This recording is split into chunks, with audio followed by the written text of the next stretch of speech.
Flies on Friday, and Saturday I go out to play.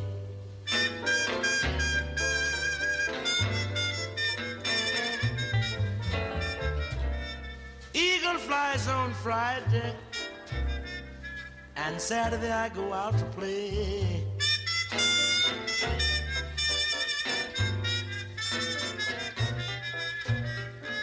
Sunday I go to church,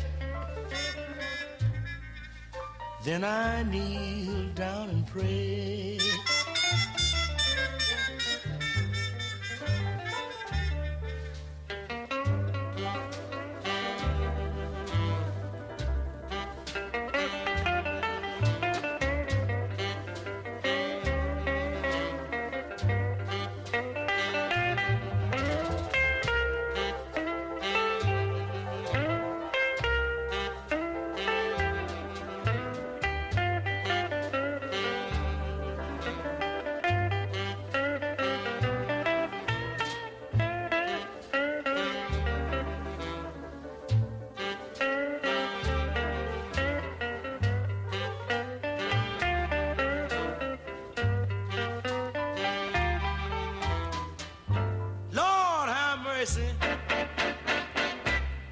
Lord, have mercy on me.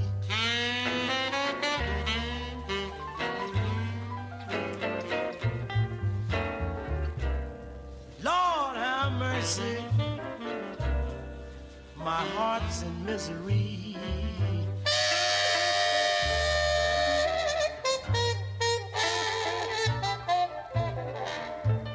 Crazy about my baby.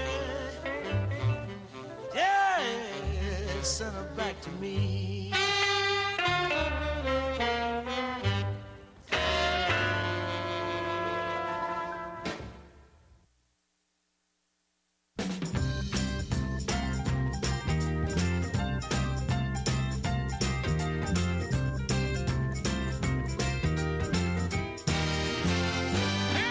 If walls could talk, then I'm sure you'd hear a lot of things that would make you cry, my dear. Now ain't you glad?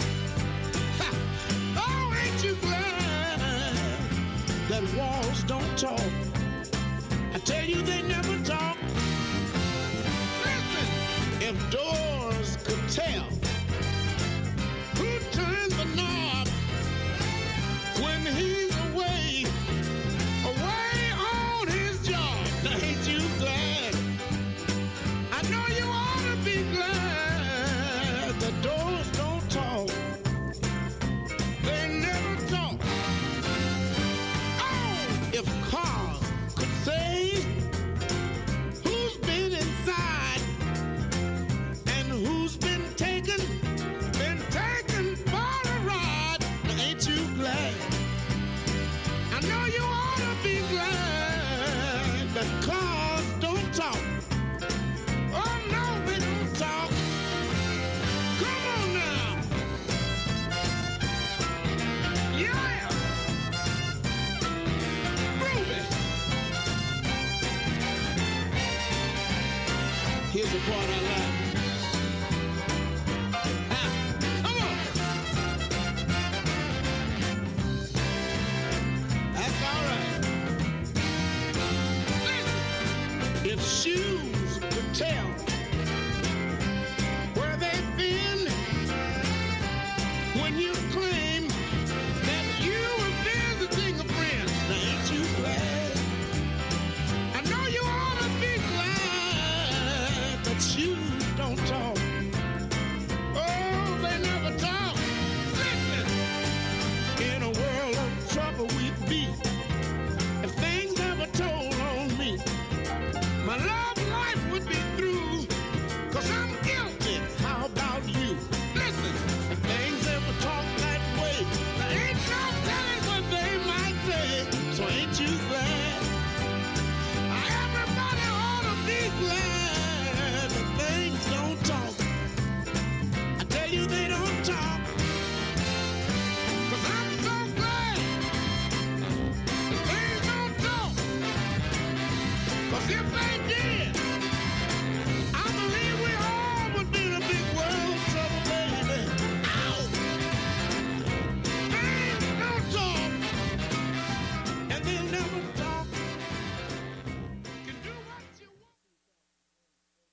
Now back in session. Roll call, please.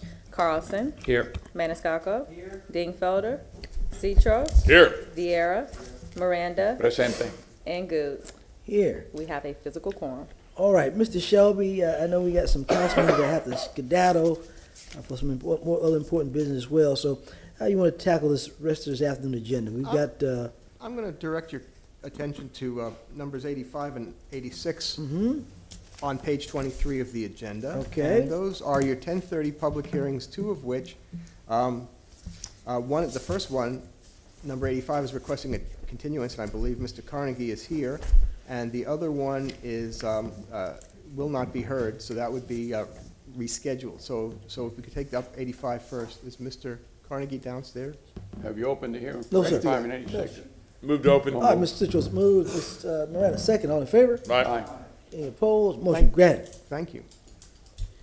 Mr. Chair, in file number VAC 21-15, I move that it be continued until January 13th, 2022. Citro has moved it. Mr. Maniscalco seconded. Mr. Carnegie is here. Okay. All right, we'll go ahead and let you speak, sir. Go ahead, Counsel. I heard you're going to continue it. I'm happy to have you do so. Staff and ourselves agree on the continuance. All right, sir. So Mr. Citro's moved, Mr. Miranda seconded. All in favor? Aye. Any opposed? Motion granted. Thank you. All right, item number 86 will not be heard. And I believe the clerk has a date. The next available date will be February 17th, 2022 at 1:30 p.m. Move for February 17, 2022 at 1:30 p.m. Second. Moved it, Mr. Citro seconded. All in favor? Aye. Any opposed? Motion granted. Gets those two out, Mr. Shelby. And did you want to go now to the Mr. Rojero's items? Was that your intention? Because Mr. Citro has to leave, and I know that's a big hot topic. Mr. Mojero, are you here, sir? Dennis? That's 40. I apologize, And we, Mr. Chair, I was on and we mute. do want to apologize to the public. You know, we had a choppy schedule today, and we're moving around trying to get some of these permanent items out of the way. And we also apologize for staff, because we know we normally have a 1:30 time certain for them, so just excuse us today. But we're going to go ahead and deal with item 91, I believe it is, and item 41, but we'll hear on 91 first, and then we'll get the rest of the horse and buggy at the end with 41. So, Mr. Harrell, you have the floor, sir. Comment, Counsel. Thank you. We're Sal. Thank you. Okay. I'm sorry? Is Mr. Rojero, are you on I think video? Sal's going to do. Sal, are you going to do the presentation for 91, and Dennis will fall behind, sir? Is that how we doing it? It's all, it's, all right, I can jump in. It's all gonna be one presentation. All Dennis, we're gonna go through a flow that I'll introduce here in a second, and then Dennis will jump on, and then we'll make some closing comments. All right, sir. Mr. Chairman, You're recognized. would you want to have Mr. Rojero on the monitor? Yes, sir. Well, I guess whoever's going to is Dennis going to talk first? Sal, are you going to? No, I'm gonna go first, sir. All right. Okay. All right. But note that Mr. Dingfelder is apologize, present. Counsel. This is Dennis. Can you hear me? We hear you, sir. All right. Everybody's on the monitor, Mr. Shelby. Thank you. Okay, sir, Mr. Chair, are we ready to go? We're ready to go, sir. Okay. Well, good afternoon, Council. Sal Ruggiero, Deputy Administrator, Infrastructure Services. And we're here to talk today about items 41 and 91, which concerns bonding and also the Hannah Avenue project. So I have a PowerPoint presentation, and I have some folks here that will go in order, and then we'll let Mr. Rojero talk, and then we'll come back and make some closing comments. So I just want to say thank you, and we're going to go ahead and proceed. So what I want to do first is I want to mention some folks, because I want to show you the depth of the impact of city, personnel that were involved in this. First off, Mayor Castor, okay? Secondly, City Council. We took guidance from you, and we took some of your suggestions, and we rolled it into this project, and I think you're going to be happy with it. I also want to thank the general public and mention them that participated in the informational sessions. There were 6 of them altogether, 6 informational sessions. I want to point out that city's contract admin was very involved in this, neighborhood engagement, CCTV, city's real estate division, my colleagues on the city's executive staff, Adri Kalina, who's the director of LAM, and then I want to point out Marcel Mazalowski from Fleshman Garcia, Justin McLeod from DPR, Brandon Fassini from DPR, which is the construction company, and Brian Yarbo from DPR. And I mention this because this is a team, and this is the depth that went into this project. And I'm going to name it today as it's an inspiring change team for an area. And I think they've done a pretty good job. So with that, I just want to make some more opening comments and then, continue with the flow. So could I have the first slide, please?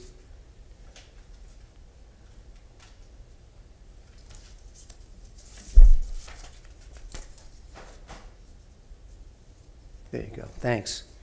So this is just a basic concept of what we were going to lay in on Hannah Avenue. So you have a main building, a parking garage, and then 2 other facilities behind the main building. Can you go to the next slide, please? And this is an overview of the Hannah Avenue area where our project is, 2500 block. And as you can see, it's a warehouse. There's a lot of warehouses in there. And this is where we want to inspire change. The white section that you see depicts the demolition that has occurred on that property. So with us putting our facility in there, we want to inspire change in the area, and that's what this team is all about. But once this project's completed, it will fulfill a campaign promise made by Mayor Castor to bring government to neighborhoods. And secondly, by us building in the area, we hope to attract other businesses and development into East Tampa. So with that, go to the next slide, please. Okay. Who's going here? And you can see on this slide who's actually going to Hannah Avenue. Okay, it's pretty self-explanatory, but I want to point out 2 things. Facility and fleet management is going out there, and it's a small fleet operation. The building is going to be 30,000 square feet behind the main campus, and the other facilities is going to be 20,000 square feet. Now this is important because part of the strategy here is to bring workforce development onto this campus. And we want to benefit from that. We want to be involved in that with facilities and fleet to develop future mechanics for the city, to develop future construction workers for the city, and also be part of the educational programs that are going to go on inside that building. So that's why it's important for us to show who's going out there, and also we want to be involved with the community and develop future employees for the city of Tampa. So the other thing that's important to look at on that chart is the wellness center, and that was a council request. You wanted a wellness center out there, and we're doing it, and that's going to save money down the line on rent on another, on something that we're renting already for a wellness center. So city wellness center for employees is going in there. So what are we getting? You can go to the next slide, please. Okay, I'll go to this in a second, but I just want to detail what are we getting on this campus, okay? We're getting a 3-story main structure that's 161,000 square feet. We're getting a parking garage that can handle up to 500 vehicles. Also in front of the campus, the front of the building that faces Hannah, there's over 100 parking spots for the community or for potential customers. And that's important because where construction services is right now in economic development, they're on North Boulevard, and when you park all the employees there, there's 5 spots for customers. So this is going to open up a lot of service. The facilities building, like I mentioned, is 20,000 square feet, and the sedan line for fleet is 30,000 square feet. So we're getting a pretty good campus on here that is strategically functional to what the strategy is for this administration and for this council. And I appreciate, you know, the chance to come on here and detail this. The cost, it's $101 million on the GMP. There is some add-ons for information technology, and Dennis can detail that. So the total package is $108 million. Here's you know, a couple other things that I want to talk about when you look at this project. It has a beautiful green space, and that came out of, and folks back here will detail it more, but I just want to bring it up. That space came out of these informational meetings, and the public wants this. They wanted that. They wanted a community room. We gave it to them. Council wanted a continuing of operations room. We have this community room that's multifunctional. So if we have a problem where we have to take you out of, you know, Old City Hall, we can bring you up there. Or you can hold satellite meetings. But this is a multifunctional building that's for the public, and we really encourage the use for it. We have another HR training room that's going to have stadium seating, and it's going to be state-of-the-art, and it's going to be great. So where are we at right now? So we're at the demolition. We've pretty much torn that whole building down. There's some slab left, and so we hope that we start construction on January 18th with a completion date of the spring of 2023. And that's important because, you know, we have Lemon Street coming offline, and we want to get out of that North Boulevard lease. So we need to keep a tight, you know, timeline. Let me just mention a couple of strategic goals, okay, on this building. Foremost, sustainability and resiliency. And Marcel's going to show you a picture, but we're spending a considerable amount of money to put solar panels on the roof of the main campus. 1.5 million. So what does that mean? It means that we're going to save about 30% on our electric bill, and that's pretty good. The whole building is silver LEEDs, and I'm not the expert, but I'll give you a couple of, the experts are behind me. I'm just doing the intro. It's a silver LEED. So what does that mean? You know, we get the LED lighting, the auto on and off watering systems in the restrooms and the sink areas. But here's something that's really important. The green space out front is going to be a water garden too, and Marcel can take you through that. Of course, one of the other strategies is putting workforce development there, and then my own division is taking advantage of that. That's going to be a huge project. That's a huge, you know, good deal for the city. And I mean, I've been in city government a long time, and I don't see that kind of stuff happening. And we're going to take advantage of that with this project.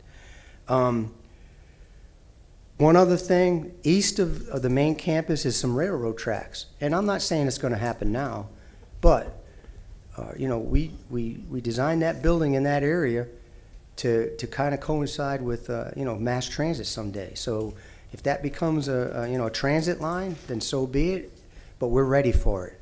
So you know, the point is that we've taken the time, we've listened to you, we've listened to the community, we're ready to go.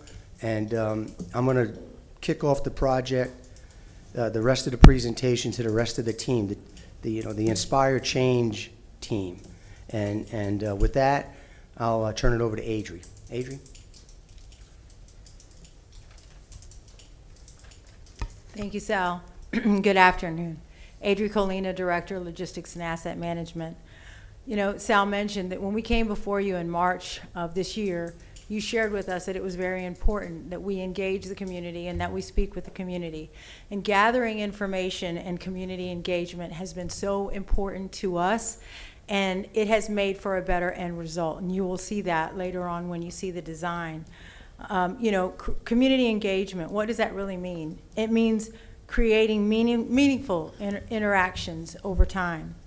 And when we have gone into all of these sessions, and we have had many, both with the employees that will be moving into the building and with the community members, we have done so very strategically and very carefully. What are we looking for? We're looking for what's good for the public. We're looking for what's good for our employees, for our personnel.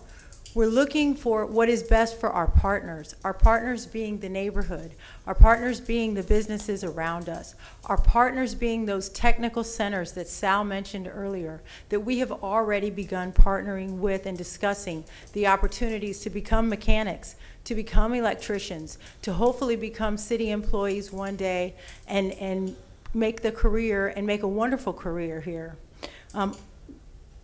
What's good for our policymakers? You will find that when we met with all the city departments that are moving to that building, and it has been probably about 200 meetings, the discussions have been, what is your business like? Who are your customers? How often do you meet with those customers? What do you need?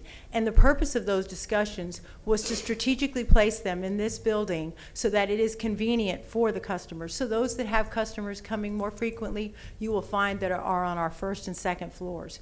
The ones that have less customers, they're on the third floor. Why? We want to make it convenient for our customers. We want to make it best. The discussion went further. What businesses work together? A prime example, our Equal Business Opportunity Office. We want to certify businesses so that they can work and bid on jobs that are becoming available or contracts. We have strategically placed them right next to the purchasing department. It creates efficiency and it makes sense. When we've worked with our neighbors, and I will say that intently, Mayor Castor was very clear when she told us, and not only does she want us to go into the neighborhood, she wants us to be neighbors, and she wants us to be good neighbors.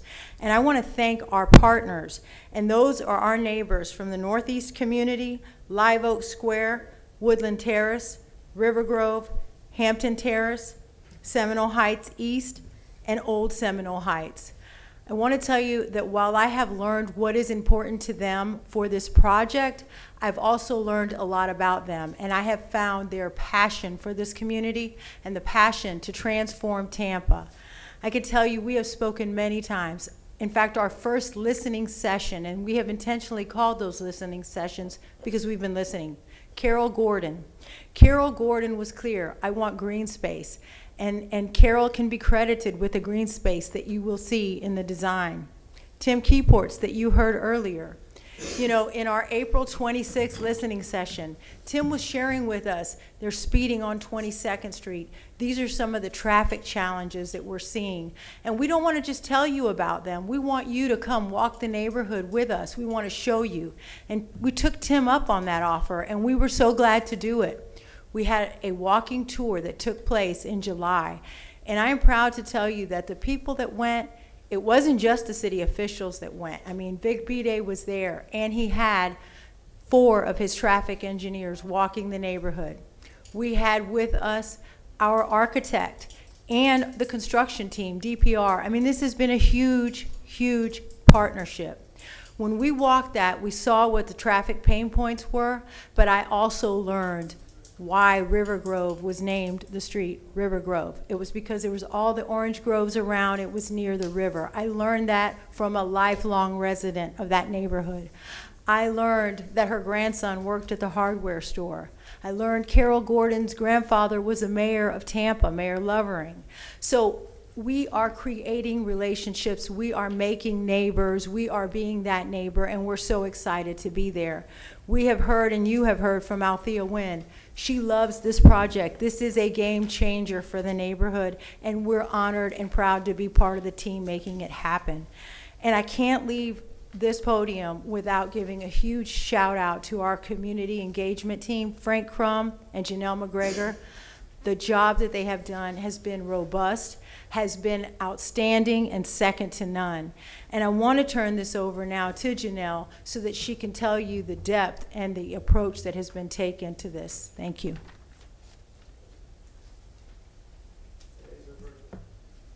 Happy birthday, Janelle. Thank you. And Angelina left out Ruth and Levi Freeman at Woodland Terrace. Can't forget that. Thank you and good afternoon, Council. Just to echo on what Adri shared, when we came before you on March 13th and we said we were going to do some robust engagement, I'm proud to stand before you and say that's exactly what we did. Since that time, we have had more than 50 interactions with the neighbors there in that community, meaningful interactions. So what's next? What's next is continuing that robust public engagement, to having segmented discussions on art, on workforce development. Our job here is not done. As Adri echoed, even though we went out to the neighborhoods to educate them on this project, we too were educated, from the orange groves to the families that moved to that neighborhood because they were displaced from another part of the city. We want to continue that connection. And as Mayor Castor has said, and due to her leadership, we're not just focused on that 161,000 square foot footprint. We are focused on that whole neighborhood because we want to create those lasting impressions. We want to uplift every neighborhood in that East Tampa area. And thank you so much for all of your support in helping us accomplish that goal. And now I'll turn it over to Marcel. Hold on a second, Janelle. So I want council to hear this and understand this. You know, and I've heard about some history lessons, but I want to make it clear that that end of town is known as East Tampa. And I'm hearing a lot of Seminole Heights in there, this and that, but I'm going to tell you, all that area was East Tampa, and it still is. There's some nice folks that have moved in, and we've kind of carved up and kind of changed some names for some boundaries. But I want to make it clear, making sure that we're not just saying Seminole Heights. We're saying it's an East Tampa project over there because you have River Grove Association over there. You've got Woodland Terrace Association over there. You've got Northeast Communities. You've got Live Oak Square. So I want to make sure that when we're talking, we just don't keep saying Seminole. We're saying it's an East Tampa project in the East Tampa area, so no one's left out because I have to hear that. So I just want to make that clear, make sure that message is getting out, that this is clearly a project for the east side of town. Thank you, Janelle. Thank you.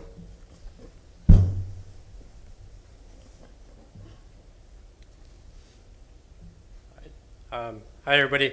This is Marcel with Flashman Garcia Architecture. I'm the Director of Design. I want to thank you for your time today, and I want to thank the entire team too, and also the public that we've been meeting several times and getting great insight on the history and the culture in East Tampa. So I'm going to give an overview of the design.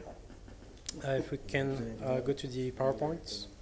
Oh, yeah, this one first, actually. Yeah, that's one. So just a brief overview before I get into more details.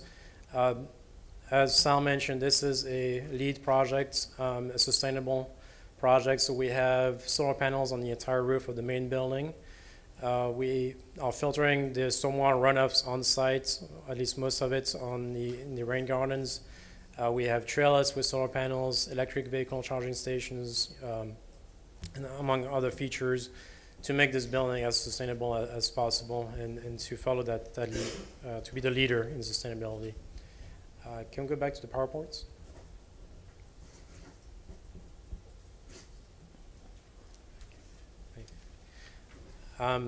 Next slide.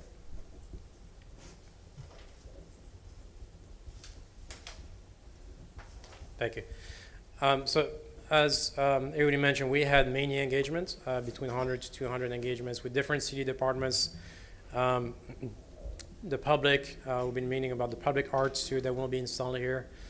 And there's a goal for this. So if you go to the next slide.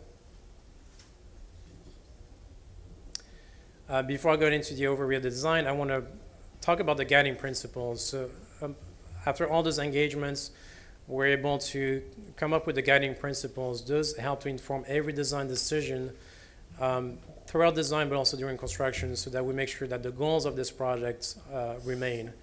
And this is a successful project. And the guiding principles are community connectiveness, flexibility and collaboration, well-being and sustainability, mobility, and incubator. And they align directly with the mayor's strategic goals of strengthening community-centric services, increasing housing affordability, since we have housing group moving here, establishing sustainability and resilience, improving infrastructure and mobility, and enhancing workforce developments. Next slide. So thinking about the community connectiveness and how to enhance the public interaction with the city departments, and thinking also of East Tampa, the history and the culture there, which is very rich, but we felt that there was this missing place where they could call home and really showcase this culture and have many different activities and create this very active plaza. So we wanted to give back a public space for that, which we call here Hannah Square. And the Hannah Square is defined by the main building, the parking garage, and the railroad track. As Sal mentioned, one day we hope to have public transportation, mass transit through the railroad track. So I want to make sure we address that day one. Hannah Square faces Hannah Avenue, as well as the main building, and we're trying to give him a more urban feel to really become an incubator for this whole area.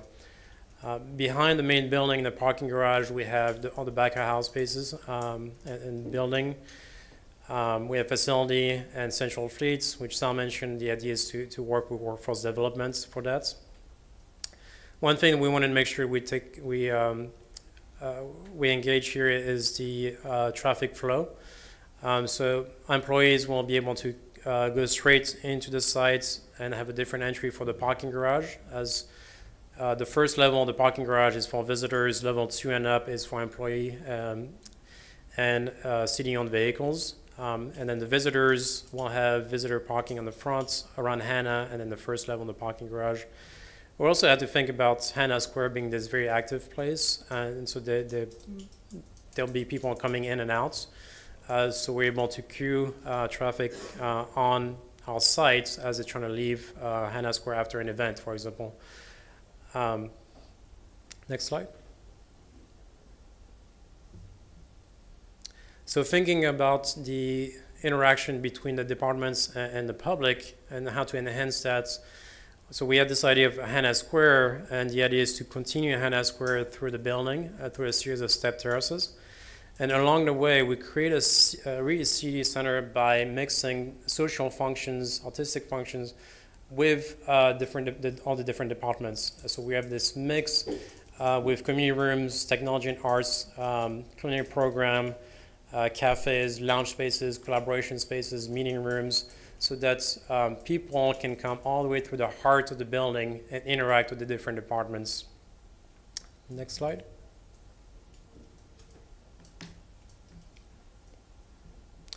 So in terms of layout, the first level, as Adrian mentioned, it has more public interaction. So we have the workforce development with culinary program, space, technology and art space, having a cafe there with exterior patio seating, the community rooms.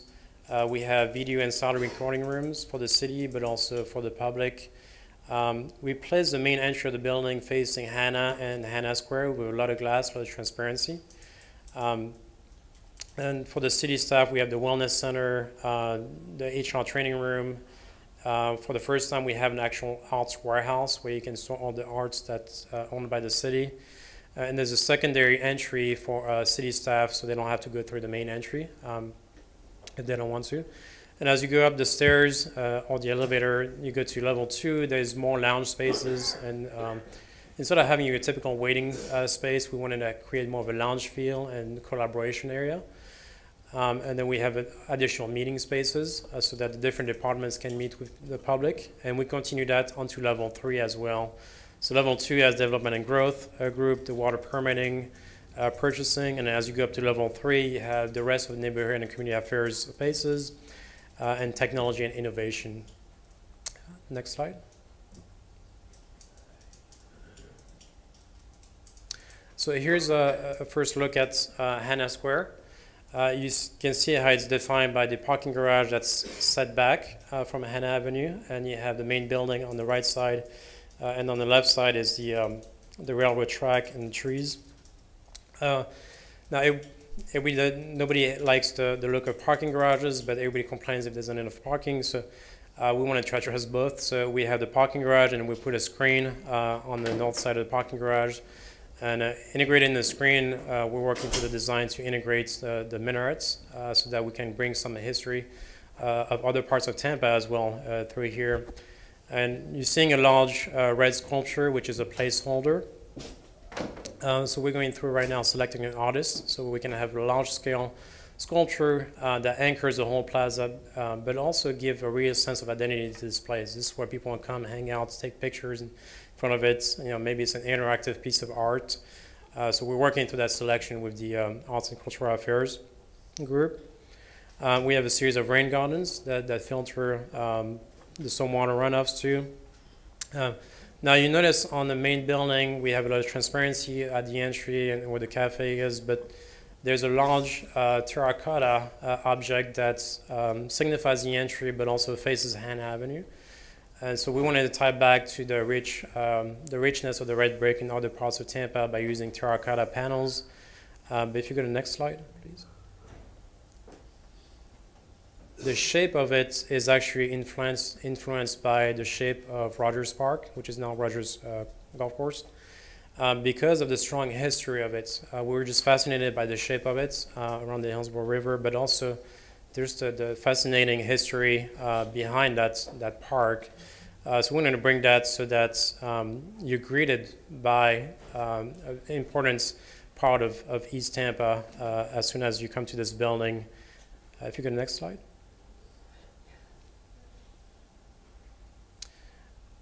And you're facing that also from Hannah Square, from any vantage point. So we also have a large multi-purpose lawn for different types of events. You might have yoga on the lawn, concert on the lawn. We talked with the community. They're already thinking of all kinds of activities they can have here. There's a paved area too around the outdoor sculpture so that you can have festivals, maybe art festivals and other events. There is a trellis with solar panels that provide shade with seating. So we're providing spaces for food trucks, so you can have food trucks events happening here too for the community. If you go to the next slide. So this is a view coming out of the parking garage from the visitor side. The idea is that we have this path that takes you to the main building entry, but you're crossing through and walking through the rain garden, so you're surrounded by this idea of sustainability, and you're crossing through the multi-purpose lawn too. So we wanted to have the experience, so if someone is just coming to pick up their permits at the main building, they can actually walk through some sort of event, maybe yoga on the lawn, and you decide that you want to come back for this. So it really becomes a more engaging space, and we have a series of step terraces that leads to the main building with trees and providing seating as well, so people can hang out. The step terraces can be used as a stage, for outdoor mini concert events for the community. Next slide.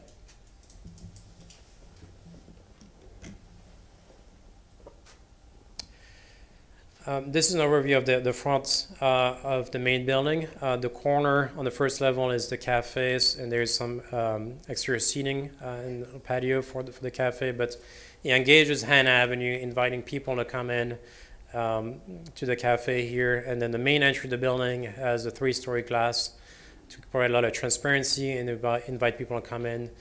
You have a large overhang and a forest of column that invite people to come in. And this forest of column actually leads you inside the building and finds its way through the main spaces. Next slide.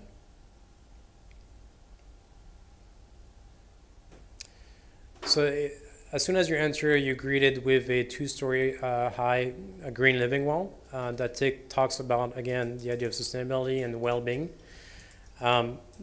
We made the stairs much wider so that we invite people to come up the stairs, up and down. Of course, we provide elevators as well. But the stairs are wide so that you can also hang out on the steps. You might grab a cup of coffee and hang out on the steps as well. You notice in a series of glass boxes that protrudes out, the idea is that you'll see collaboration spaces of different departments, and you see them in action, working for the public. And you notice the series of step terraces that continue throughout the building, so there's this constant visibility all the way through for safety as well. But we have waiting and lounge space in the first level, on the second level, and then third level as you go up the stairs. Next slide. This is one of the views of the one of the community rooms. The idea here is that before you actually go to the community room, there is a pre-function space, which we call the gallery, which will have rotating arts by all the arts that the city owns. So you have another experience through that. But when you go to the community room, the community rooms that face Hannah Square, so that there's this, again, this bridge between the outreach programs of the city and the public. So you might come and hang out at Hannah Square, and you notice that through the glass you see an outreach program events that talks about, that talks to you, right? So it might be an outreach program, how to do business with small businesses, and then you're a small business owner. So we're trying to help create that bridge here. Next slide. So we'll have workforce developments, with technology and arts spaces. You have the career program. Next slide. So we help with the workforce developments. It's one of the goals. It's more than just training people. It's also about making them more creative, right? So they can be more competitive on the workforce. We have video and sound recording rooms that will be both used by the city and the public as well. Next slide. Here's a view of the second level as you go up the terraces. This is the second level terrace that has more lounge waiting spaces, collaboration spaces. There's a series of skylights bringing more natural light in, trying to make it a warm, inviting space for people to come and hang out as they wait for their turn to meet with different departments. Next slide. Here's additional collaboration spaces. As you find your way throughout the building, this will be for the permitting group, the development and growth, planning, all these different departments that can meet with the public. So we provide a variety of different spaces. Next slide. Here's just some additional consultation room for the development and growth group. Next slide. On the third level, there is additional spaces for the neighborhood and community affairs. So you find your way again, the third level, the terraces. There's another reception and lounge space. Next slide. And on level 2 and 3, we have a series of lounge conference rooms, meeting rooms that can be subdivided into 2s or 3s spaces as well as additional conference rooms. Next slide.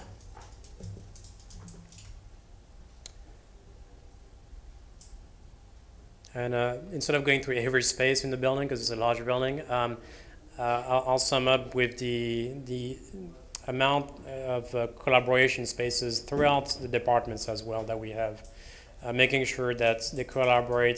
This is the first time that all these different departments that are scattered throughout the city will be together, so we want to make sure we provide a variety of flexible options for collaborating. Next slide. Okay, so take over to Sal. Thank you, everybody. Thank you, Marcel. Council, I have Vic Bidet on the line, and I want him to talk about his transportation stuff first, so you get an idea of what he's been doing. Go ahead, Vic. Thank you, Sal. Vic Bide, Mobility Department. Good afternoon, Council and Chair. I'm just going to touch upon what we've heard from the community and their concerns around traffic and what our approach has been, how we've engaged, and how we see this facility function. So as Marseille in his great presentation kind of highlighted, a lot of thought has gone into the needs of the community as well as the needs of the various departments that will access this HANA facility. Our approach with transportation has been exactly the same. What are the needs of the community? How will they get to this facility? How will that traffic be accommodated? What are the broader needs of the community beyond just this facility alone? And then what are the needs of the various departments that will be housed within this facility? And on that note, I would like to highlight that our approach has been over and above, or rather significantly over and above, what we would ask a typical developer to do. So with a typical developer, an office complex with 500 staff, we calculate the number of trips and see how those trips can be accommodated. Typically, on a roadway like HANA, which has between 22nd and 30th is the busiest stretch of HANA, and it's about 8,000 vehicles a day. That's not a lot for a two-lane road, and for two-lane roads that have up to 15,000 vehicles a day, what is recommended by best practice are intersection improvements, because a majority of the delay and the friction is at intersections. So as part of the mitigation for traffic, we will be looking at the intersections of 22nd, the intersections of 30th, and right in front of the facility. But we didn't just stop there. The traffic study that is ongoing was mentioned earlier. The study was initiated after our neighborhood meeting, the walking tour, if you will, which also ended up being a scooting tour because we brought sit-down scooters that will also be deployed in these 4 neighborhoods in East Tampa because they're good for persons of varying abilities. And we saw a lot of neighbors kind of take us on for those sit-down scooters. So our goal with that engagement beyond just the listening session was to walk the neighborhoods, to scoot the neighborhoods with the neighbors and understand beyond accommodating traffic, what other challenges are there in this area. And we had plenty of really good information. We look forward to continuing this engagement with the community, but just some highlights. We heard that on 24th Street, where there are no sidewalks currently, it's parallel to 22nd Street and used as a cut-through in certain instances. There are a lot of people that use assistive devices for mobility. And so we will be looking at how we can accommodate a sidewalk along the stretch as part of our over and above approach. We heard about a lot of intersections where it's not safe for pedestrians to get around. We're looking at adding crosswalks or raised crosswalks where possible. We heard about lighting that can be improved in certain parts of the 4 or 5 neighborhoods within this block. And we're going to make those enhancements as well. In fact, even from a budgetary standpoint, we have allocated over and above budget than what is needed for mitigating traffic. So that has been our approach, is what is good for the 4 or 5 neighborhoods in East Tampa within this area, and how we can improve conditions beyond just accommodating traffic for the Civic Center. Some other considerations that we have are not just about vehicular trips, but multimodality. Marseille touched upon that as well. We're adjacent to a railroad track, which is part of a broader regional discussion about commuter rail. That was taken into consideration when selecting the site. We're looking at micro-mobility options that will be available citywide. These options primarily are first mile, last mile trips, but also in neighborhood trips that connect people to their homes with parks or libraries or wherever else they might move to within the neighborhood. And then these first mile, last mile options also assist as the area commercializes. To Sal's point, our hope is that this is the start of inviting newer businesses and better services to enliven this entire area. So with that, I will pass it on to Sal, and I'm available to answer any questions. Thanks, Vic. Before I move on to Dennis, he's going to talk about the bonds and all that. I just want to reiterate the intense outreach and study that's been going on with this team. It's just unbelievable. Can't thank them enough. Dennis, Ruggiero. Sal, before we go, yes, sir. There are council members that have questions about the project in itself before we even get to the money-making scheme of it with the bonds. So I'm gonna have council members go ahead and ask questions. I know Mr. Citro has to leave, so I'm gonna go ahead and get with him first. I know Mr. Dingell has some questions, and I have some questions as well. Sure, good. Mr. Chair, one of my questions would go to Mr. Ruggiero, but Sal, you're here, and I just want to thank you and your staff on this wonderful presentation. Yes, there were a multitude of asks, requests coming from council, and I'm glad to see that most of them, if not all of them, were accommodated during this whole process. A wellness center, I know I personally asked for that. Thank you for that. You know, open spaces, the cafe, the meeting rooms for the community and for the neighborhood associations. I thank you. I also asked a few people, I did not want this to be this monolithic building, something that came out of the movie Soylent Green, you know, that just was uninviting. This is open space, inviting, and I thank you and your staff for this. Vic, are you still on the line? Yes, sir, I'm on. Mr. Bide, thank you very much. The number one concern I had heard through this whole process from the neighborhoods was transportation. And you addressed that in your statements. There is one other thing that I'm hoping that we can discuss maybe with Hart in the future, that there might be some curb cuts or some notch outs for the buses to go ahead and enter into an area where they can load and unload passengers from the safety of the bus stops there. And that way traffic can pass by those buses.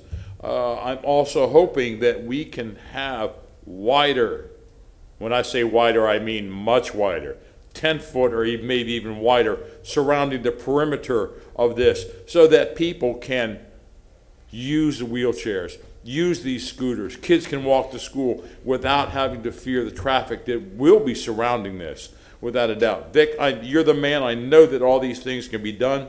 My last request is that, is there going to be property access to the CSX rail lines from this property, so that in the future, whether it be steel wheel or rubber wheel, those right-of-ways can be used to move people back and forth? Are we going to have property access to that CSX right-of-way? So the advantage is that our property for the Civic Center directly abuts CSX's property. So any activation of the line in the future creates the opportunity to have direct access. And to that end, you know, we will continue to work with various regional stakeholders to keep this facility in mind as we talk about activation of the rail line. And on the hard part of the conversation as well, we are in active discussions with HART. Currently, this area is served by one bus route. But as HART expands their service down the road, we will continue to make sure that this facility and this neighborhood receives very good access. ADA is baked into every aspect of our study, but we're going to look to go beyond that as well. And our goal will be access for all, as is our strategy. Vic, you the man. I thank you very, very much for this. Is Mr. Reamer online by chance? I don't think so, Councilman. Okay, then that's fine. Sal, then I'll direct this to you. Yes, sir. Thank you. I understand that there is going to be $1 million worth of solar panels put on top of this building and around the area? Yes, sir. That is just amazing. You know, the city council passed a resolution for cleaner energy, and I'm glad that we are making this step, especially in this new civic center, as you put it, and I think that's a well-deserved name for this. Thank you for that. Charging stations, you know how we need more EVs, and which brings me to my last statement. One of the concerns of the citizens around there were concerns that the fleet management might turn into an auto repair shop. That's what it's for. But however, down the line, as our fleet starts to turn more electrical vehicles, and we start getting rid of the fossil fuel vehicles that this city is using now, we will have less and less and less of that type of auto repair shop mentality at this new civic center. So Sal, again, kudos to you and your team. You guys have gone above and beyond, and I can't wait to hear more about this project. Please, every step of the way, make sure you ask the neighborhood for their input, please. Oh, you got our promise on that, Councilman. And just let me say one thing about the EVs. I drive an EV for the city. Just had its first PM. The PM consisted of changing the windshield wiper fluids and rotating the tires. That was it. Isn't that the wonderful thing about our electrical vehicles? Yeah. You know, what is the maintenance on it? I am very low. So glad that Charlie and I are electric vehicles. Mr. Chair, thank you for allowing me the time for these questions. Stingfellow, you recognize. Thank you, Mr. Chairman. I've got a few questions. Sal and I have been chatting about this for a while, including yesterday and today. I've tried not to spring any of them on him so they can be prepared with their answers. Let's see, let's start out at the basics. And I don't know who can answer this, and I might have asked this question last January, and if I did, I apologize. What is the current zoning across this entire parcel, and are we confident that the maintenance operations, the fleet maintenance operations, are consistent with that zoning? It's IG zoning, and yes, it is. We're good to go on that. Okay, I wasn't sure if it was a commercial zoning. You're telling us it's an IG industrial general. Yes, sir. Which is a very heavy use. So I would assume our planners or DPR's planners have looked at that already. In regard to solar panels, where's the gentleman who spoke to that before? Was that Marcel? Yes, sir. Okay. Is he around? Yes, he is. Yes, I'm here. Thank you, Marcel. Marcel and I had the opportunity to chat about this project recently. I appreciate your time, and Mr. Saul Fleischman. In regard to the solar panels, I'm like Mr. Citro, I'm excited about solar panels on the main building. But I've been pushing the city to put solar panels on all of our buildings, including the convention center, et cetera, whenever we have a large roof. I don't know why we wouldn't want to maximize our solar panels. So is it structurally feasible to have put solar panels on top of the garage as well as, I don't know if the garage has rooftop parking or not, but on top of the garage as well as the other two auxiliary buildings? So I can answer. First, the parking garage.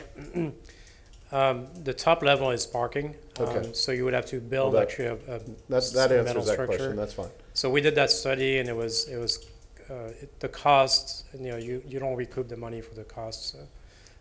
And then how about the other two auxiliary buildings? That's a lot of square footage or a lot of roof footage on those other two the other buildings. two are metal roofs, so you can add them anytime. Okay, and why didn't we include them this time? I mean, I think Sal, and you could answer that too if you have the answer, but we've got, you said we're generating 30% of the electricity used on the complex, assuming we've got twice as many. Those roofs look very, very big on those other two buildings. Why not maximize it and go for 100% of the electrical? Okay, so I mean, I'll have to take that one because I was trying to keep costs down, and Well, yeah, we but chose there's always not to go there on the two metal buildings. But there's always a cost benefit return on solar, and everybody says that with solar getting less and, cheaper and cheaper, and we're supposed to be relying more on solar and less on greenhouse, producing less greenhouse gases, et cetera. So here's what I'll do with that one. Yeah.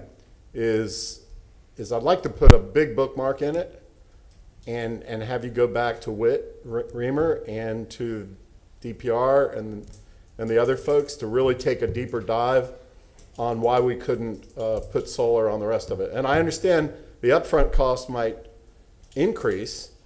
Okay, Charlie Miranda might have paid a little bit more for his electric vehicle, but at the end of the day, he's not buying gas. Same with Joe Citro. So so you've got to weigh those two things. And I'm not asking for an answer today, but I'd like you to explore that with the appropriate staff. I think we can do that, and we'll do that. And as long as we can stay on track with our timeline, Yeah, I think we can do it. Yeah, and this is a 1.5-year project. I think if you modified some roofs and added some additional solar panels, I don't think that's going to slow anybody down. We'll check it out. That's my promise. That's all I can ask. Thank you. Again, going back to the basics, and I don't know who I would ask this, perhaps the gentleman from DPR. Could you explain GMP a little bit, not only for me, but for perhaps a lot of other people out there? Guaranteed maximum price. So I'm looking at a lot of numbers on a lot of pages in the background document that Adrian and Sal put together along with you guys. And I'm just trying to figure out how it all works. What does it mean? I built houses and additions and things like that, but I've never built one based on GMP, guaranteed maximum price. Yes, sir. So Brian Yarborough with DPR Construction. And guaranteed maximum price is just that. This is the all-inclusive price for the Hannah Avenue project as we see it today. And so it's been a almost year-long process, working with the city, working with Marcel and his team at Fleischman Garcia, to really just be transparent, right? And to sit down, understand the site, understand the programmatic needs of the facility, what we were thinking about for material selections, the various buildings. And so really taking all of that information, in addition to reaching out to our trade partners in the Tampa Bay market, validating pricing, obviously right now with responses to COVID, the supply chain issues that we're all facing, making sure that we have real-time cost information, and so that all influences that guaranteed maximum price. And then going forward, soliciting trade partner proposals. We'll review those with the city, make those recommendations for who's going to be able to provide best value, and any savings at the end of the day underneath that GMP value, 100% of that is being returned to the city. And that's, you saved the best for last. That was my key question.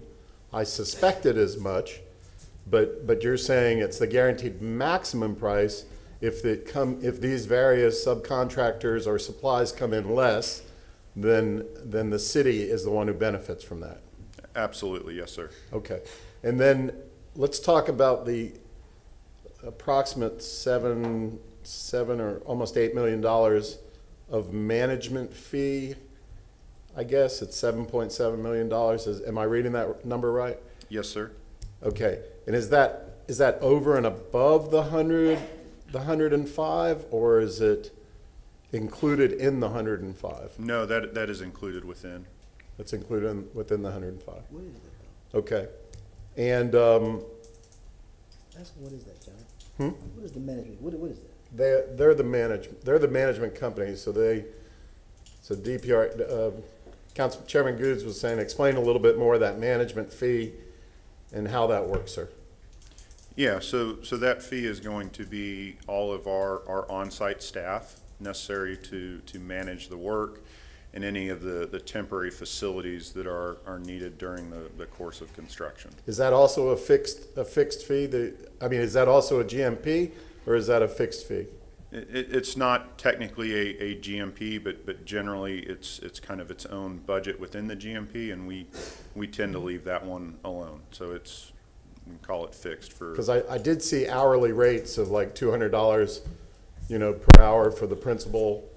I don't know where you fit into that, but I'm not asking. I'm just, so I guess at the end of the day, after working on this for the next year and a half or whatever, you multiply out your hours like an attorney. You multiply out your hours times those rates of $200 an hour, or $100 an hour, or $70 an hour for different people who work for you, and then it comes out to the $7 million, or explain that a little bit. Yeah, so we've taken our, call it 18-month roughly construction schedule and forecasted the staffing needs, and as people ramp up and ramp down, right, as the various projects are at their different stages of construction, and based on what the staffing needs are, and this is, again, on-site, construction trailers, right, our job site offices, temporary facilities, things like that nature that support that on-site team.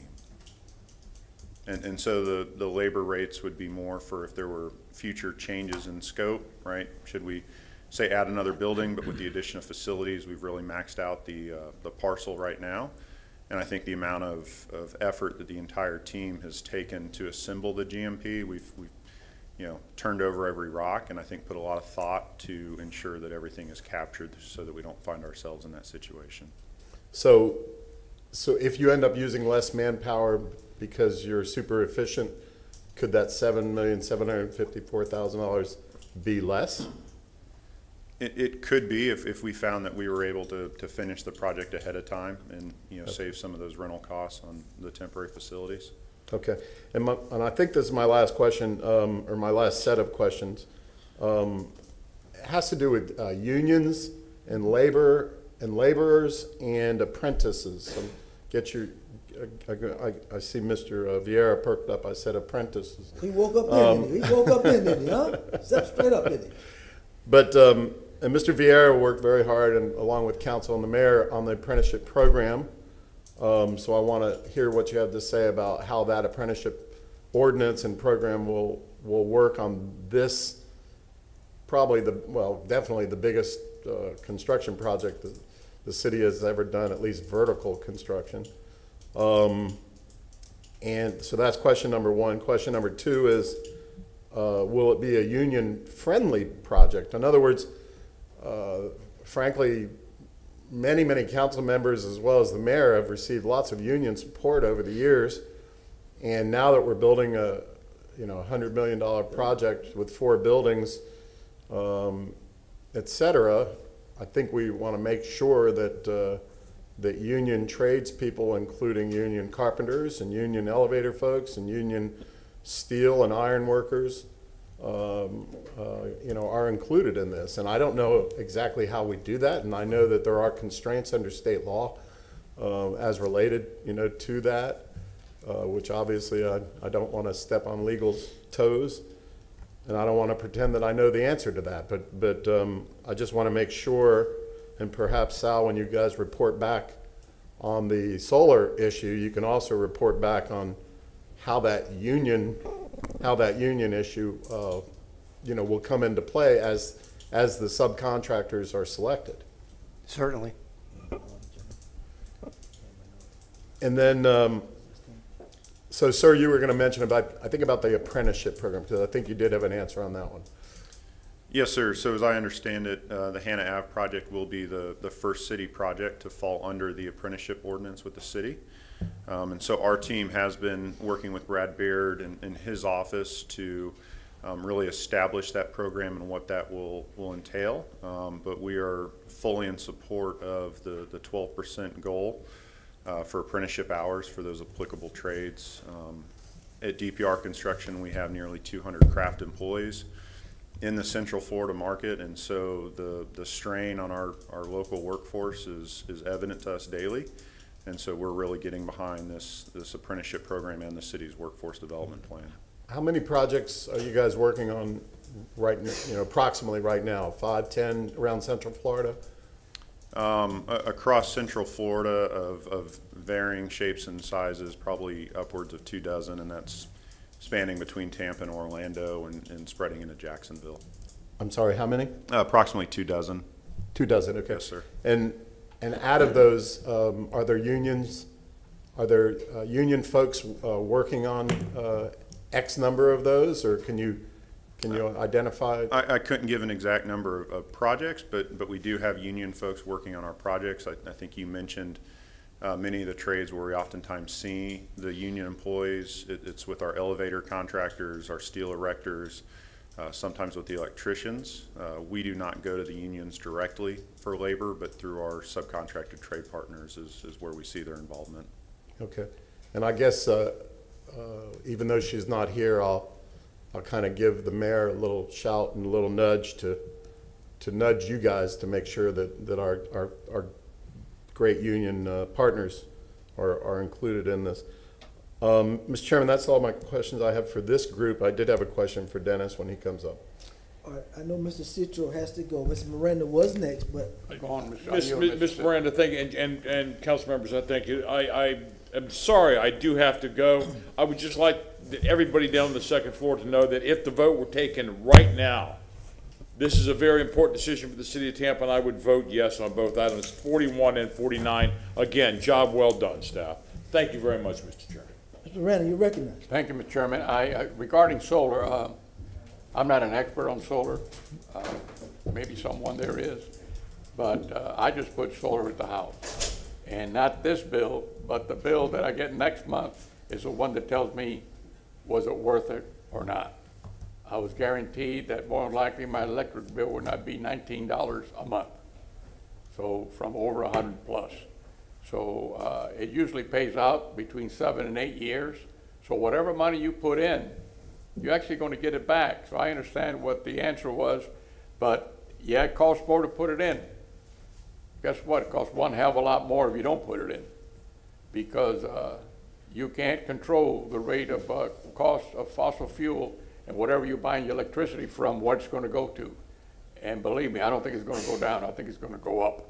So if you make an investment now of larger than 30%, I think it'd be an increment of saving money, because your front load is X plus Y, but you're going to save X plus Y plus another, whatever you want to call it, to the second power, because your cost is not going to go up once you're hooked up and once you've already made your payments to it.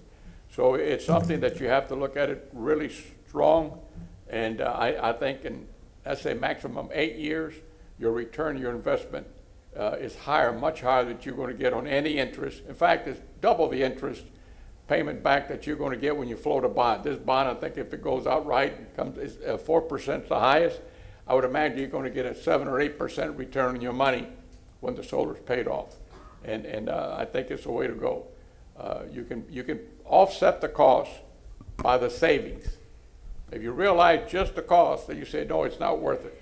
But if you put in the savings, once you do an analytical study, and Whit and them good people know how to do that, I don't, then you're going to realize that the cost is not 100% of something. It's much, much less. So I would emphasize that more solar panels if possible. And then the grass and trees, Florida friendly, less water, and less mowing. Mowing is fossil fuel, mowing is cutting noise level, mowing is a lot more things than what you and I think about. And I would imagine that you're going to use much more metal than wood when you're building vertical. Am I correct on that? To answer on the plans, yes, we're working with the landscape architects. It's all Florida native landscape. We make sure of that, so it's low maintenance, water friendly. Yes. And you're more likely the partitions in the building are going to be metal.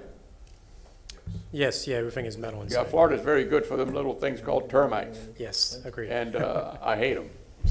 But anyway, thank you, gentlemen. I really appreciate it. And your GMP, as you stated, it's a guaranteed price. But what happens if the increase in metal keeps going up and you surpass what you're evaluating at whatever percent? Again, Brian Yarbrough, DPR Construction, and I think that's where I mentioned that trade input, that market input and validation of our estimates. So certainly trying to forecast what the market will do. planning to procure things as quickly as we can to lock in that pricing and try to mitigate some of that. And then we did include some allowances within the GMP for material escalation of certain items that have had more fluctuation recently. And those allowances will be reviewed with the city as pricing comes in. And again, within that GMP, refunded to the city if we find that we don't have to use them. All right, thank you. Thank you, Mr. Chairman. Thank you very much, gentlemen and ladies. Carlson? Can I respond to Mr. Miranda too in a friendly way? All right, go ahead. Charlie, I'm looking at some of these breakouts.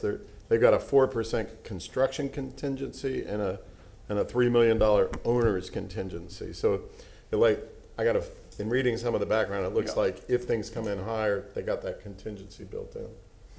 Mr. Carlson, recognized. Yeah, and I've also spent a lot of time talking to Sal and Dennis and others about this, and so I appreciate everybody's time. After the first time, I think it was, we talked about this a few months ago, I got in my car after the meeting and drove out to Hannah Avenue, and you showed the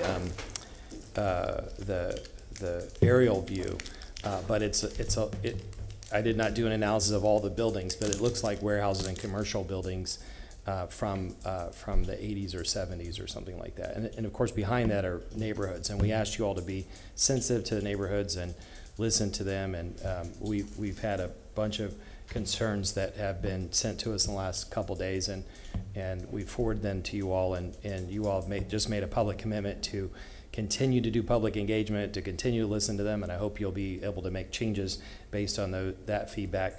And you covered most of the specific issues already. I just want to, one thing I want to say is that the design, I think, is beautiful.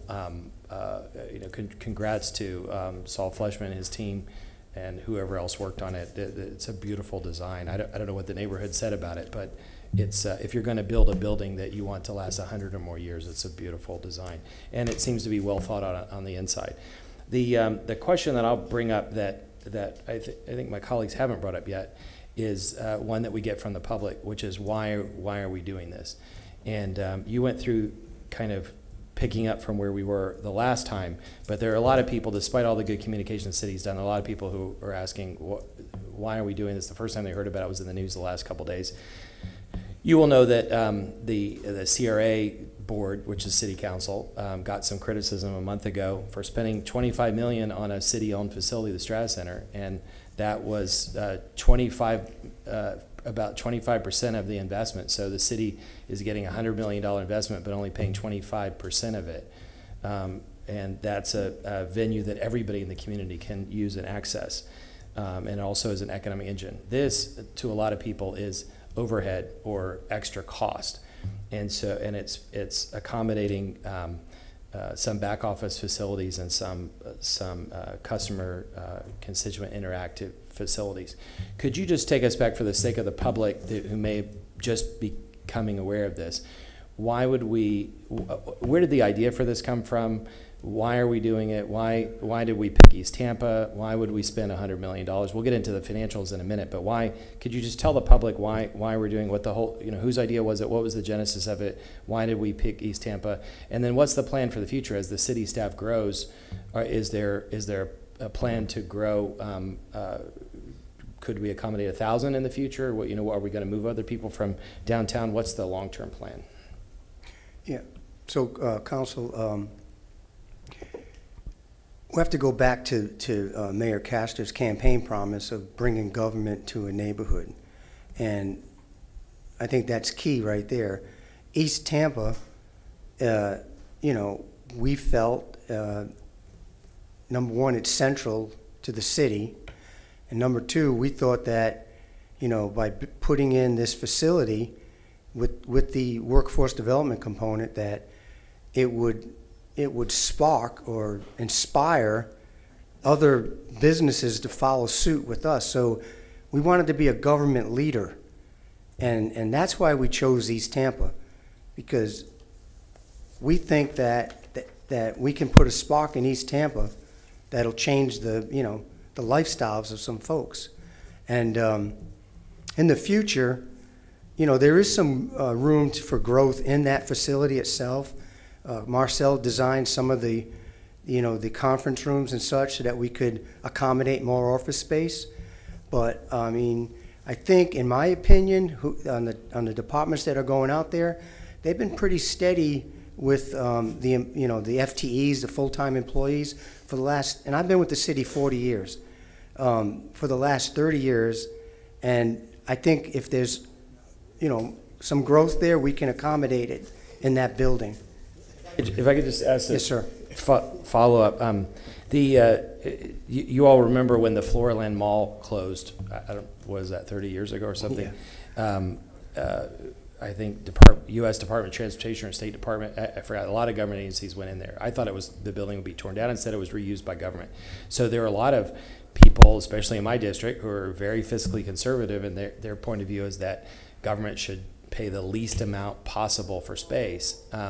Can you just tell the public, and this is not a trick question, just so we can get the information out there, can you just let the public know why it's important? You all talked about co-work space, you talked about collaboration and all. Why is it important to have a facility like this, and why would the government spend more for some of the extra finishing touches instead of renting some block concrete 50-year-old building somewhere else? Right. So, I mean, just to respond to that directly, back earlier in this process, we were looking at different buildings, and we looked at a building at Dale Mabry and Kennedy, and it's a nice building, but we have to retrofit it. It came with a high price tag, and then once we retrofit it, we probably, we're at where we're at now.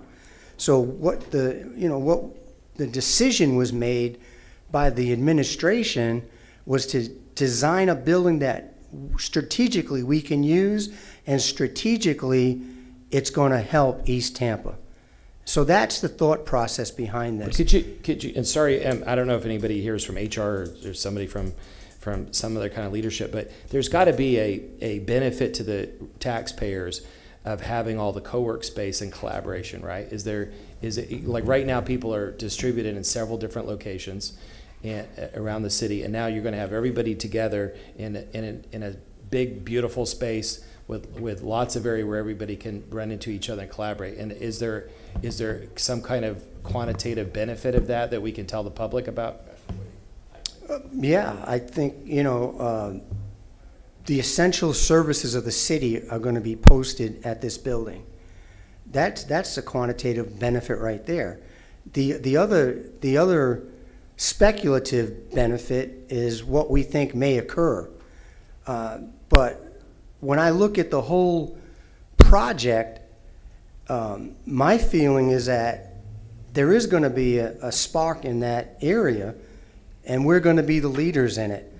So easy access to high demand departments, a beautiful structure that can be used by the public for meeting rooms or concerts or whatever. There's just a whole multitude of good that's going to come out of this. There's sorry to hit this one more time, right. but just because we're going to get asked a lot of tough questions from the public, and you're helping us to answer the questions. But it seems like my office, my company, I moved from a traditional office a couple years ago to Ybor in a big open space, and the purpose is to be more creative, innovative, collaborative, and there's got to be some messages or measures around all of that. I don't know if Chief Bennett's watching and can jump in, but just so why the public's going to ask us, why do we need to spend money on all the art? Why do we need all these special finishes? Why do we need the big overhangs instead of just a concrete box with basic offices in it? And there's got to be not the hoped for benefit of real estate developing around it, but what's the benefit to the public of the city staff working more collaboratively and innovative, creatively, and productively? Well, Sal. Go ahead. Before you answer that, Go ahead. Mr. Carlson, let me say something. And as a retired city worker, and I kind of see the Castles administration and Sal, who's been in the city, and Chief, some of these buildings, I like to say, some of these buildings that we've been in have been sick buildings. I know tons of police officers were in the old building on 1710, how many officers probably died from cancer. And the city keeps buying and trying to renovate some of these old buildings. and some of these buildings are sick. And if some of the employees don't like the environment they work in, I don't like the environment I work in here on this 3rd floor. I have no privacy at all. The walls are so thin, we're like boxed in. But when I go over the next door, I see executive staff has plush, lovely offices, and I'm the councilman, the chairman of the city council, and my office looks like crap. I don't feel comfortable where I work at. The amenities aren't there. You know, I look at the walls, my aide is right up on me. I can't even have a conversation if I want to have a conversation. So I think sometimes it goes down to, how do your employees feel comfortable? How do I feel in my work environment, my conditions? When I look at this building, you know, I'm not saying how I'm going, where my vote, but what I can say, when I look at the building, I can say, you know, I always use the word wow. The thing for to put a message, wow. I can say, wow, the community, the people might feel good by going to work there. It looks nice. You're going to have some amenities. So I can see what your point is about maybe building something, maybe box structure and not as pretty as well, but, you know, sometimes people do like to feel good where they work. And sometimes when I come to work here, I hate my office. Yeah, and I think that's just my perspective. And what I'm trying to do is just help you to give us answers so that we can answer the public when we get asked. And that's a good point that Chairman Goods brings up, because I'll tell you, Councilman Carlson, I went over and toured the new St. Pete Police Department, you know, and I had been in their old department, but you could see a difference. And this goes to Councilman Goods' point. You can see a difference in the employees' attitudes over there and the pride that they had in that building. And to me, once that's changed, once that attitude is changed, that just rolls over into better service for the public. You know, and those are the benefits. I mean, it's, you know, yeah, we're spending a lot of money on a beautiful building. It's going to be great. But the benefit is that we're going to get better service to our citizens and a better attitude for our employees. And I support Councilman Good 100% on what he just said. I have Jean Duncan here. She wanted to make a couple of points, too. Thank you, Sal. And Sal and his team have done such a great job. I think all of you will agree, despite some of the questions we still need to refer to. Sorry, Jean Duncan, Administrator for Infrastructure and Mobility.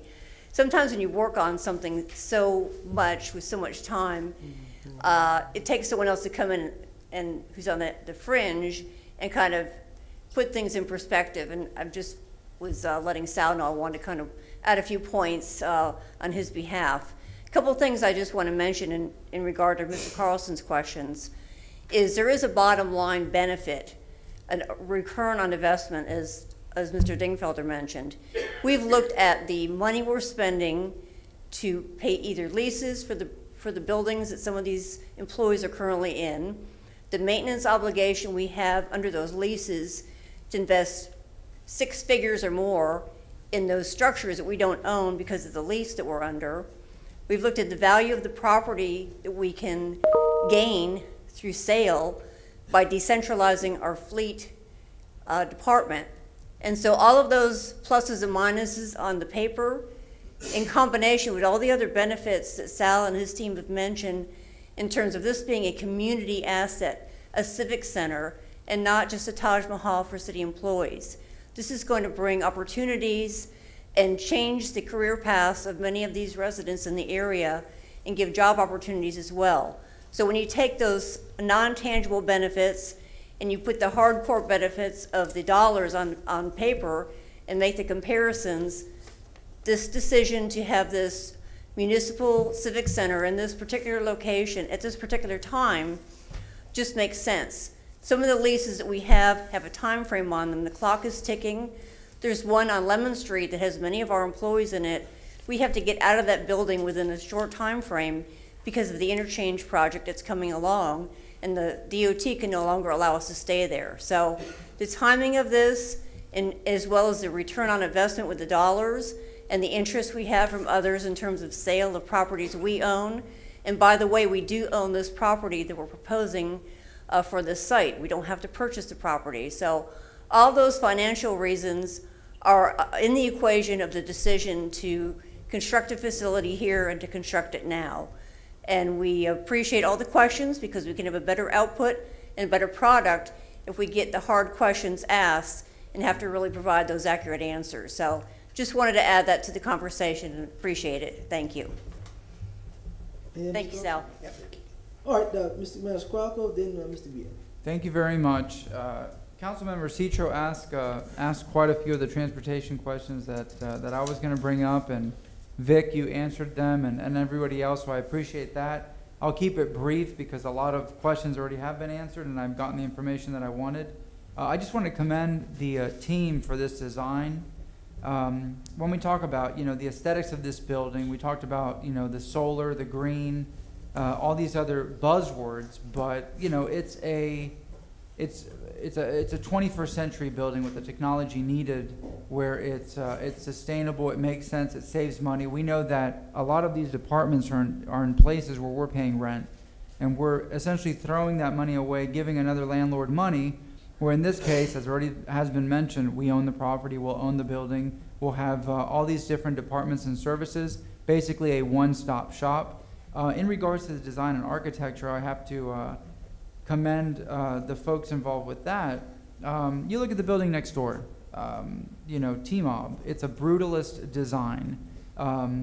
It's a nice design, but it's of that style. You look at Old City Hall, the building that we're in, and it's a beautiful, unique building, historic, over 105, now 106 years old, and something that is really an iconic building here in downtown and in the city of Tampa. This building, it's a modern design, but it goes back to a lot of mid-century modern elements. I see a lot of use of wood, metal, structures that you would have seen in the 1950s and early 1960s. And I bring that up because it is a building that 50 years from now, 100 years from now, will be special, will remain iconic, will be unique in its design, where people will say that is from that era, or it looks back to the past, that mid-century modern design, but at the same time it's timeless. It's not going to be an old and outdated building anytime soon or anytime from now to 100 years, I don't think. I think it's something that we'll always be proud of. We'll be proud of the solar technology, the green energy. We'll be proud of the green space. We'll be proud of essentially what has already been said, basically a civic center, because it'll be open to the public. It's not just for city employees, it's for everybody. We talk about where this is located, and Chairman Goods said it. This is East Tampa. This is an historic $100+ million investment in the community that we can all be proud of, that the neighborhoods can be proud of.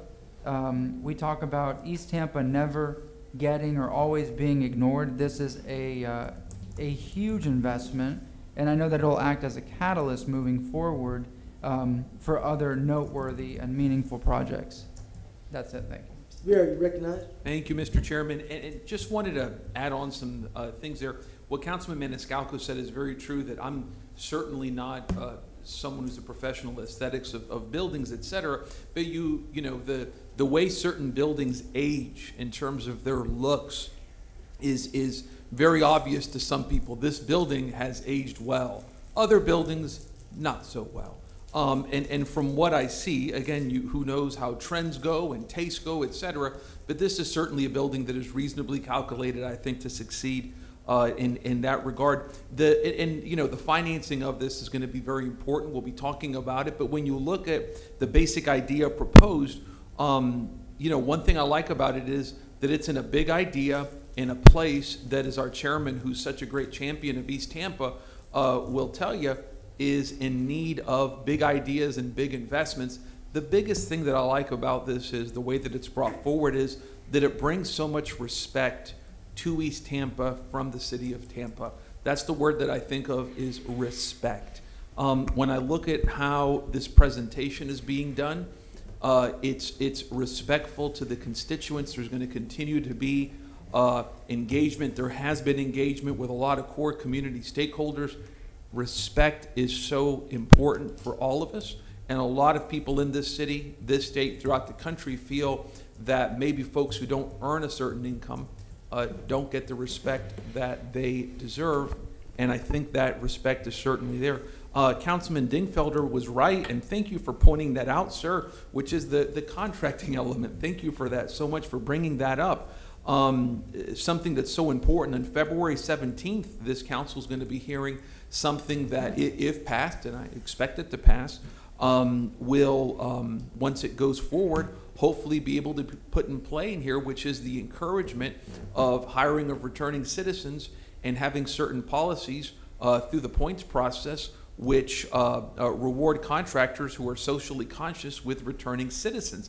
I hope that that's something that can be put into play with this huge project, because this project really allows us to, through the contracting process, in a reasonable way, promote our values. So I think that's very important. You know, we're going to talk about the costs of this, you know, something that some folks have asked me, which is, you know, this is going to cost a great deal. It's got to be done in a fiscally responsible way. But what about those commitments that the city of Tampa has already made just in this last budget on some real core necessities? So I will be following up with the administration on timelines, for example, and not that they have anything to do with this project whatsoever, but on things, for example, the additional assistance in Fire Station for 13, making sure that those are going forward, because something that we're going to be asked is, because when I look at the timeline for this, this is something that is being done with all deliberate speed and vigor, and that's good, but we just want to make sure that everything else is moving as well. Community input is, again, something that's so very important on this. I'm very interested in, and he has already spoken on this, and seeing some more thoughts, to the extent he wishes to speak further, from Chairman Goods on this issue, given the fact that it's East Tampa. But again, I think that this is a big idea that brings government to a part of Tampa that is often historically ignored, and is being done with great respect for the citizens there who deserve that respect. Thank you, sir. Well, I'm going to end it with this before we get to Mr. Hara. I want to make sure, Gene, are you there?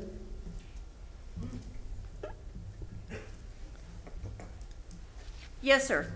I just want to make it totally clear, administration in your office, because you know you're going to have a big to do with this project as well. And we made it clear to the Pipes program. We must have good numbers with this project. This project is going to be in the east side of town.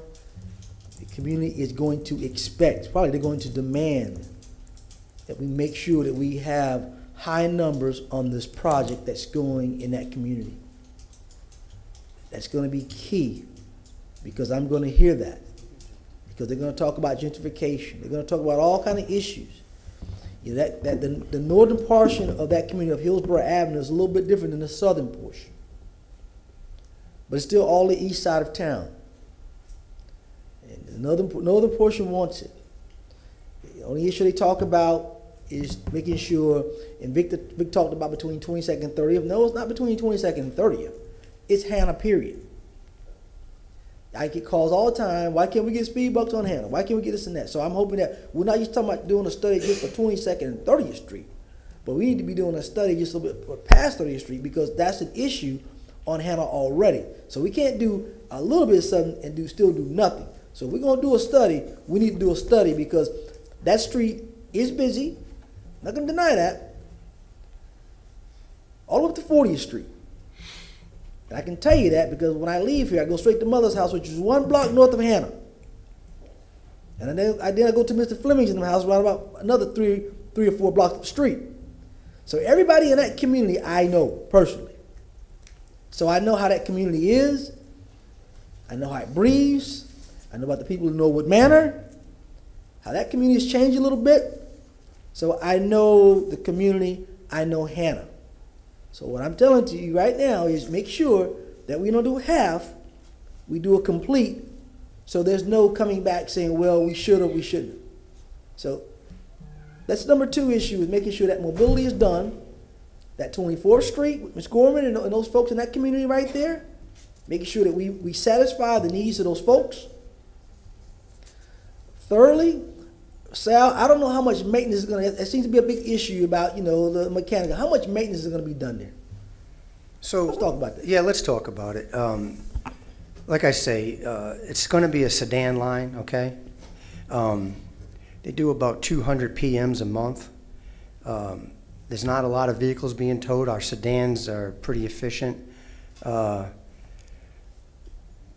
addition to that shop, there'll be the administrative offices, you know, for the manager and the supervisors.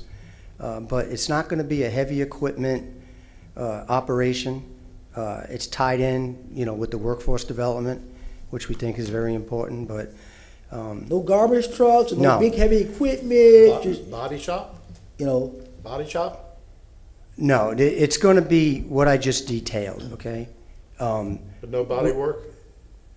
Most of the body work, I mean, we do some of it, but most of it's contracted out.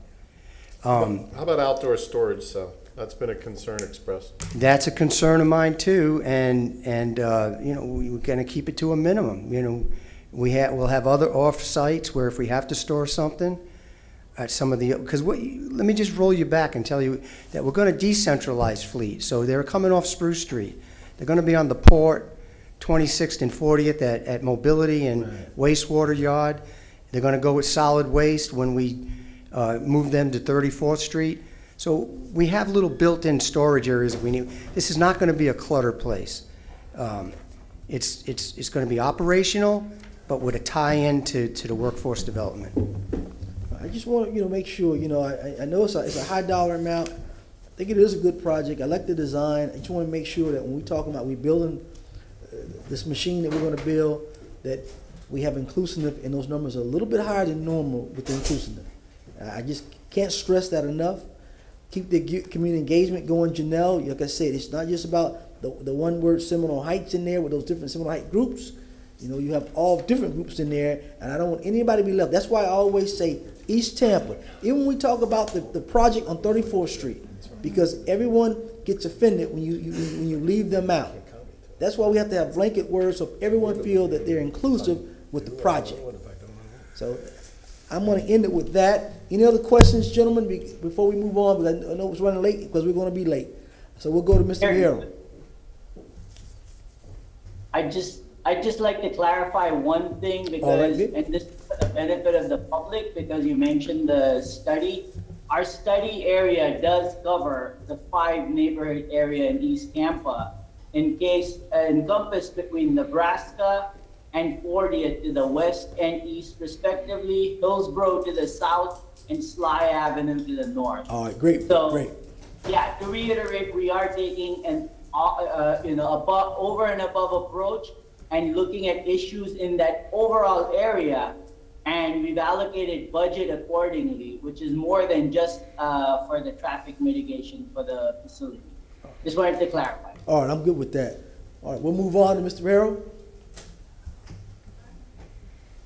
Yes, sir. Good afternoon, sir. Good afternoon, Council. Dennis Rehero, Chief Financial Officer.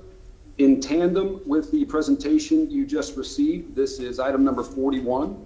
We are requesting consideration for Council to approve a bond issuance not to exceed $165 million, not just for the Hannah Avenue Government Center, although that's the biggest portion at about 2/3 of the bond, but also quite a few other projects that we've been discussing for months as part of the budget process. We'd like to present a few slides here, surfacing some information that came up when we did our individual briefings with you. If I can share my screen, please.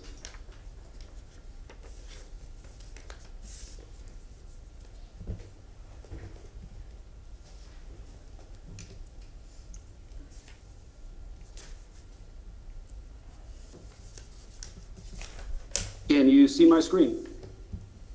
Yes, sir, we can see it. Outstanding.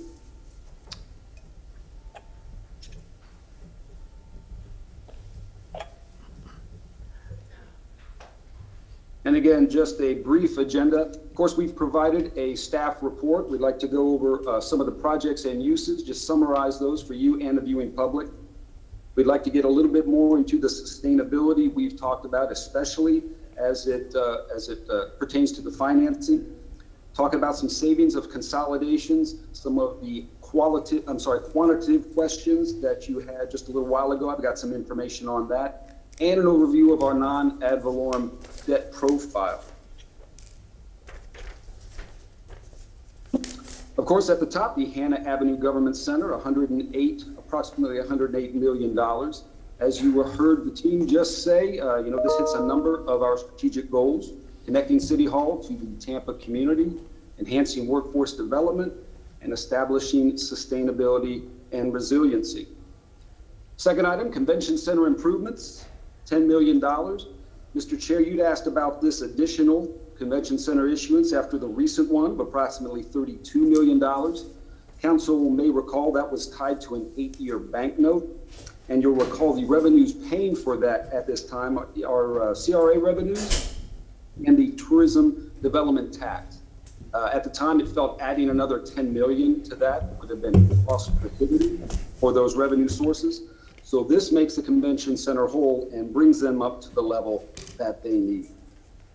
In infrastructure and mobility, $4.5 million. The first phase, or the first item, is that phase of the Foundation for Tampa's Neighborhoods. And then further to what Mr. Bede just referenced, Hannah Avenue mobility improvements associated with the Hannah Avenue Government Center. In Parks and Recreation, nearly $3 million. We have the East Tampa Recreation Complex and of course the Villa Brothers Park. Mr. Chair, you'd asked about the remainder of funding for the East Tampa Recreation Complex. We anticipate that will come from a subsequent debt issuance when the project is at a point to proceed further. Next up, nearly $2 million for public safety, and you see them itemized here. Out of the training center, a fire burn tower, land acquisition and design for fire station number 24, and design for TPD offices out on Howard Avenue. And finally, although it's the second highest portion of the bond, repayment of the line of credit we have outstanding right now. Council may recall we had utilized approximately $50 million of that line of credit. About half of it was for stormwater, and that was paid off with the recent stormwater issuance. The remaining $25 million has been used to fund some examples that you see here: street resurfacing, rehab and refurbishment of Old City Hall, Hannah Avenue design and demolition, you'll recall the $6 million for that recently, and some mobility projects in the neighborhoods. I want to brag a little bit about our sustainability efforts on behalf of the city. We'll be seeking an SPO, or a second party opinion, for designating the majority of the projects and the money as a sustainability bond. That's why we're doing it in two different issuances, or two different series. Series C, we anticipate will be the sustainability bond. And at that second bullet item, I want to reiterate, this is not just the city of Tampa saying, hey, these are sustainability bonds. These have to meet criteria established by the International Capital Market Association. As you may have heard or read, in scrutiny on ESG or environmental, social, and governmental bonds or green bonds is increasing. Whether it's the SEC or whether it's investors, they're not just letting you slap a label on it, move on down the road. They want to see that you've met standards, and we're proceeding through that process right now. So certain projects you see on that third bullet will be identified as projects with positive social outcomes, and maybe even green projects. So we're excited about that. You've heard some comments about the Silver LEED designation, and of course, the approximately $1 million in solar panels.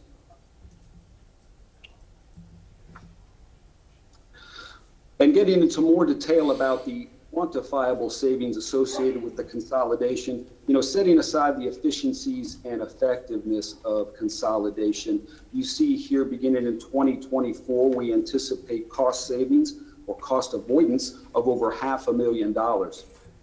Mr. Carlson, you specifically asked for more detail about it, especially as it relates over time. Just using a conservative inflation rate, that's over $20 million in savings over the life of this bond, because those savings and the costs associated with leasing, they're just not going to stay static over time.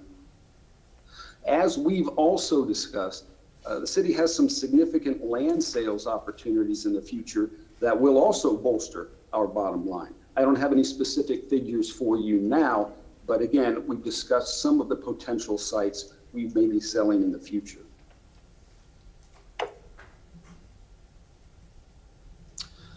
want to start out with our aggregate non-ad valorem revenue debt service chart you see right here. This is where we're at now. Mr. Dingfelder, you specifically asked for more detail about the escalating annual payments. So I want to show you where we're at before, prior to council's potential approval of this bond issuance. You can see we, over the next 8 years, till about 2029, we anticipate spending anywhere from $25 million to $33 million a year for previous debt obligations. And then a substantial decline all the way out to 2046. So what we've done, and it's a common practice for jurisdictions trying to blunt the initial impact of the debt service. You see these orange bars here. That is the Series 2021 B and C that we're asking you to consider right now. So what we've done is, it's called wrapping the debt. We're wrapping the new debt around the existing obligations. So again, trying to mitigate the initial impact until we get over that 2029 hump, and we're better able, whether it's us, well, it won't be us forever, whether it's us or future administrations, future councils, better enabled to accommodate these debt service payments. This adds about, as you see, about $5 million a year for that 8-year period. And then it escalates, as you've seen in the agenda package. We get a good period of time, $4 to $5 million, and then it continues to go up, up, and up. Again, all in an effort at blunting the impact over that 8-year period, and again, getting us past that 2029 bill.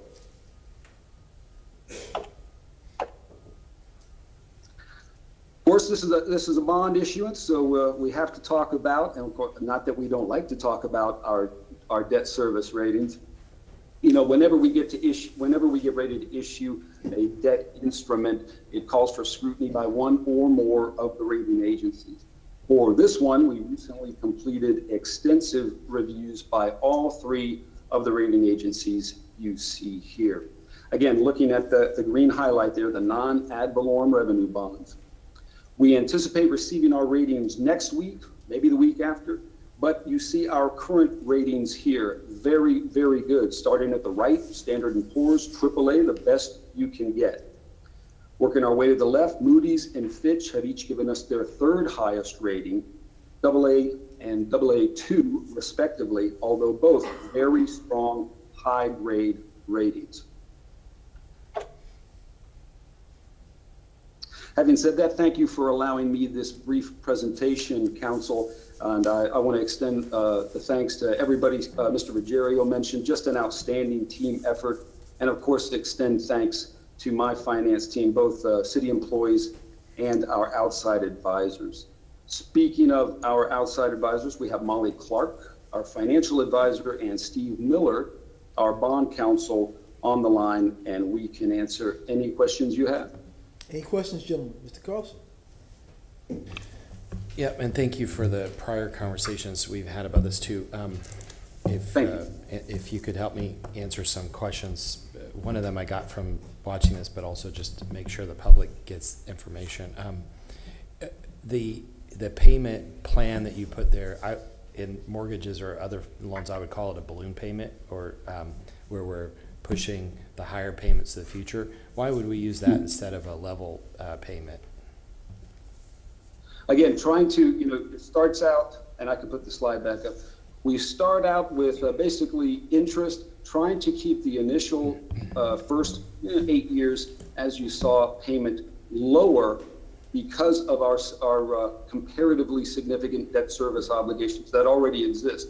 Those are pre-approved debt service payments annually that we've got to pay. Again, 25 to 33 million. We're trying to keep it down as much as possible towards the back end when we have a little bit more flexibility. Also, the market right now with these low rates, the market allows us to do this.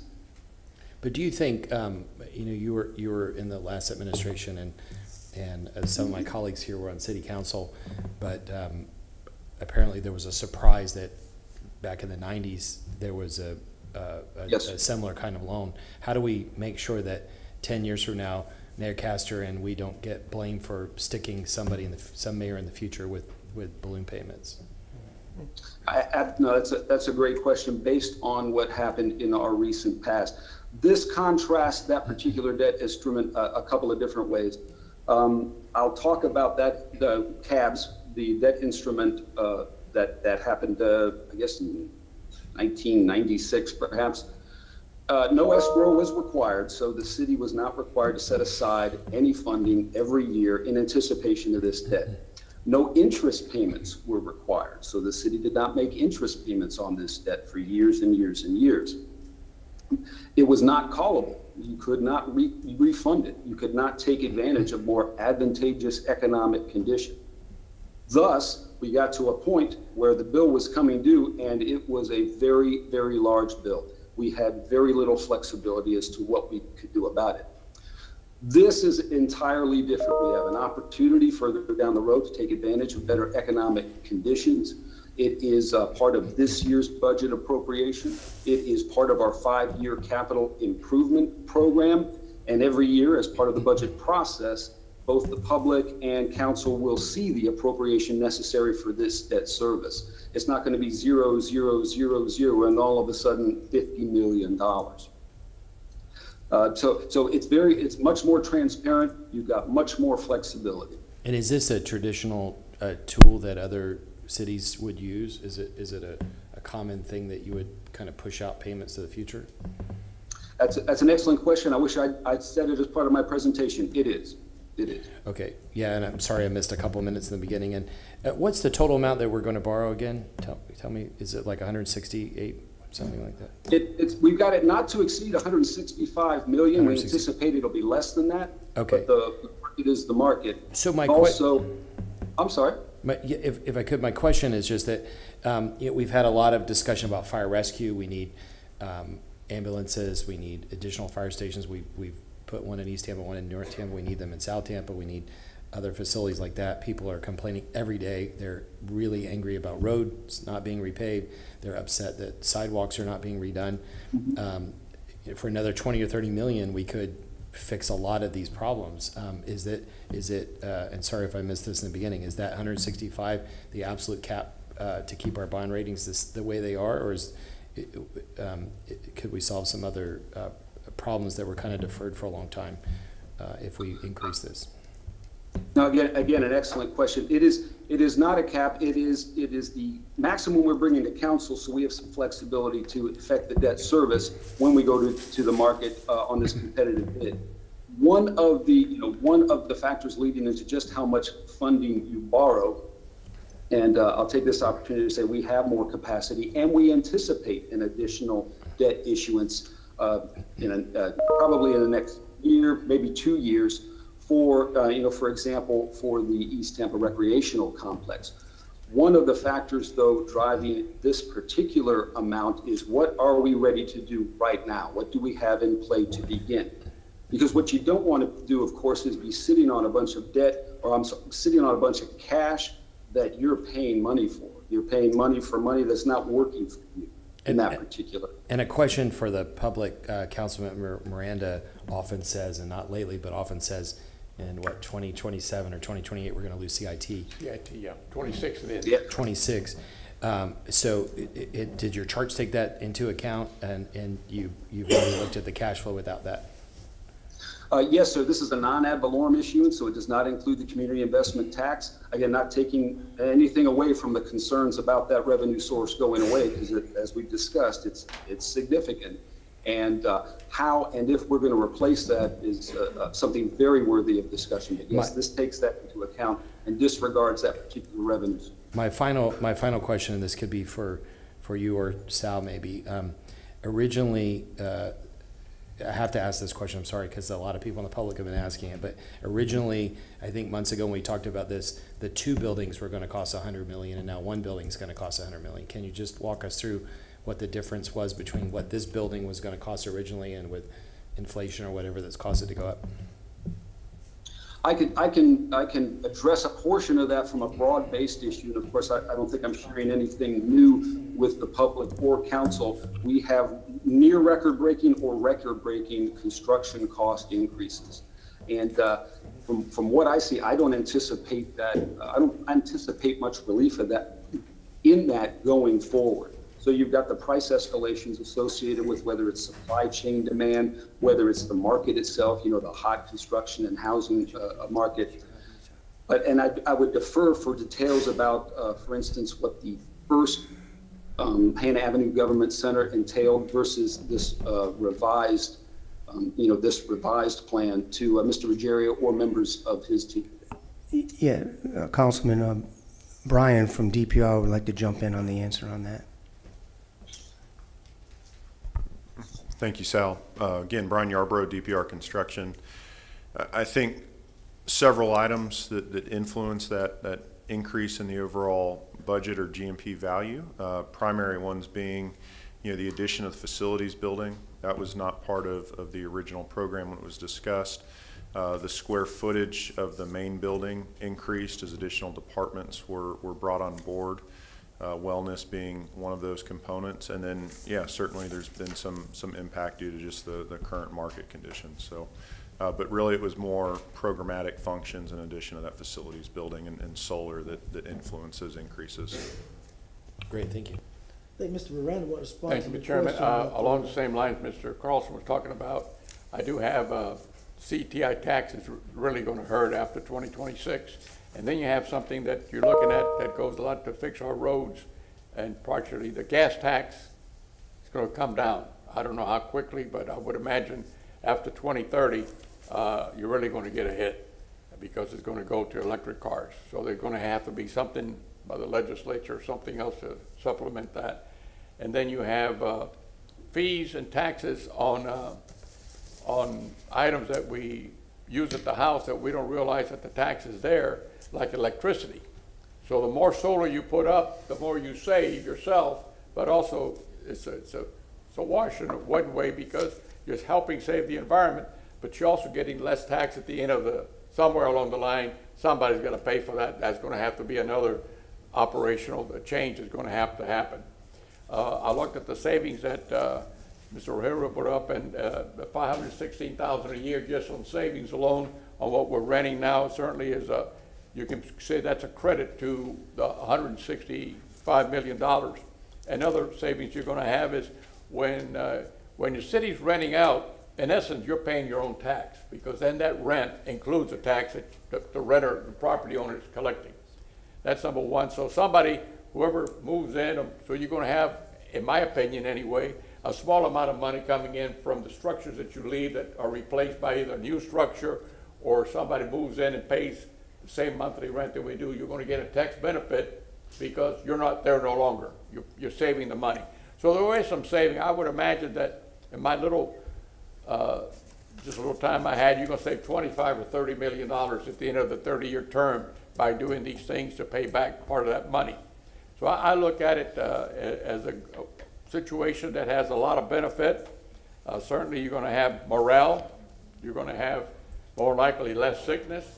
Like Mr. Chairman Good said, there were people who died because of what was happening at the old 1710 building on Tampa Street.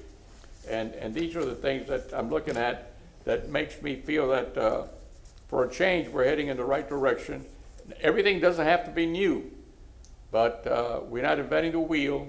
We're just taking advantage of every spoke on that wheel so that a flat tire doesn't happen as you start to move the vehicle. And I think we're moving forward in the right direction. So let's see what happens when these come up. Thank you, Mr. Chairman. Anyone else? Steve? Oh, by the way, one other thing I forgot. I did have an early morning conversation with the Chief of Staff, and I asked a question regarding the payment back on the bonds. Our responsibility is to say yay or nay. Their responsibility in administration is to administer and sell the bonds and make the arrangements for payments. and he guaranteed me that these payments will be made on a yearly basis. It's bottom loaded at the end. I think there's about $27 million in the last 3 years. Thank you, sir. Mr. Defoe, you recognize it.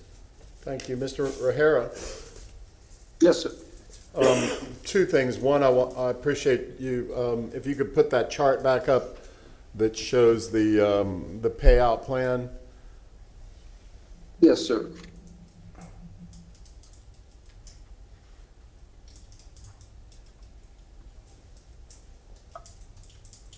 This one, or I'm sorry, you said the chart. Yeah, right now, we're not, oh, there we go. Okay. Ooh, Yeah. I apologize. The pretty one, there you go. With your Etch-a-Sketch. I think it's really important to look at this. This was the first question I had for Dennis the other day. You know, why are we making these smaller payments up front and then jumping into larger payments? And Mr. Carlson, Mr. Miranda both spoke to this, so I won't regurgitate all of it, but I do think it's really important to recognize why. I had no idea why we would do that because, you know, as a homeowner, as a family, somebody trying to manage the family budget, the last thing I want to do is have my house costs increase 30 years out, you know, when I'm a real senior citizen and and all of a sudden I'm paying 3 times as much for my mortgage. But in this case, you know, we're operating a big city, and when Dennis explained this to me, it does make sense. I do recognize it's unrealistic to say we will not do any more bonding for the next 30 years, and that's what it will always look like, because that's not the case. And the next council, the next mayor, whatever, I'm sure we'll bond some more, but hopefully we'll stay below that $30 or $40 million a year level that we're kind of at right now.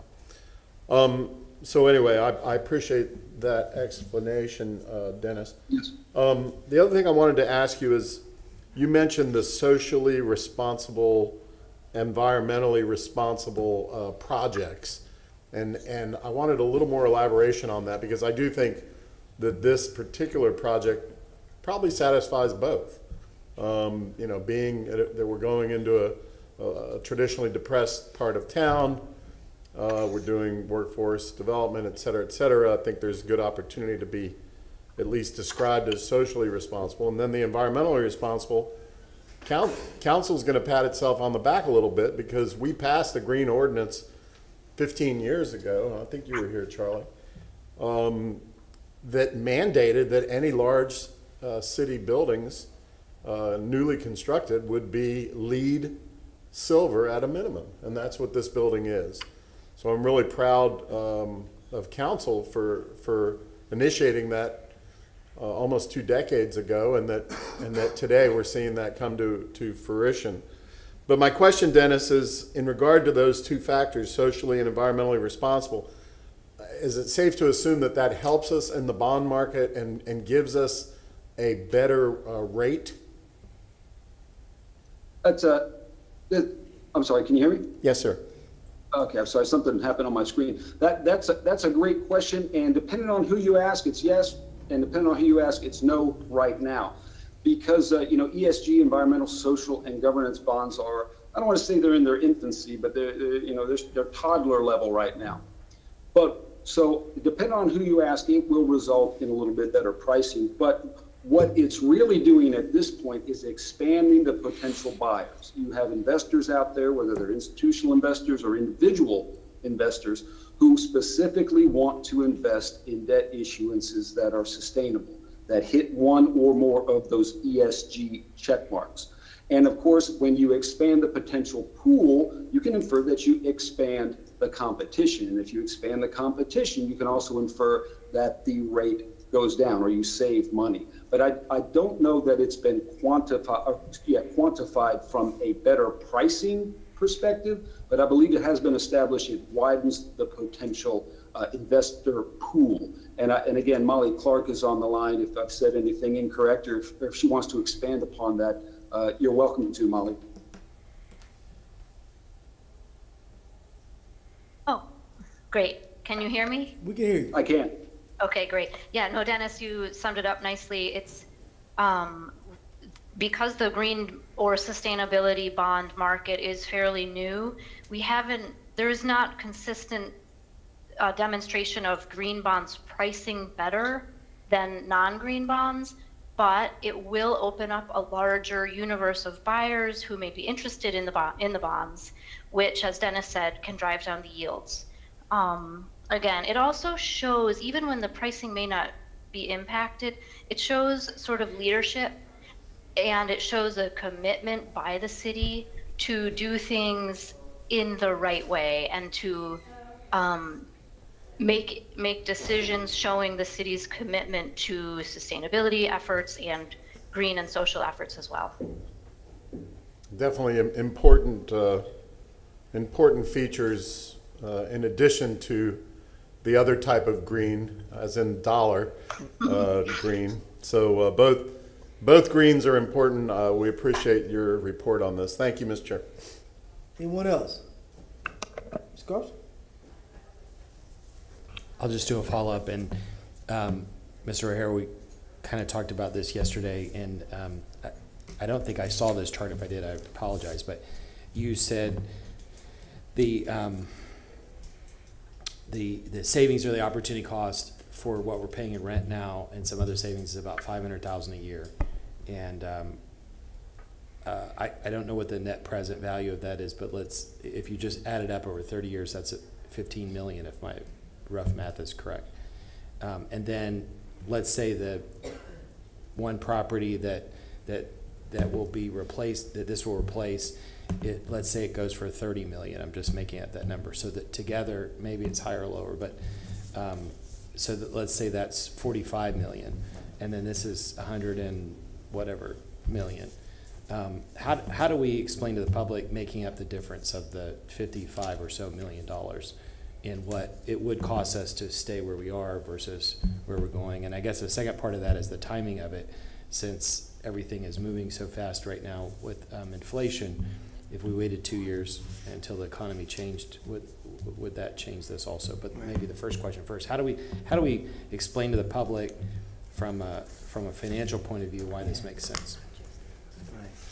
Thank you. And yes, we did discuss that. I didn't do a chart about that from a broad-based perspective because I'm a little reluctant to put those big-ticket, multi-million-dollar figures out there for potential land sales that we just don't have enough information on yet. But philosophically, you're quite right. The city may have an opportunity to significantly bolster our bottom line with land sales.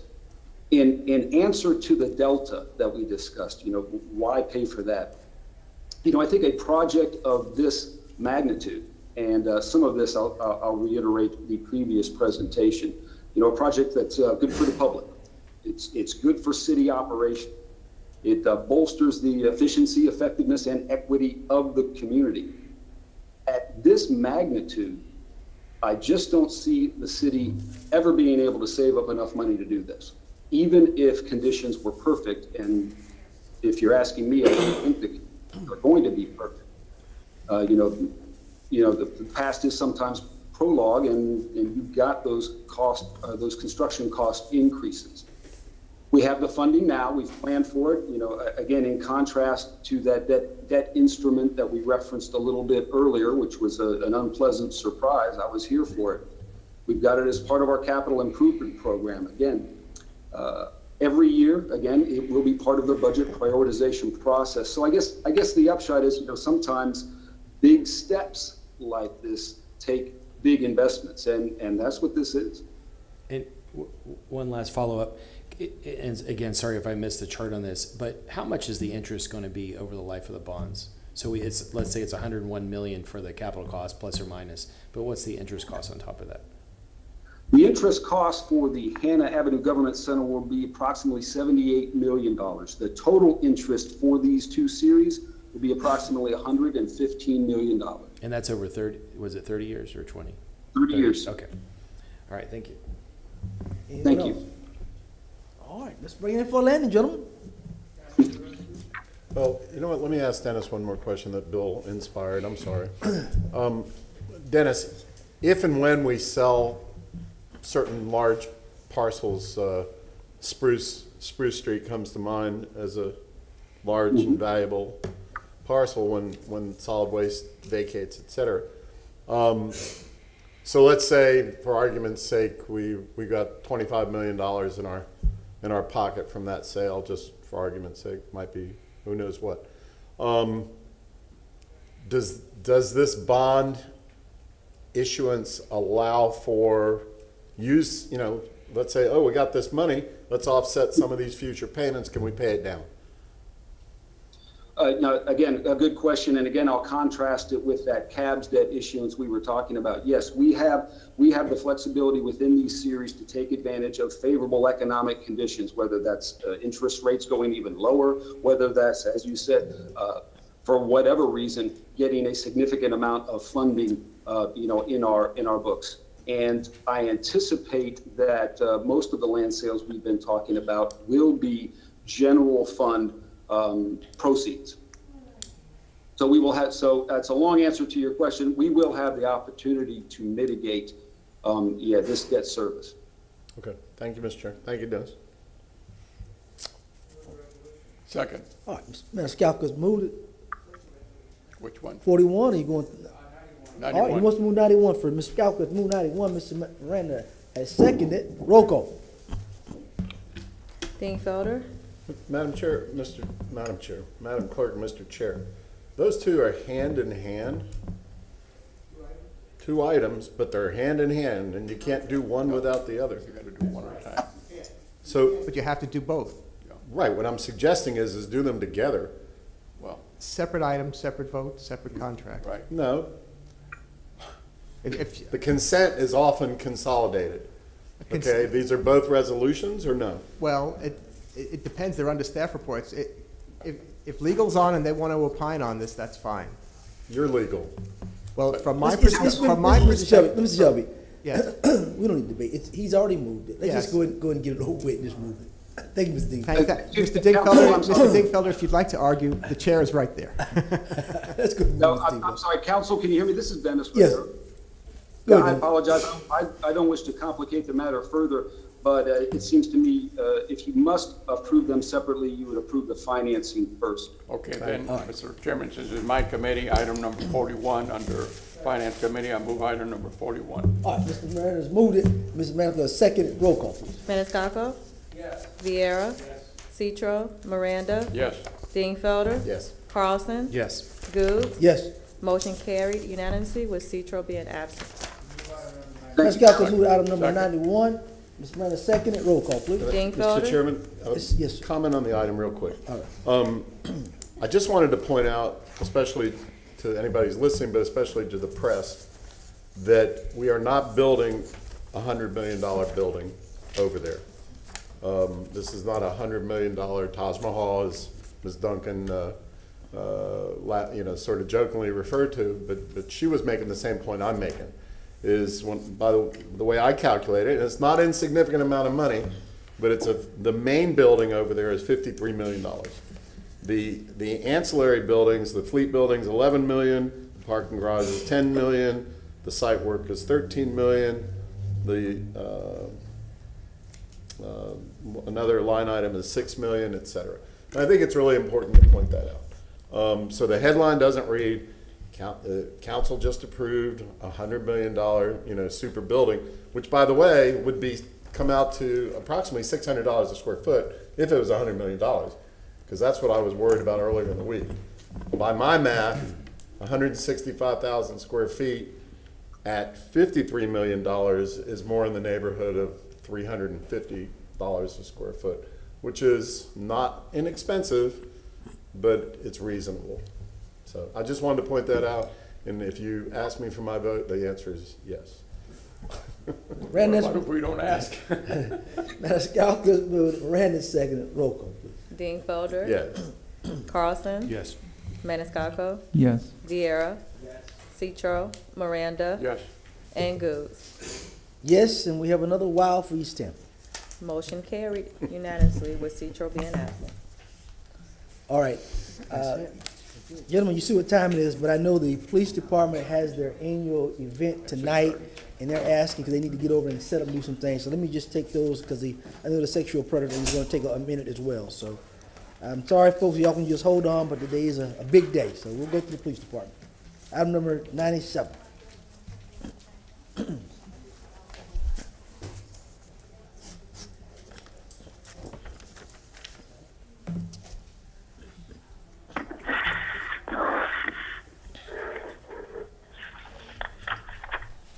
Good afternoon, Council. Ruben Delgado, Interim Chief. Good afternoon. In the room here. I have Detective Gazina with me, and then Mike Schmid, Legal Advisor, and from Code Enforcement, Keith O'Connor here to talk about Article 97. What I'd like to do is turn it over to Detective Gazina. He's part of our criminal tracking unit. He's been handling this specific issue for about 7 years now, well informed with the details of how this program works, and I think he can answer anything that was missed on the memo that you have questions on. So I'll give it to Detective Gazina. Good evening, gentlemen. I approached this subject about 4 years ago. Did extensive research through individuals, through different municipalities that have the past ordinances that are dealing with the sex offender issues concerning clustering. I want to speak to the VM-Ybor area, particularly about the numbers that are there and why they're there. As I spoke previously, the Tampa Police Department doesn't have any influence on these individuals as far as the locations that they choose to reside. The biggest influence in the VM-Ybor area, as me and the Chief spoke to in the second page, is the residency requirements for probation. And essentially what these are 3 ordinances, they're statutes that are passed from the Department of Corrections and also from the legislature in Tallahassee.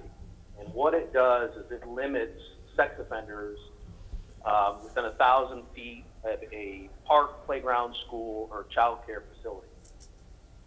One of these 3 restrictions includes what we call the conditional release supervision or the parole supervision. These individuals include children's bus stop. The large area of these individuals are mandated within 1,000 feet or prohibited from within 1,000 feet of the playground, school, child care, and then the parolees add a children's public school bus stop. The VM-Ybor area is not compliant for the parole releasees. That area is restricted primarily to an area around Florida and Hillsborough Avenue where there's no children's bus stop.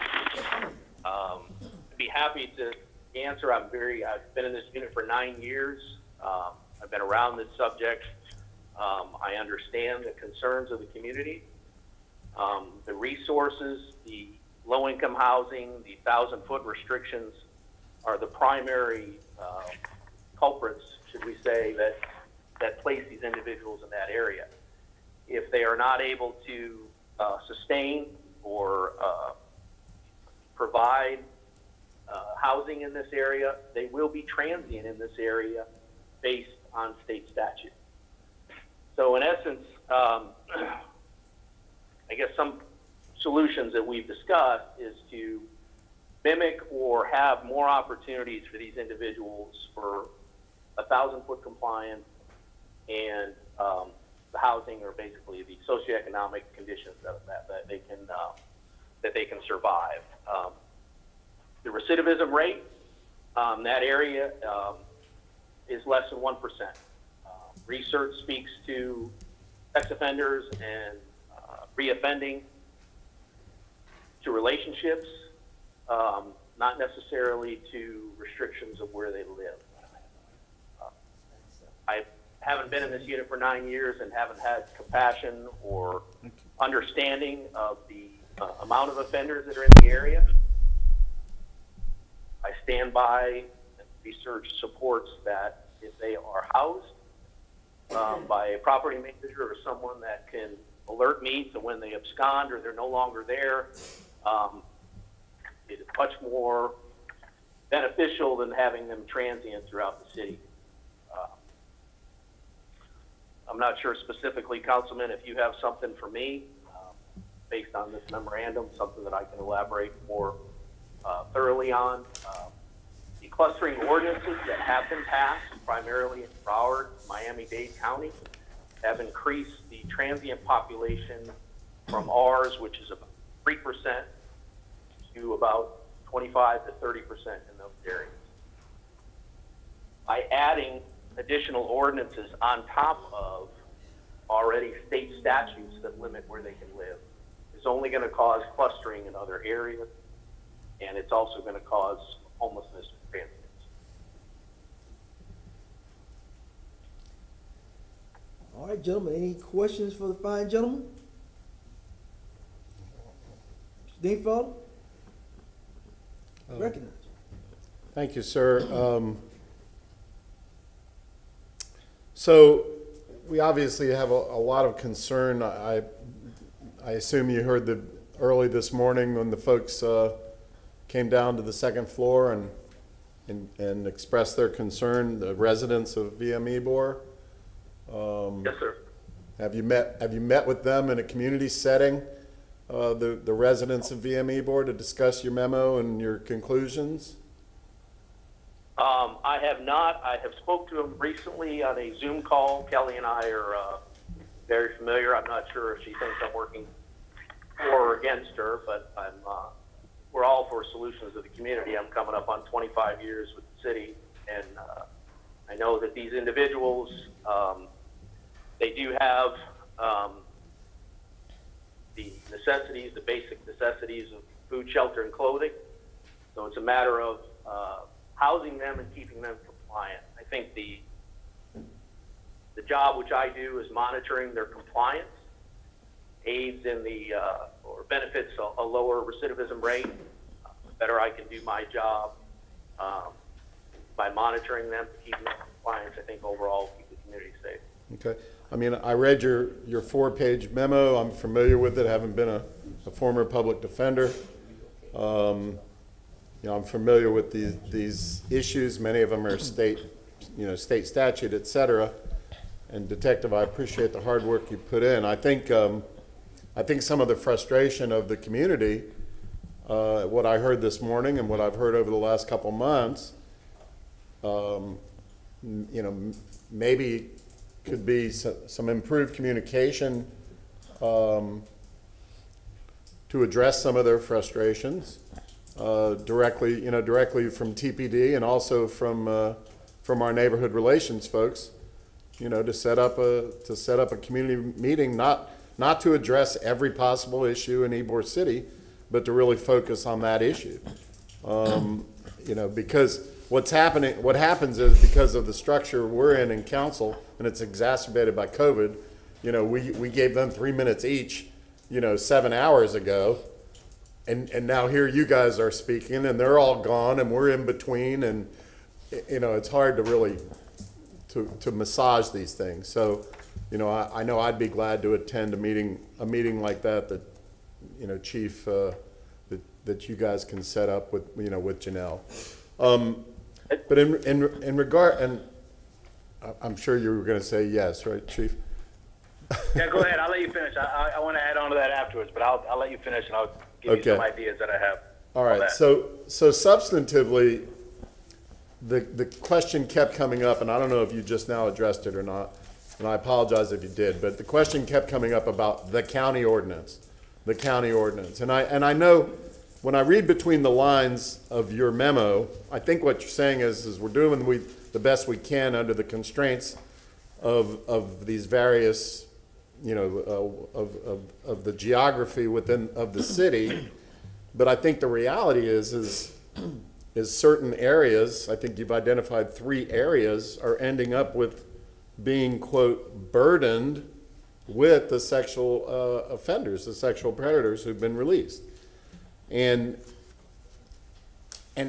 so I guess there's 2 questions and Mr. Miranda often points out to the fact that we really need to try and treat all areas of the city, equally and fairly to the best of our ability. But in this case, it sounds like for whatever reason, we've sort of strayed off track in that regard. I'm not saying it's TPD's fault, but I'm just saying it's kind of the way it seems like it's evolved. And then my next question is tell me about the county ordinance, and is the ordinance in full effect, and do we have the discretion not to enforce that ordinance? I know sometimes if you have a city ordinance that conflicts with a county ordinance, then the city ordinance prevails and that sort of thing. But here, I don't think we have a conflicting city ordinance. We have no city ordinance, I don't think, on that issue. So therefore, the county ordinance would apply. At least that's my humble legal opinion. So anyway, I'll throw those two at you. I'll speak to the first one, and I'll defer the second one to Mike Schmidt as far as the ordinance is concerned. Oh, I didn't recognize Mike there. Hey, Mike.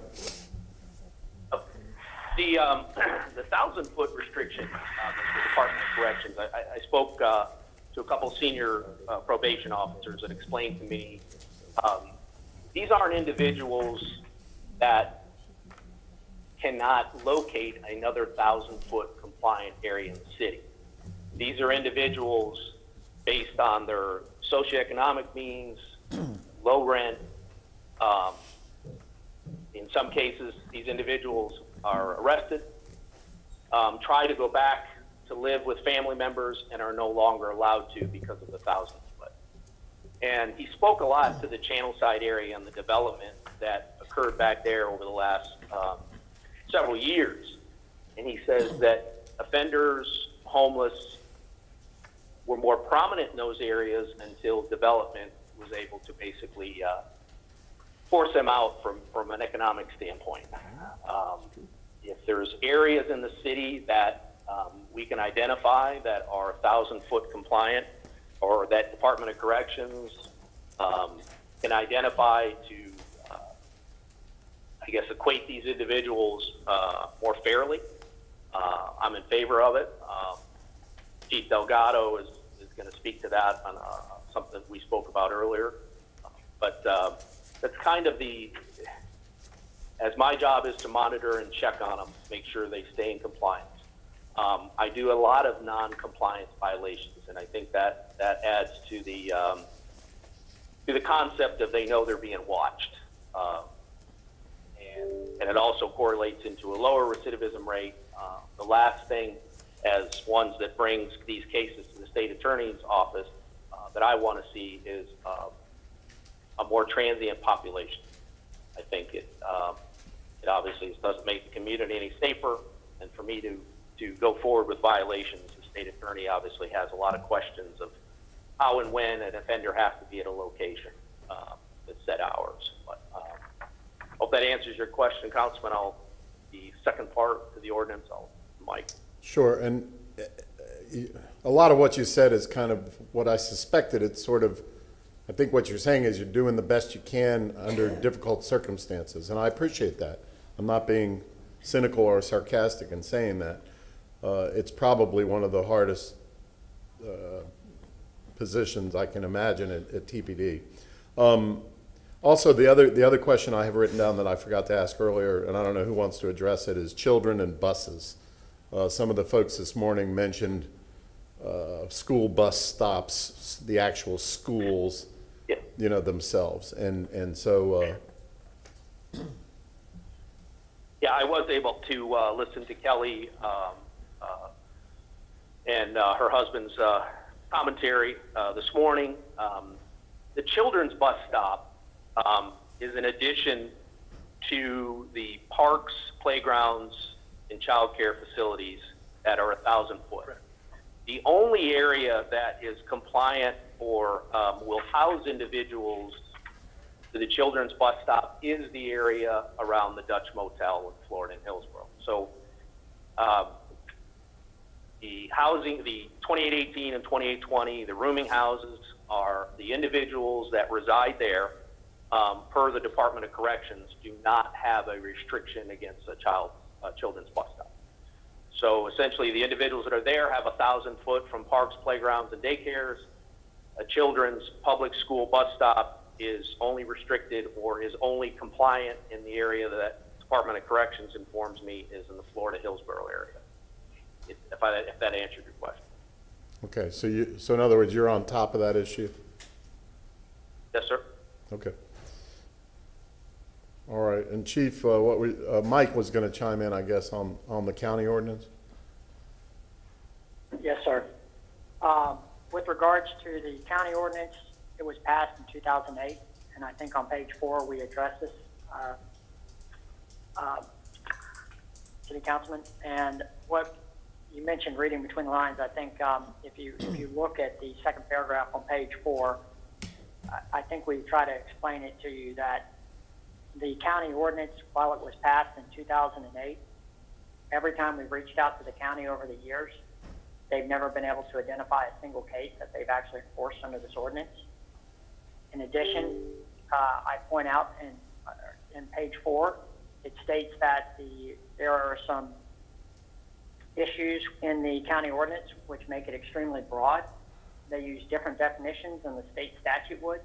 So there have been some legal concerns raised by me to the department over the years about the enforcement of this ordinance. So I would try to answer your question. I will tell you that there are some legal concerns. I'm not saying that it's unconstitutional. We haven't gone that far. It hasn't been enforced in the county that we can tell. And so the city, likewise, has not enforced this ordinance at this point. In addition, based on what Detective Gazina has stated, the department has determined that it would not be in the department's best interest to enforce this ordinance because it would displace people among the streets.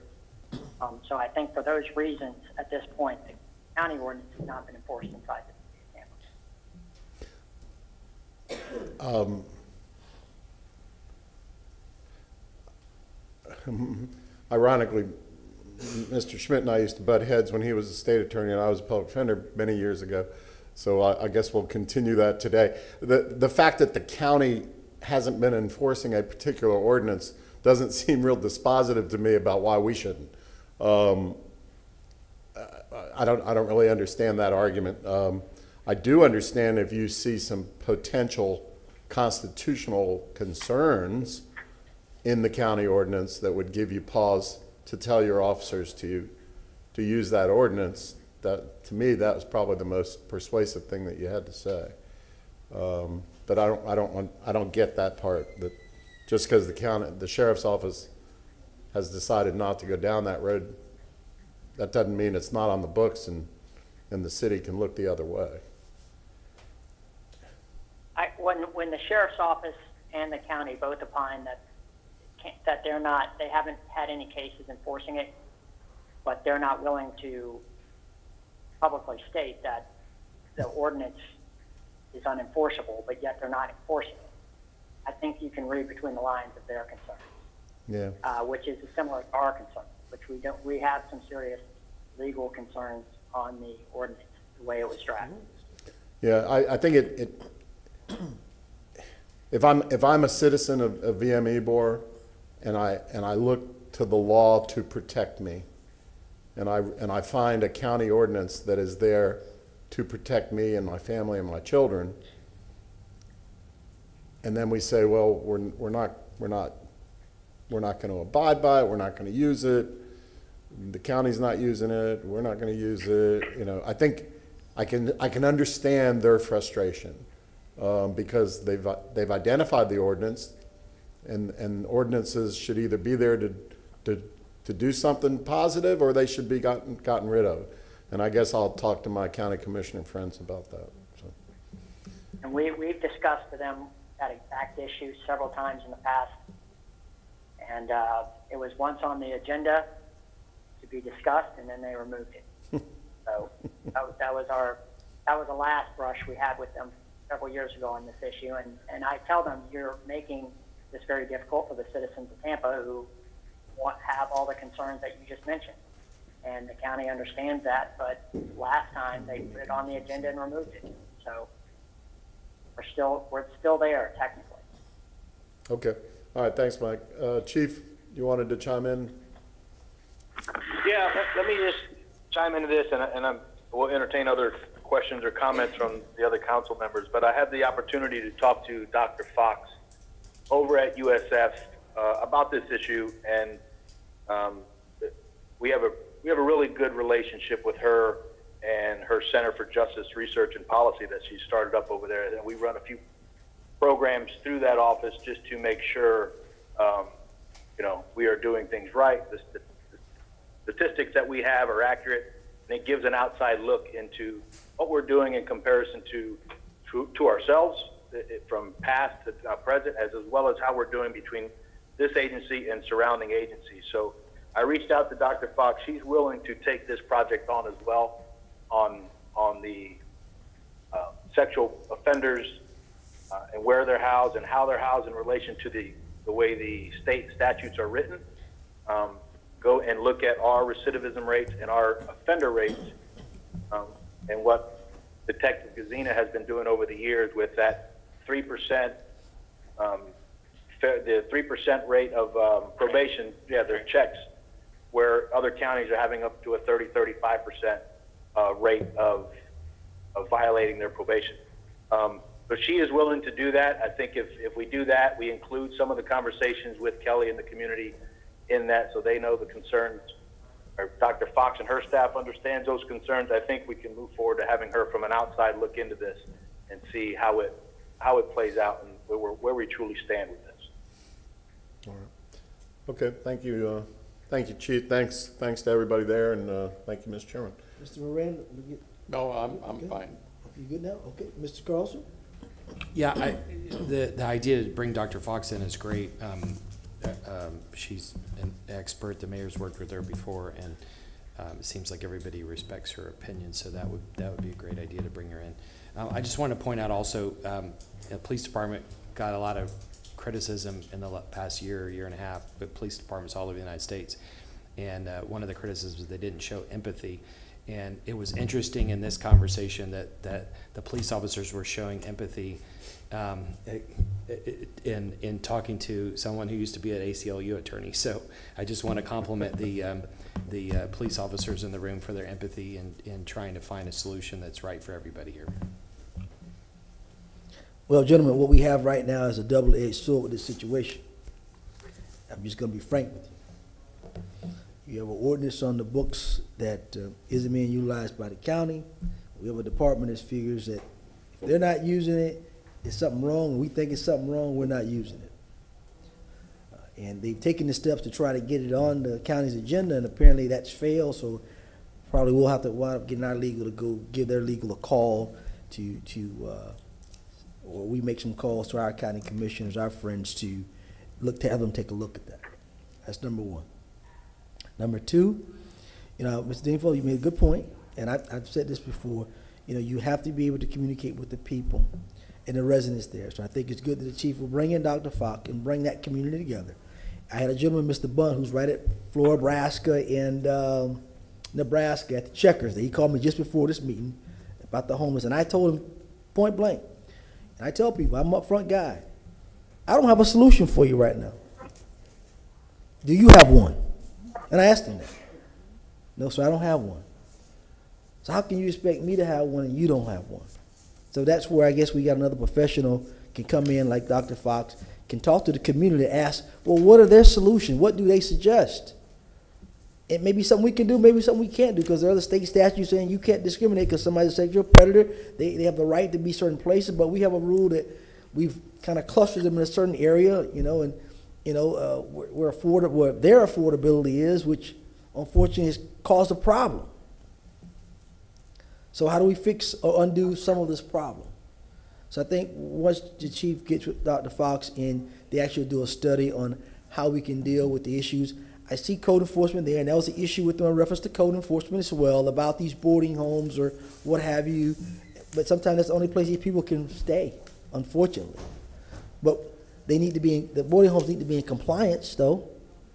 So we have to make sure that they're in compliance as well, and if we can help out a certain way, fine. But I just want to make sure that we look at the checklist that the citizens have sent all of us and we've sent to you, and make sure that we just meet with them, and be able to come up with some of their solutions as well, if they're legal, that we can do, and that way we come to some compromise about what we can do versus what we can't do. There's always something we can do. We just got to figure out what we can do to rectify the situations. So I'm sure VME board's listening. They know I support them over there. I'm there for them. But again, we got to find some solid solutions to help them, you know, and some solid solutions to help those who have those challenges, unfortunately, gotten themselves into trouble. You know, I know some guys that have gone to high school and, you know, they were a senior and they were 18 and dated a freshman and got slammed with a charge, you know, and living with that today. That's happened in a bunch of the high schools I worked at. You know, the parents were adamant, you know, and that's happened to some guys, and that's been unfortunate, and they've been, you know, had a hard time the rest of their life. You've seen that happen. But nevertheless, Chief, let's just see if we can get with the community over there. I know we got these clusters, see what those clusters really are, how we can do what we can do. If it's unfair to where we need to do something else, then let's bring it back, let's do something else. But again, look, Brian, Keith, look at the code enforcement issues, make sure there aren't any issues. If there are, have them kind of straighten them up, you know, the best we can. And if we have to kind of help them, we got to kind of help them too, you know, because, I mean, some of those people don't have any place to go. And again, if they're all over the place, and he can't do it by himself if they're all over the place. How can you check them if they have no address or just transit? You can't even find them. That's a problem in itself, Mr. Miranda. I want to be able to find that guy. I want to know where he's at day and night. When it's trick-or-treating time, where's that guy? Is he in? You know, is he where he's supposed to be?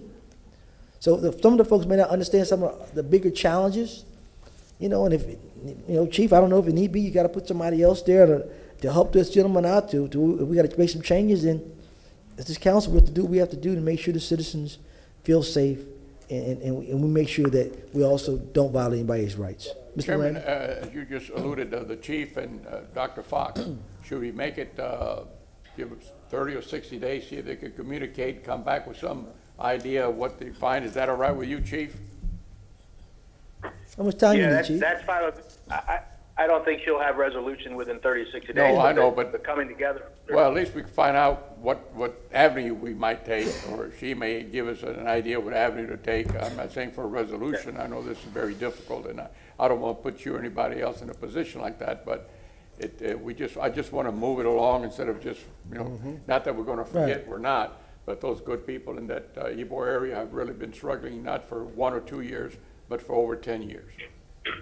How about I agree. February, Mr. Mayor? How about February, the first meeting in February, which is the young lady here from the clerk's office always has the answer. February 3rd, that 2022. That works for us. And in the meantime, Chief, you guys will start meeting directly with that community? Yes, we will. And I know we've had conversations kind of in silos with individuals, but we can get them all together and have one meeting as well and talk. And Chairman Good, you brought up the Halloween thing, and I'm glad you did. I just want to take a quick second. You know, when John monitors these individuals, and we have those auto dispatch, and you might be familiar with it, but the rest of the council may not. The auto dispatch calls that get set up to some of these places where the officers on the street get dispatched to do the check. correct. And they do a street check, and then Detective Gazina reads the check and understands they're still in compliance. So that is happening.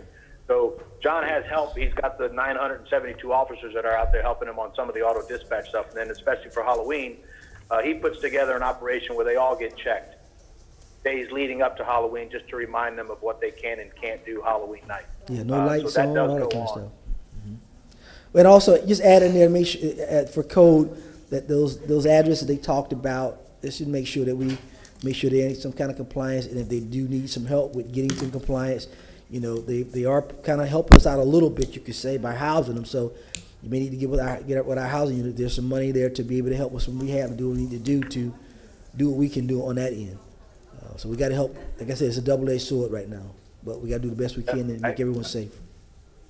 All right? I agree. Any more questions about our sexual predator? I know you guys got to go. Mr. Smith, while you're still there, you want to handle the nuisance abatement situation while you're still there, sir?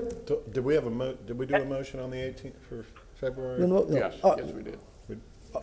All right, Mr. Miranda made a motion, second by Dean Fuller. All in favor? Aye.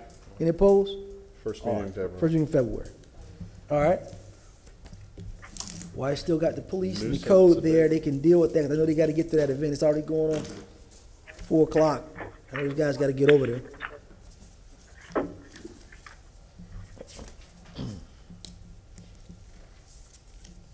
Anytime you're ready, Mr. Smith, for item number 98? On item 98, this was originally brought before City Council August 26th this year with regards to wanting a report to explain what could be brought to the Code Enforcement Board. We explained that we were looking into bringing offensive condition violations under 1947 of the City Code before the Code Enforcement Board. He explained it that we were working on initiating complaints for citizens that they could complete online that would get vetted through code enforcement. There would be a notice of a violation, a notice of a hearing to the appropriate persons, and then a code enforcement board would determine the appropriate fine based on the violation. There have been, since that report, there have been numerous meetings between legal and code enforcement and T&I to try to work on the online complaint form. We are pretty much done with the online complaint form, and T&I has been working diligently on finding a way to make this work best. And Code has worked on forms for the notices, and we're working on trying to schedule dates for that the cases could be brought before the Code Enforcement Board next year. So we believe we're on track to have this system up and running, hopefully by early of 2022 here. So right now, we do believe the bringing cases for offensive conditions, 1947 violations, which would be initiated by citizens, is on track for hopefully in a few months. In addition, since our last meeting, we have explored the idea of bringing business tax violations before the Code Enforcement Board. We are still working on that, but at this point, we do think that's a feasible option, and we also hope to be taking violations of business tax for those who have not been paying business tax fines before the Code Enforcement Board. I'm here to answer any questions City Council may have. Again, Mr. Chairman, if I may, in order for us to keep track of this, would 90 days be sufficient time? You think that all this would be brought up with the conversation you mentioned of different individuals in the boards? I think by February we should be ready to roll. There's been one concern with Acela, I think, that Acela is having to undergo some changes, and we're not sure if that's going to slow this down. But we're hopeful by February we'll be ready. Let's make it towards the end of February, then I'll give you a little bit more time. That'd be fine with the council members? February 17th, sound good? Second. Mr. Randall's motion, Mr. Dingfellow, second, all in favor? Aye. Any opposed? Motion granted. Yeah, gentlemen, I'm glad we're doing this now because, you know, you got some of these little small convenience stores, trash is all over the place. We need to start getting them in front of that code board and now, you know, to be dealt with instead of just passing it on. People saying, what's getting done? You know, some of these houses that have junk all piled over the place, want to clean, the neighborhood's looking a mess. You know, these are ways to start getting the communities clean, and I think this is a viable way versus they're saying code hasn't had one case, that board. So I just think this is a better way, and we'll look for the great update and get this thing moving the first of the year. All right, gentlemen? All right, thank you. Thank you. Got that out of the way. All right. Gentlemen, you see how busy we are today. It's a busy day. Mr. Dingfelder, I know we've got your SOG people on there. I think the only other items we have left really for staff report are your 92 and your 93. Yeah, what I'd like to do is carry those over to right. December 2nd, just due to the lack of time today. All right. Second by Mr. Maniscalco. What items is it? 92 and 93. 92, 93, yeah. Do we look at the calendar for December 2nd? Is that it, December 2nd or is it December 4th? December 2nd, we have 6 staff reports scheduled. How about the The 16th, or? Okay, I'll make we it just add- December 16th, All right. 92, 93. All right. All right, Second. I think Mr. Maniscalco seconded it. All in favor? Aye. Any opposed? Motion granted. All right.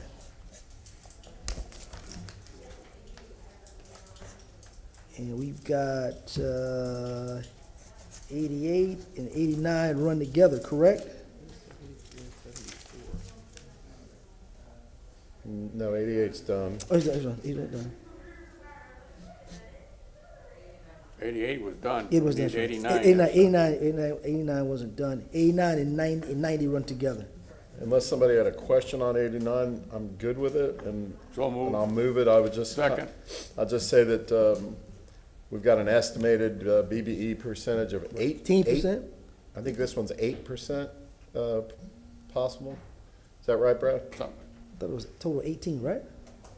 Well, the It's BBE. 18.8%. Brad Baird, Deputy Administrator of Infrastructure. What was the number, Brad?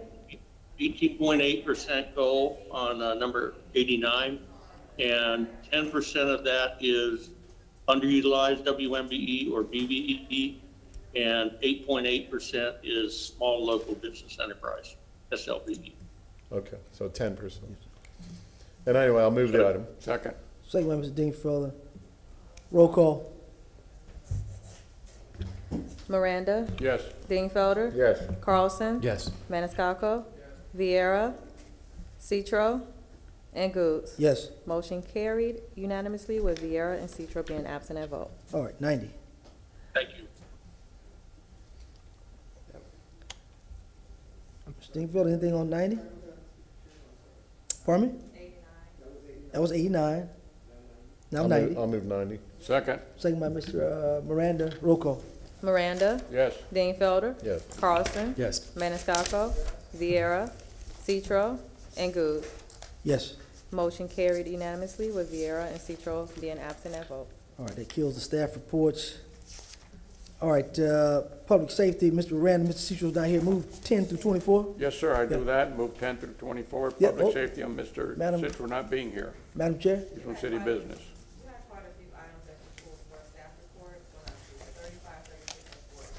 35, that's right, 36 and 40. Hold on. Dean Duncan is available on one of them, I guess. Okay, well, I'll kill 35 real quick. 35, I just wanted to give a shout out the fact that we are starting a citywide composting pilot program. So if anybody has any questions about it, please contact Solid Waste Department. I think it's fantastic. That's all I got to say. You can include it back in committee report. All right. And 36. What was the next one? 36 you pulled. Same thing. All right, we can get that to committee. And 40, 40 is about the sod, I believe. Yeah, I'm glad to continue that to our next meeting. all right. Second.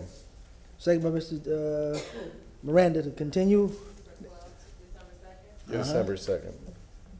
And when they come back on that, just, what I want to know is this sod areas that we are watering, or is it just sod where we throw it out and say, you know, go for it without sprinklers? So anyway, that's 40 Do you want to place this back on the staff reports or on consent? on staff report, December 2nd. December 2nd. Is that a motion? That's my motion. Second. Second by Mr. Miranda, all in favor? Aye. Any opposed? Motion granted. All right, let's run through these committee reports real quick. You ready, Madam Clerk? All right. What is- I'm sorry, Mr. Chairman, forgive me. Is Jean Duncan online? No, she's not. She's not. She was gonna appear, but we've already moved that, That moved that, okay, I just want to be, thank you. Mr. Miranda, as the Vice Chair for Mr. Citro, Public Safety, Yes, 10 sir, to I 24. move the area that Mr. Citro, he's on city business at the Florida League of Cities. I move items 10 through 24. Second by Mr. Miranda, roll call. Mr. Maniscalco, roll call. Carlson. Yes. Maniscalco.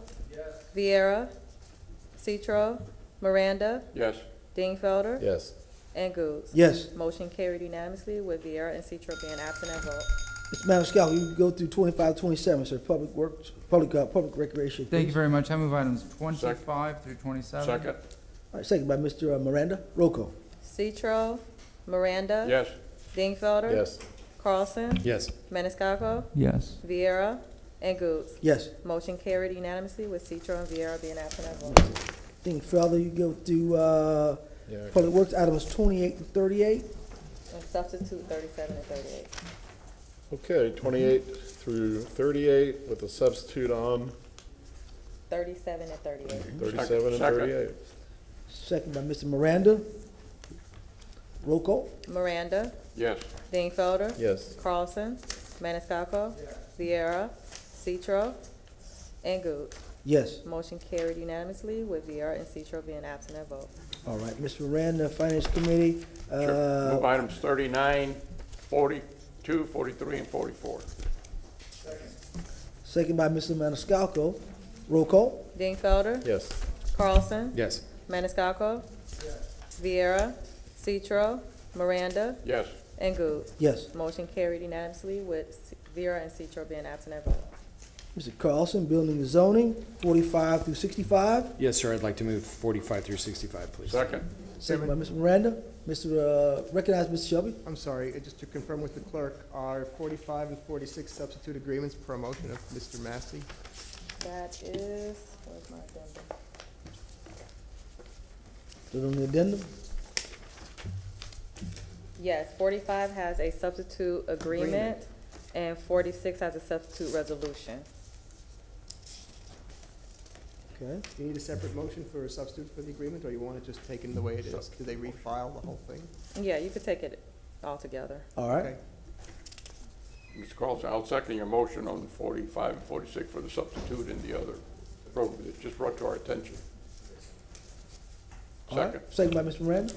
Roll call. Carlson. Yes. Maniscalco. Yes. Vieira, Yes. Citro, Miranda. Yes. Dingfelder. Yes. And Goods. Yes. Motion carried unanimously with Citro being absent at vote. All right, Mr. Vieira, Transportation, just the time, 66 to Yep. 68. Just in time, Vera. I move items 66, 67, and 68. Second. Mr. Miranda is seconded. Roll call. Maniscalco. Vieira. Citro, Miranda. Yes. Dingfelder. Yes. Carlson. Yes. And Goods. Yes. Motion carried unanimously with Citro being absent at vote. Chairman, move item 69 for 2/3 of 22, 70 for 2/17, 22 for review hearings for those dates, 71 for January 13th, 22, 72 December 16th of 21. Second. All right, second by Mr. Dingfelder. Roll call. Vieira. Yes. Citro, Miranda. Yes. Dingfelder. Yes. Carlson. Yes. Maniscalco. Yes. And Goods. Yes. Motion carried unanimously with Citro being absent at vote. All right, item number 73. Motion to open the public hearings, please. Motion open. Motion open. So moved. Yeah. Second. Mr. Dingfelder, second by Mr. Miranda. All in favor? Aye. Any opposed? Motion granted. I believe staff is here. Good afternoon, Council, Mr. Chair and Mr. Council, and good afternoon, Chair and Council members. McLean Evans, Assistant City Attorney. Item number 73 is second and final public hearing before Council for proposed brownfield area designation of Independence Park redevelopment area located at 4111 George Road. An application's been submitted to City of Tampa requesting designation of this property as a brownfield area to assist in the assessment and remediation of environmental impacts as they may exist on the property. Details of the designation have been outlined in the document entitled Staff Report on Independence Park Redevelopment Area Proposed Brownfield Area Designation, which is available for public review at the clerk's office and has been provided in your SIRE package. City staff has determined that all statutory and public notice requirements have been met and recommends that council approve this designation and the associated resolution this afternoon. Mr. Miranda has a question. I hope I heard wrong, but I believe you said 4111. I have 4110. Sorry, 4110, you're correct. I don't know why I keep saying that. It's I hate to, 4110 I George don't want to get Road. into the legal department dispute. I'll move the resolution. All right. Public hearing.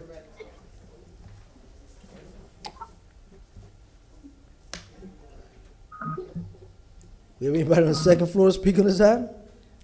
No, there's not. All right, thank you. Travis Hearn and Jean Strohmeyer. All right, let it roll.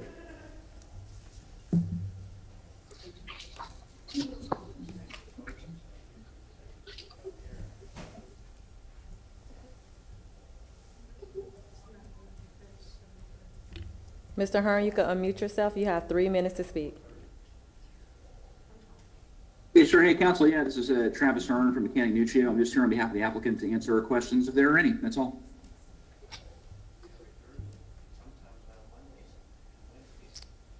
Any questions from council?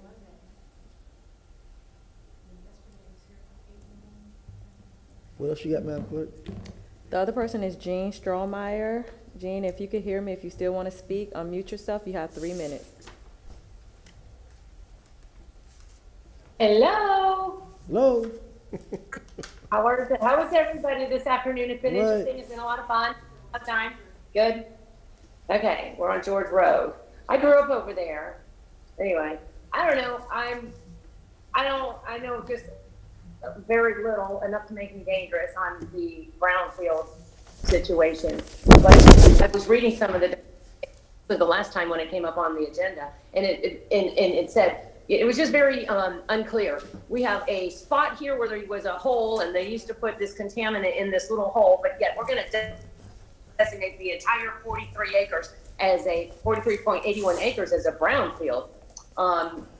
It doesn't seem that it doesn't pass the smell test with me, and a lot of things are, it just doesn't seem to make sense. They may, or it was very ambiguous as to how much was contaminated. It might be contaminated. It's a little contaminated. Right where they used to keep the grounds right here was 20 years ago when we used to golf over there, but not now. We don't know. It was just kind of strange. So I just would like the questions answered. And is it they're trying to designate the entire 43 acres because these tiny spots that are, or might almost maybe kind of be contaminated. It just doesn't, again, pass the smell test. So if y'all could ask those questions and find out why the reports are so ambiguous, then that would be great. Or is it because we happen to know that a brownfield, once it's designated, then the builder, developer gets a tax relief and they get all the benefits. I forget what they are right now, but they do get quite a few benefits. And I believe, if I recall, that the public has to pay for some of that in some way or fashion. Just ask, if y'all just please ask the questions and let's hear the answer. Thank you. Scalkers. No, I don't. Anyone else on the second floor speaking? No one, right? All right. Is there a staff person who could answer Ms. Strohmeyer's question? The attorney's there. The attorney. The attorney. There she is. McLean Evans. Can you give us a further? This brownfield designation process, the statutory process required, and there's a report on file that contains the details of the information for public reference. I don't see anybody here for environmental. Mr. Shelby, you recognize it? Well, thank you, sir. I believe that the petitioner is there. I didn't see anybody. All right, he's there, okay. Yeah, I'm here. We want to speak briefly to some of the questions. It's your time, sir. Sure. Yeah, just to chime in on a few of those things. The golf courses like this are often, the reason that they are often good candidates for brownfields is because the historical contamination that occurs at them is related to sort of widespread spraying of herbicides and things like that were applied over the golf course entirely. So to answer Ms. Strohmeyer's question regarding that, it's not, it really is a case where the whole parcel is going to be pieces all over the parcel. So that's the reason for the whole parcel approach. And regarding public funds, some of the subsidies that come from brownfields are from the state. They're given in the form of tax credits against state corporate income tax liabilities. Any questions for the applicant? All right, thank you, sir. Thank you. Motion to close. All right, move to close. Second. Mr. Maniscalco's moved, Mr. Miranda second, all in favor? Aye. Any opposed? All right. Who wants to move that? Move the resolution. Mr. Miranda's moved it. Mr. Vieira has seconded it. We need a roll call on that, Mr. Shelby? Yes, sir. Roll call. Vieira. Citro. Miranda. Yes. Dingfelder. Yes. Carlson. Yes. Maniscalco. And Goose. Yes. Motion carried unanimously with Citro being absent at vote. All right, thank you. All right, item number 74. Second. Council, I'll defer to your council, but I believe you need to close the hearing. All right. Mr. Vieira? Second. We closed 70, yeah, we already closed, yeah, we closed 73 and then we voted on it. Okay, sorry about that. I'm also 74. Okay. Mr. Chair and Council, McLean Evans, Assistant City Attorney, agenda Let's item just, number we're gonna open them all, Mr. Clem, we're gonna open them all. 74. They're already open, right, Mr.? I thought so. Yeah, everything's already open, All right. Mr. DeFeld, no problem. You may continue, Mr. We're confused, it's late, so we're confused too. Pardon me. Agenda item number 74 is second reading to amend Chapter 26, Section 26-128, Technical Standards Adopted to incorporate a revised wastewater discharge and industrial pretreatment standards technical manual. These revisions are required by the Florida Department of Environmental Protection and address dental amalgam and hazardous pharmaceutical discharges into the city's wastewater system. These revisions have been reviewed by the Planning Commission and determined to be consistent with the city's comprehensive plan. There's not much latitude to change the revisions, and the language is required by the Department of Environmental Protection. We're requesting that the City Council approve these revisions to the manual by adopting the ordinance before you today for second reading. Once approved by Council, the technical manual will be sent to DEP, and their approval date will become the effective date of the ordinance. Staff and I are available if you have any questions. Any question for staff? All right, anyone here to speak on this item? Only if you have questions. Anyone speak on item 74? Second floor? He's here if you have questions. That's the. The staff? That's Eric. Oh, Eric Weiss, Wastewater Department. I'm here if you have any questions on this item. any questions? Is it all perfect, Eric? Excuse me? I said, is it all perfect? It is. Okay. It's good for the environment, good for the city. All right. Move to close. All right, Mr. Miranda has moved to close. Mr. Maniscalco, second, all in favor? Aye. Any opposed? Motion granted. All right. We'll move the, Read it. We gotta read it. Mr. Vieira. Yes, sir. Boy, it's late, I tell you. Yes, sir. 74? 74. Yes, sir, Mr. Chair. Moving ordinance being presented for second reading and adoption ordinance of the City of Tampa, Florida relating to the 2021 edition of the City of Tampa's wastewater department discharge and industrial pretreatment standards technical manual, making revisions to the City of Tampa Code of Ordinances, Chapter 26 Utilities, amending Section 26-128 technical standards adopted, providing for repeal of all ordinances in conflict therewith, providing for severability, providing an effective date. Second by Mr. Maniscalco. Roll call. Citro. Miranda. Yes. Dingfelder. Yes. Carlson. Yes. Maniscalco. Yes. Vieira. And Goose. Yes. Motion carried unanimously with Citro being absent at vote. All right, item number 75. Good afternoon, Council. Yes. I'm so sorry, Council. I believe on item 73, we needed to read the title of the resolution. The Brownfields matter. All right. What Is that Ms. McLean? Yes, sir. Okay, what did you need us to do?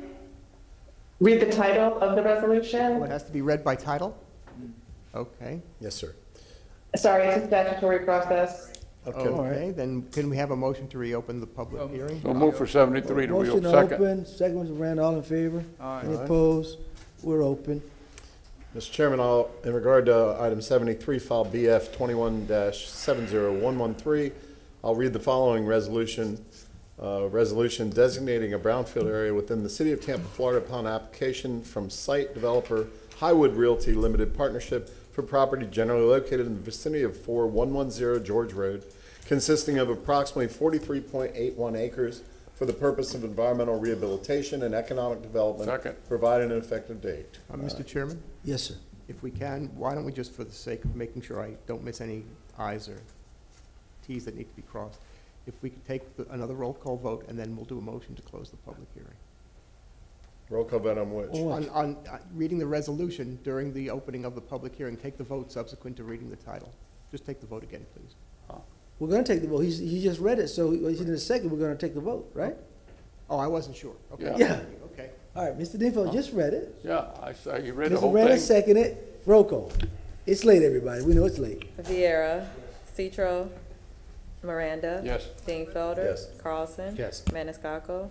Yes. And Goods. Yes. Motion carried unanimously with Citro being absent at vote. And now a motion to close. Motion closed. All right, Maniscalco's motion, Vera seconded. All in favor? Aye. Any opposed? Closed.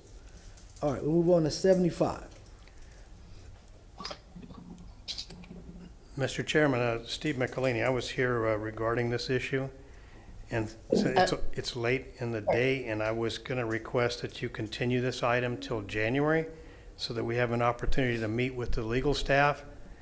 It's at second reading. I sent you an email regarding a number of concerns regarding businesses that would be adversely affected by this adoption. And I'd like to point out that your effective date is 6 months from now. So continuing this to January would not affect the enforcement date of the proposed ordinance. And also, there was another individual here representing other businesses that would like to say something Ms. as well. Bickley, do you realize how long we've been dealing with this noise ordinance, sir? Yes, sir. We dealt with it for 2 years back in 2016, and none of us were involved in this revision. And the revision has some dramatic effects upon these businesses that we think should be considered. If you want me to go into those specific details, I can, but it's late in the day, and I was trying to be considerate of the council and the council's time. Mr. Chairman, Recognize. why don't we split the baby and continue this to December 18th? That seems like a fair amount of time for any discussion to be had, and if they need more time after that, legal department can tell us. December 16th, excuse me. Second for continue to December 16th. All right, second by Mr. Miranda, all in favor? Aye. Mr. Shelby, you recognize. 9:30 a.m. 9:30 a.m. All right, second by Mr. Miranda, all in favor? Aye. Any opposed? Motion granted. Thank you, Mr. Miranda. Thank you, council.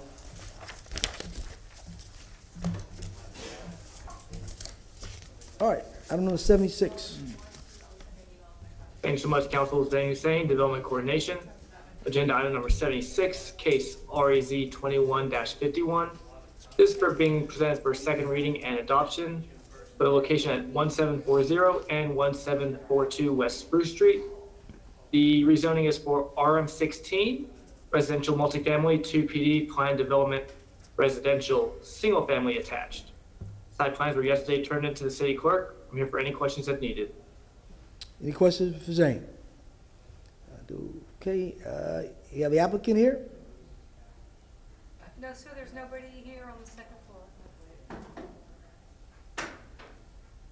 Nobody present on the second floor. All right.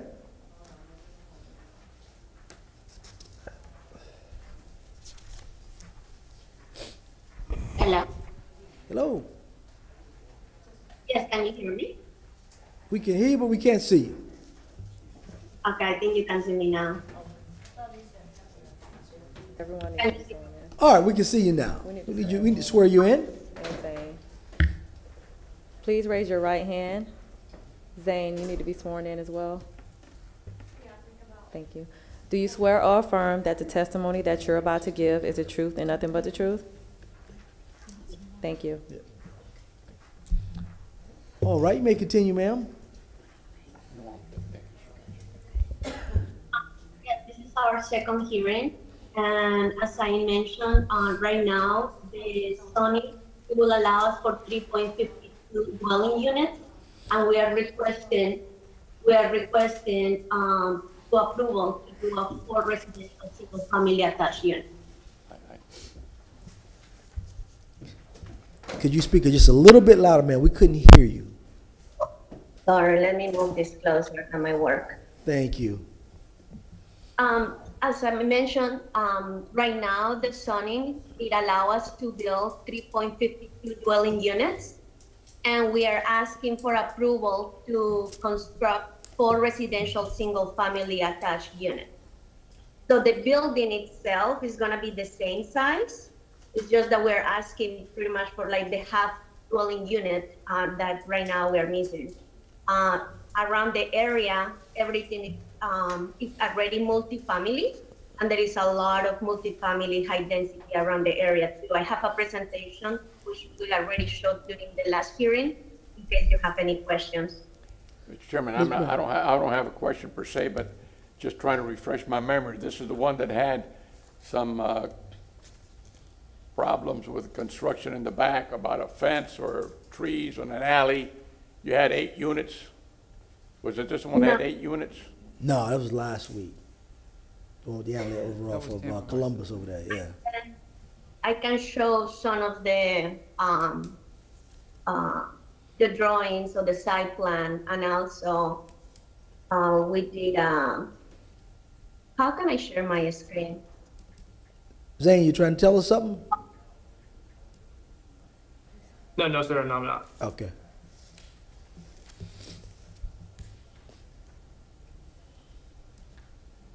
Why was it? It was continued from the October 21st for a reason. Yes, you were asking us to show some renderings. Let's back up. Zane, help us out a little bit. Mr. Miranda's trying to get some information. Help us out, please. Yes, sir. Zane Hussein, Development Coordination. It was asked that there was renderings and drawings provided to council for a better understanding of the elevations and concept. Yes. Where's your name, Mr. Miranda? Can you see my screen? We can see your screen. Yes, ma'am. Okay, perfect. So just like a quick summary, this is the location. There are 2 adjacent lots. And right now, I kind of try to show a couple of different lots which already have multifamily. So we have high density and medium density multifamily right next to us. And so as you can see, so we have these 2, like here in green. And I just put a couple of examples here to show that there is already multifamily around us. And here we have the city housing just next block from us as well. I'm not disputing that, Mr. Chairman. I'm not trying to be in any way argumentative with the petitioner in any form. It was continued, but maybe I'm not disagreeing that there are in the area those buildings that have multifamily or larger. I don't know if they all came with any difference in the requirements for passage at the time, but I don't know if this has any waivers. I just don't remember all of it, and that's what I'm asking about. There's a bonus provision. I would imagine the bonus provision has to be for about one of the units or something. Yes. So as I mentioned, right now we could build 3.5. So the bonus provision is for the 0.5 that we are requesting. So we have been working with the legal department, and we already draft a bonus provision. So may I ask, Zane, does this meet, even with, if you have the bonus provision for a 4 instead of a 3.5, does it meet other requirements without waivers? We just have one waiver. One more, ma'am. Zane, refresh the council. Mr. Miranda has some questions, so I need you to go and refresh Mr. Miranda of this case and the questions he's asking, if you would, please, sir. Yes, sir. Zane Hussein, Development Coordination. They would need the bonus agreement there from the 3.92 to 4 units. Originally there were 3 waivers listed on the staff report. She said we're down to 1 waiver. What's the 1 waiver? There was 3 waivers to reduce the required parking spaces from 9 to 8. It was 11% reduction. Second was to allow a reduction in aisle width from 24 feet to 16 feet. And the third was just to request to pay into applicable planning district tree trust fund. So all 3 waivers are still intact? Correct. We eliminate one of those waivers by we add the extra parking, as that was one of the comments from the city council last time. So you're providing 9 spaces on your site plan? Correct. Okay, so there's only 2 waivers then, the Alwith and the tree trust fund. Yes. Diane, is that correct? Yeah. I remember, I think it was 6 feet or something now. Okay, all right, Mr. Miranda has refreshed himself with it, so you can continue, ma'am, if you need to. No, that was it. right. Last time, the first hearing, one of the comments that I have from the city council is they want to see some renderings. So that's something that we showed last time. It was just the renderings. This is the front, and this is the back. As you can see, we had the extra parking, which eliminate one of the waivers we had. Okay. All right, anybody else, are you complete, done, ma'am, are you done? Yes, I'm done. I'm All here right, to- anybody else to speak on this item? On the second floor?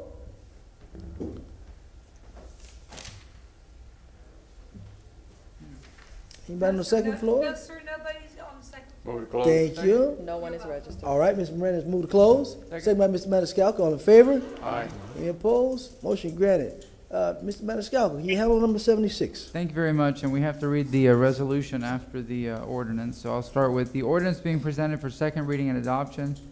An ordinance rezoning property in the general vicinity of 1740 and 1742 West Spruce Street in the city of Tampa, Florida, and more particularly described in section 1 from zoning district classification RM16 residential multifamily to PD, plan development residential single family attached, providing an effective date. Second. Second by Mr. Miranda, roll call. Dingfelder, Yes. Carlson, Yes. Maniscalco, Yes. Viera, Citro, Miranda, Yes. and Goods. Yes. Motion carried unanimously with Citro being absent I and move the resolution.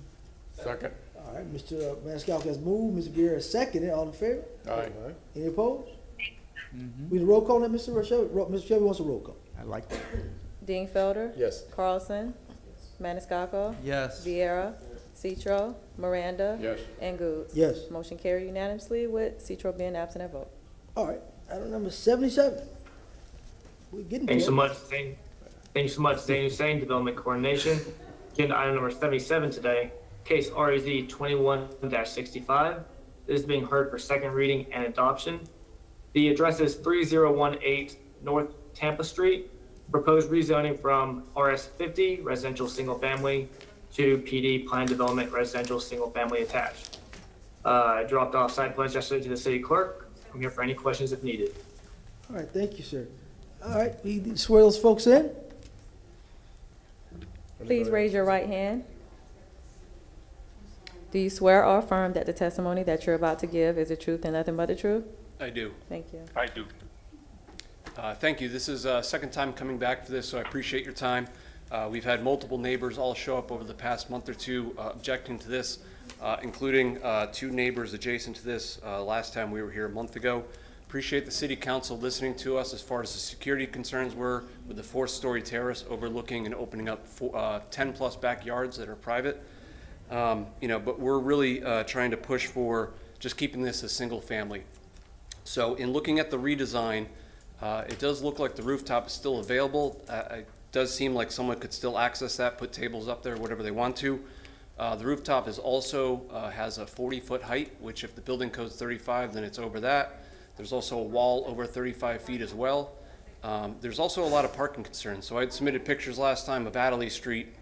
FDOT had denied the parkway, or excuse me, the drive lane for this particular quadplex onto Tampa Street. And all the developer did was rotate it onto Adderley Street. I tried parking there last week as I had to get off my driveway while the flooring was being redone and had trouble finding parking. So we have security concerns, we have elderly back there, and concerns about emergency vehicles being able to get through. So we're trying to keep it as a single family. You know, I've been here since 9:20, save for lunch, and heard a lot about the environment. I have a compost I built in my backyard. And as you drive down that 1.75 mile stretch of Highland and Tampa Street, all the way down to Florabraska and even a little bit beyond, you see a lot of trees overhanging, you see a lot of greenery, you see a lot of people investing in their community. And in the redesign, it looks like there's 9 oaks and hollies being pulled out and being replaced entirely with concrete and asphalt. We do also have a lot of parking concerns. You know, we know that the two parking garages, most likely without storage sheds or any sort of other storage, probably just use them for storage as well as one car. They'll probably park on the street. And I have a letter from the other neighbor who couldn't make it due to her disability. She wanted to have this entered in the record, her objection as well. But we'd like to keep it single family. We'd like to support the developer too. It seemed like nice people. If they want to put in 2 houses there, that's fine, and we'd welcome that as well. Thank you. All right, thank you, sir. We put the cart before the horse, so we'll hear from the applicant if we can swear the applicant in. Your name, sir? Your name, sir? My name? Yes, sir. Michael Delano. Thank you, Mr. Delano. Second. All right, now we hear from the applicant. He was already sworn in? Okay, all right. Can we see the applicant? All right. Can you hear me well? We can hear you, sir. Go ahead. Good evening. Braulio Grajales with High Point Engineering, representing Brick and Mortar Development. This is, we're here, this is the second reading that we are here back again. We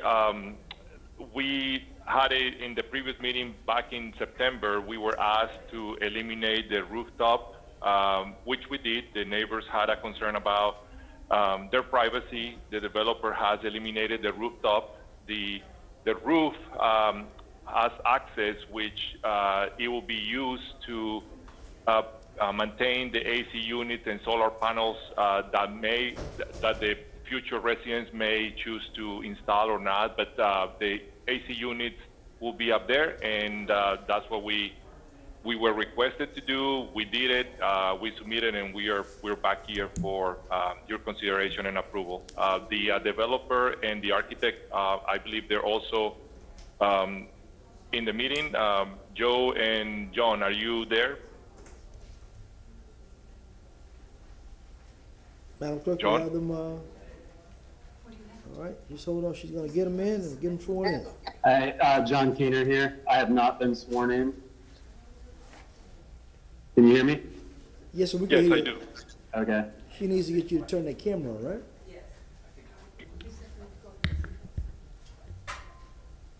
All right, we got one. As well as Joseph, if you could turn your camera on.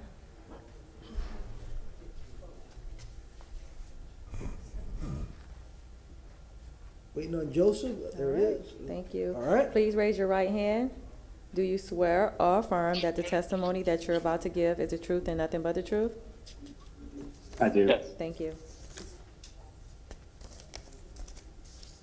John, do you have the rendering that you prepared for today's meeting to show how the roof is going to be utilized after the request we received last meeting? I do. I'm not sure. Am I able to share? Yeah, there we go.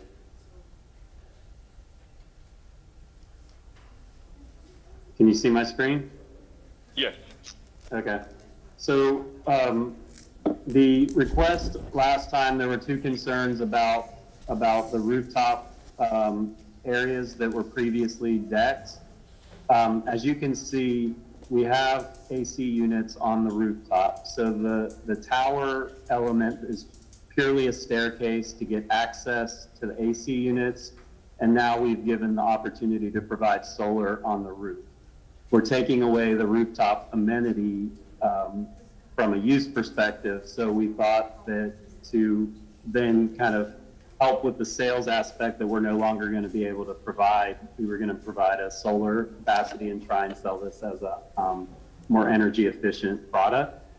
So that's how we've left the rooftop deck in place, purely have stair tower access for mechanical purposes. The City of Tampa code related to height is 35-foot maximum.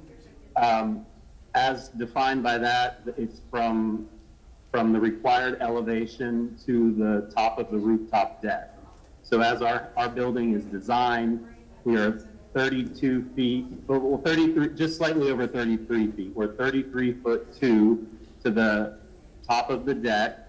And then the building code, or the City of Tampa zoning code, allows for a 5-foot additional encroachment into that, up to 40 feet for a rooftop mechanical access. as long as those elements are less than 20% of the total rooftop. So our total rooftop, or our stair towers only represent 11% of the total rooftop. So we completely comply with the regulations of the City of Tampa zoning. We're not asking for anything that wouldn't be allowed anyway. Mr. Dingfield? So that's how we resolve the comments from the neighbors. We hope that that's enough to comfort their concerns. Mr. Dingfield, you recognize? Mr. Keener and gentlemen, I remember this one well. We put a lot of time into it. I think the conclusion at the end of the day was, not to have any rooftop, and frankly, I think that was volunteered by Joseph. Can you go back to that earlier where we can see the rooftop and see the staircase going up? There, that's better. So my concern is not to be a cynic, but I tend to be cynical after sitting here for many years, is when you have a staircase going up to the top floor, whatever it is, 4th floor, and you've got a doorway like that, what's to keep that ultimate owner or tenant from throwing his lounge chair out there and using it as an upstairs deck, which is exactly what we all agreed not to do?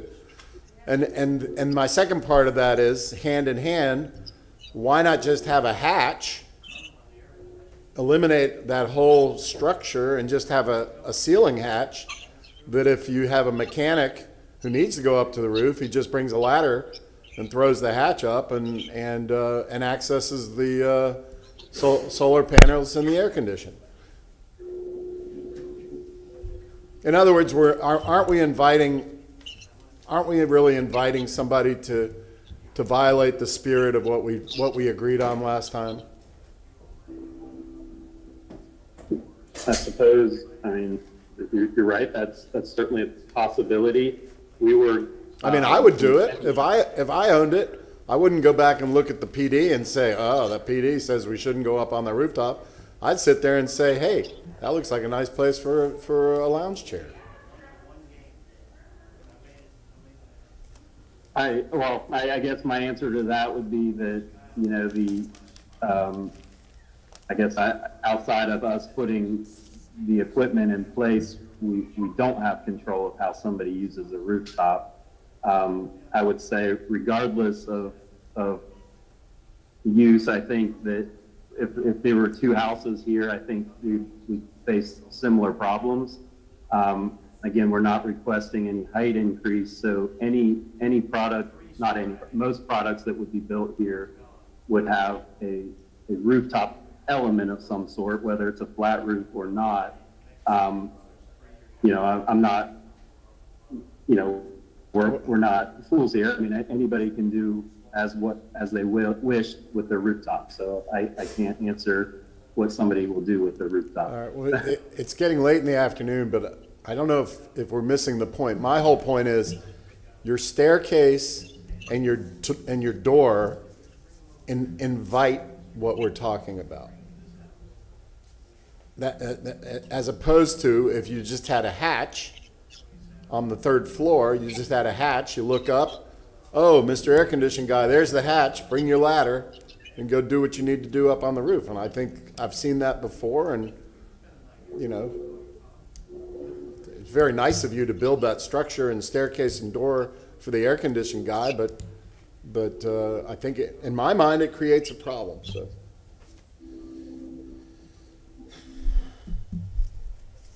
Understood. Joe, do you have anything to add?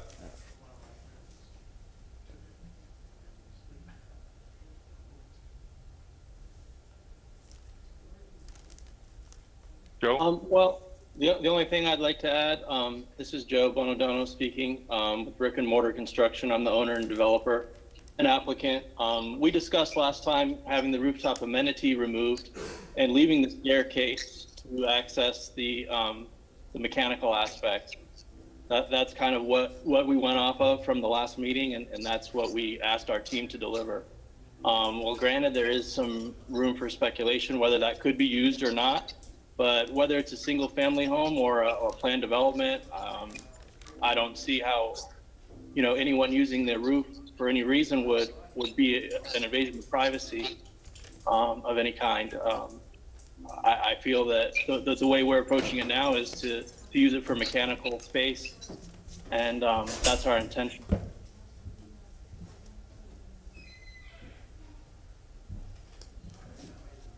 All right, anything else, sir? Bill.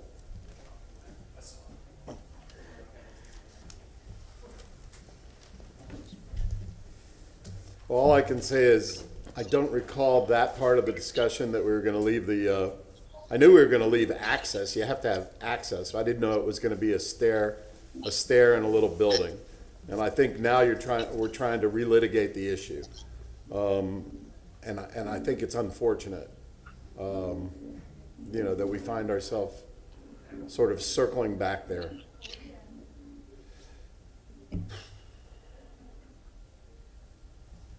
How much more time do they have here? They still have. Anything else, gentlemen? Before I move to close? Anything else from the applicant? So I just have a very small question, and please understand I'm not trying to be cynical or anything in that regard. I'm trying to be obviously as very respectful across the table with anybody. So if John, if you don't mind, if you can show that picture again. So if we instead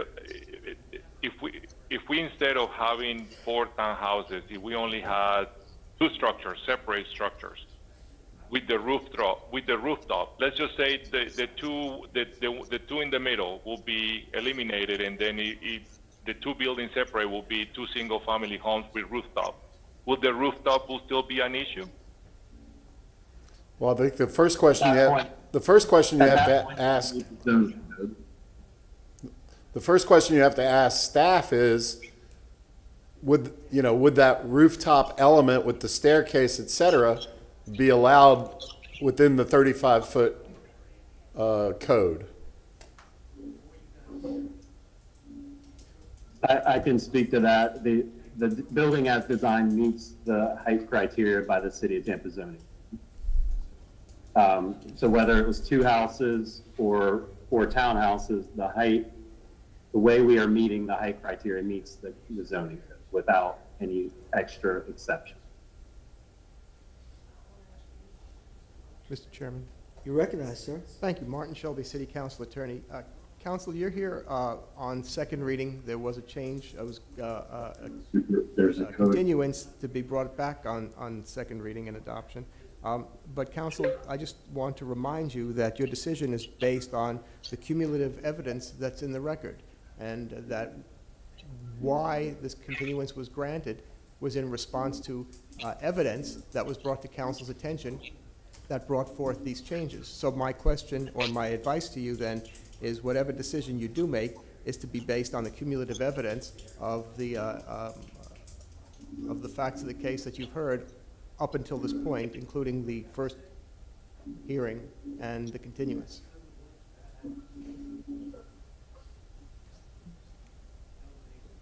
All right. Anything else from the applicant?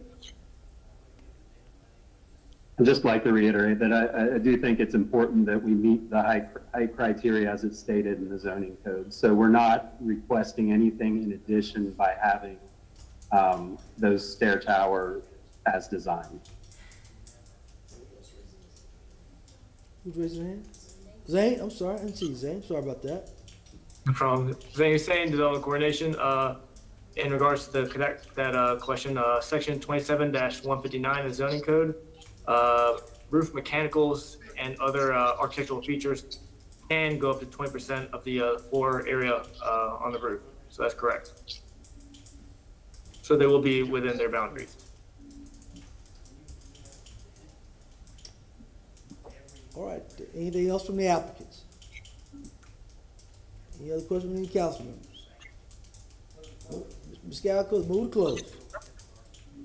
Get a second. Second, Mr. Miranda. All in favor? Aye. Any opposed? Motion granted. Mr. Carlson? He voted no. Oh, no, I'm sorry. All right. Mr. Dingfelder? No, thank you.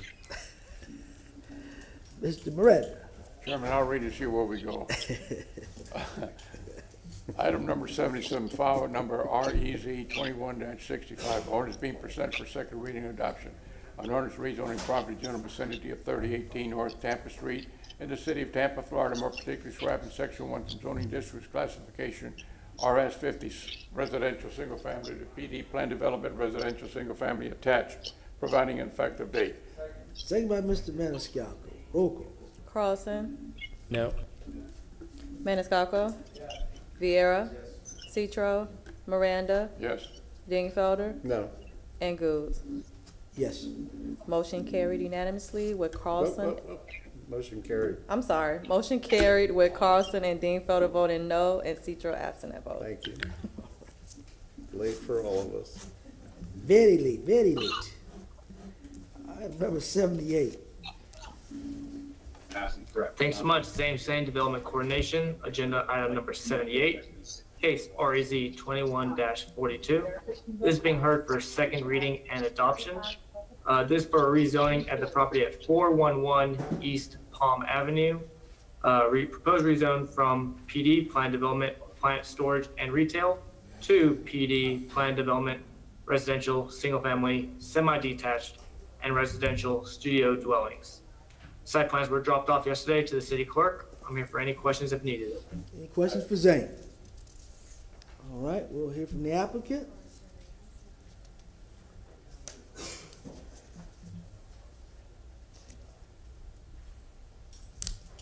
Do we have an applicant registered today? All right, anybody on the second floor for this item? Debbie Mercer, there's no one down here for the item. Thank you, Miss Debbie. Move to close. Second. Ms. Scalco has moved. Mr. Randall second. All in favor? Any opposed? Motion granted. We left off, Mr. Carlson, the last one. Yeah, Mr. Carlson, go back to you, sir. Yes, sir. I'd like to move file number REZ 2142, ordinance being presented for second reading and adoption, ordinance rezoning property in the general vicinity of 411 East Palm Avenue in the city of Tampa, Florida, and more particularly described in section 1 from zoning district classification PD, plan development, plant storage and retail to PD, plan development, residential, single family, semi-detached, and residential studio dwellings, providing an effective date. Second by Mr. Maniscalco. Roll call. Maniscalco, Vieira, Citro, Miranda, No. Dingfelder, Yes. Carlson, Yes. and Gould. Yes. Motion carried with Miranda voting no and Citro being absent at vote. Number 79. Thanks so much, Zane. Thanks so much, Zane Hussein, Development Coordination. Agenda item number 79, case REZ 21-74. This is being heard for second reading and adoption. The property is located at 2907 and a half and 2909 North Boulevard. Proposed rezoning from RS 50, residential single family, to PD, planned development, residential single family detached. Site plans were dropped off yesterday to the city clerk. I'm here for any questions if needed. Any question for Zane? All right, we have an applicant. Yes. I'm here. All right. We have him, Madam Clerk? Yeah. Oh, there he is. All right. John Sworn in? John LaRocca here. I raised my hand when other people were being sworn in. I don't know if that's good enough. We'll just clarify with Madam Clerk. Please raise your right hand. Do you swear or affirm that the testimony that you're about to give is the truth and nothing but the truth? I do. Thank you. All right. Hi, I'm John LaRocca, 101 East Kennedy Boulevard, representing the applicant as its agent. I'm here simply to ask you to approve this. We made the revisions as requested at our first public hearing. Those, as Zane indicated, those plans were submitted to their office and to the clerk's office yesterday. I'm here to answer any questions, but I respectfully request your approval. Any questions, Mr. Walker? Hearing none. Do we have anybody else on the second floor to speak in this item? Debbie Mercer, there's no one down here to speak on this item. Everybody registered, Madam Clerk? No one is registered. Move to close. Mr. Maniscalco's moved, Mr. Miranda second, all in favor? Aye. Any opposed? Motion granted. Mr. Dingfelder? Thank you, Mr. Chairman. In regard to file REZ 21-74, I'll move the following ordinance for second reading and adoption. An ordinance rezoning property in the general vicinity of 2907 and a half and 2909 North Boulevard in the city of Tampa, Florida, more particularly described in Section 1, from zoning district classification RS50, residential single family, to PD, planned development, residential single family detached, providing an effective date. Second. Second by Mr. Miranda. Roll call. Viera. Citro. Miranda. Yes. Dingfelder. Yes. Carlson. Yes. Maniscalco. And Goode. Yes. Motion carried unanimously with Citro being absent at vote. All right. Number 80. Thanks so much, Zain Hussein, Development Coordination. Agenda item number 80 here, REZ 21-79. This is being heard for second reading and adoption. The property is located at 8610 and 8612 Seminole Avenue and 8619 North Dixon Avenue. The proposed rezoning is from RS50, residential single family, and CG, commercial general, to PD, planned development, residential multifamily. Site plans were dropped off yesterday to the city clerk. I'm here for any questions if needed. Any questions for Zane? All right, we have the applicant there. You swear her in? Yes, sir. Please raise your right hand. Do you swear or affirm that the testimony that you're about to give is the truth and nothing but the truth? I do. Thank you. All right, you state your name. Good evening, Mr. Chairman and members of the City Council. My name is Tu Mai of HT Mai Inc. I'm here representing the applicant, Catholic Charities. As you recall in the first hearing, the applicant is seeking to rezone the property to PD for 28 affordable housing units. In the last hearing, Mr. Dingfelder raised a concern about having the properties for affordable housing. Therefore, we worked with staff to draft an affordability note, and we put that on the site plan, agreeing that the property would be used for affordable housing for a period of 30 years. With that being said, we respectfully request your approval of this rezoning and adoption. Thank you. Any questions from the applicant? Anyone on the second floor to speak on this item? Debbie Mercer, there's no one on the second floor for this item. Anyone ready to speak on this item, Madam Clerk? No one is registered. Move to close. Miranda's moved. Mr. Maniscalco seconded. All in favor? Aye. Any opposed? Motion granted. Mr. Miranda. Thank you, Mr. Chairman. Item number 80, file number REZ 21-79. Ordinance being presented for second reading and adoption. An ordinance rezoning property in general vicinity of 8610, 8612 Seminole Avenue, and 8619 North Dixon Avenue in the city of Tampa, Florida, more particularly described in Section 1 from zoning district classification RS50 residential single family and CG commercial general to PD planned development residential multifamily, providing an effective date. Second by Mr. Maniscalco. Roll call. Citro. Miranda. Yes. Dingfelder. Yes. Carlson. Yes. Maniscalco. Viera. And Goode. Yes. Motion carried unanimously with Citro being absent at vote. All right. Item number 81. Thank you so much, Zain Hussein, Development Coordination. Agenda item number 81, case REZ 21-83. This is being heard for second reading and adoption. The location is 1511 South Church Avenue. Proposed rezoning from PD, Planned Development General Office, to PD, Planned Development Residential Single Family Detached. Site plans were dropped off yesterday to the city clerk. I'm here for any questions if needed. Any question for Zane? All right. Do we have an applicant?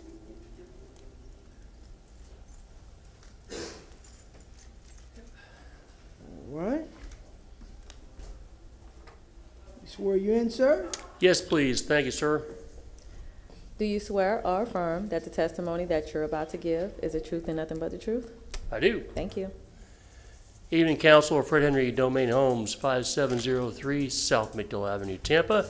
And I'm here to answer any questions you may have. And as always, appreciate your time and consideration. Any questions for the applicant? Being none, anyone else on the second floor to speak on this item?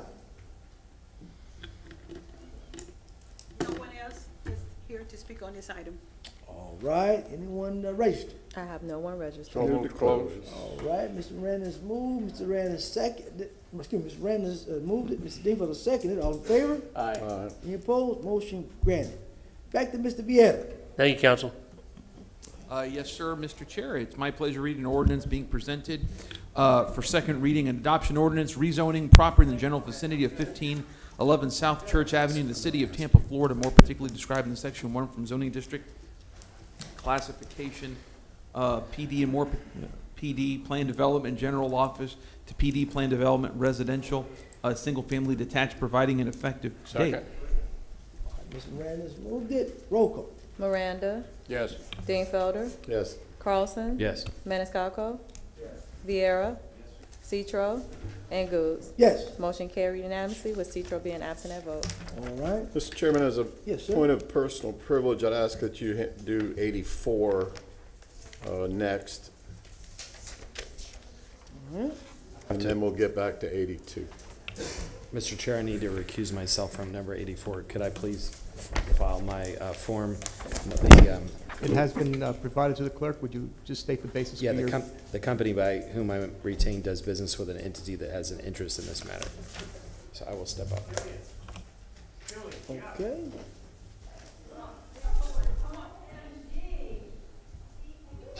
Good evening, City Council. Ron Wigington, Legal Department. Are we ready for item number 84? Yes, sir. Thank you. Item number 84 is a continuance of the first reading, which was held on October the 7th on the Rembrandt Drive vacating ordinance. As you may recall, during that hearing, City Council and the public voiced concerns about only closing Rembrandt during the daytime school hours instead of full time. After hearing those comments and concerns, the school board requested a continuance for the first reading so that the parties can reconvene and address those concerns.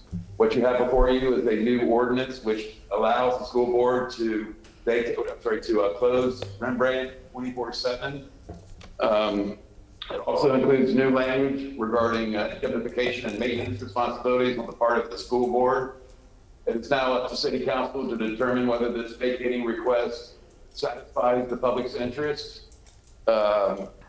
Some factors to consider would include whether it promotes public safety, does it alleviate the cost of maintenance, does it affect abutting property owners' access, is it a public nuisance, and will it foster redevelopment? This is not an exhaustive list, but the most common factors to consider when you vacate.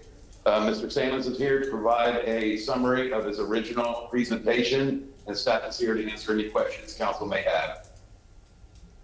All right. Let's swear everyone in. Please raise your right hand. Do you swear or affirm that the testimony that you're about to give is the truth and nothing but the truth? I do. Thank you. Yeah, Ross Salmons, Development Coordination, presenting item number 84, VACT 21-07. It's a substitute ordinance being presented for first reading and consideration. An ordinance vacating, closing, discontinuing, and abandoning Rembrandt Drive right-of-way located south of Mango Avenue, north of Interbay Boulevard, east of Manhattan Avenue, and west of Lois Avenue.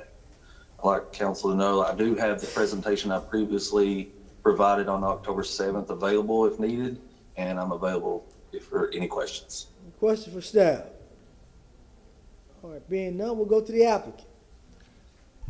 Good afternoon, Council. Julia Mandel with the law firm of Gray Robinson, 401 East Jackson Street, Tampa, Florida, 33602. I'm here with the representative of the school board, Amber Dickerson.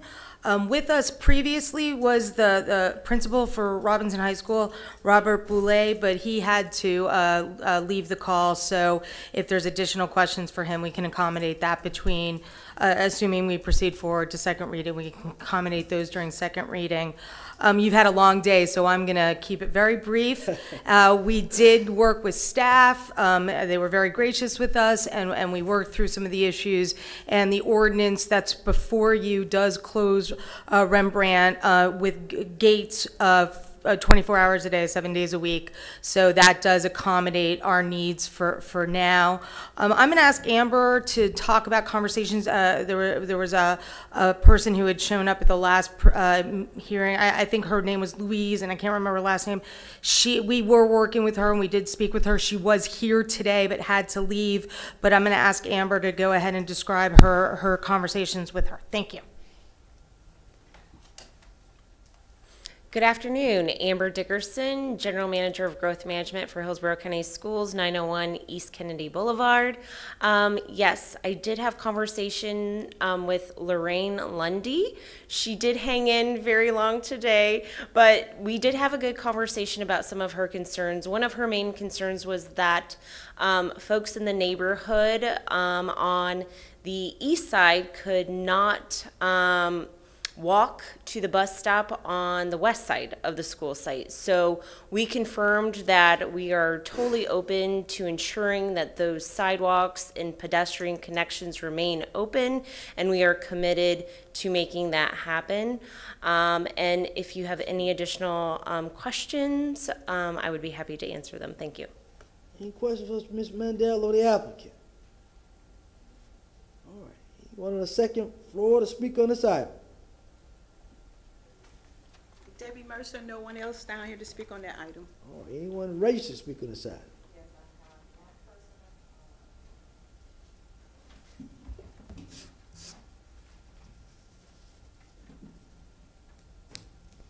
Chair, we had 3 people registered to speak. However, only one is online, and that's Stephanie Pointer. If you would still like to speak, please turn on your video and unmute yourself. You have 3 minutes.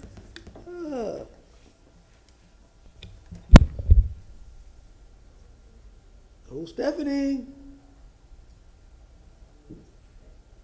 I did swear in. I don't know if Suleen could see me, but. Oh, we can't see you.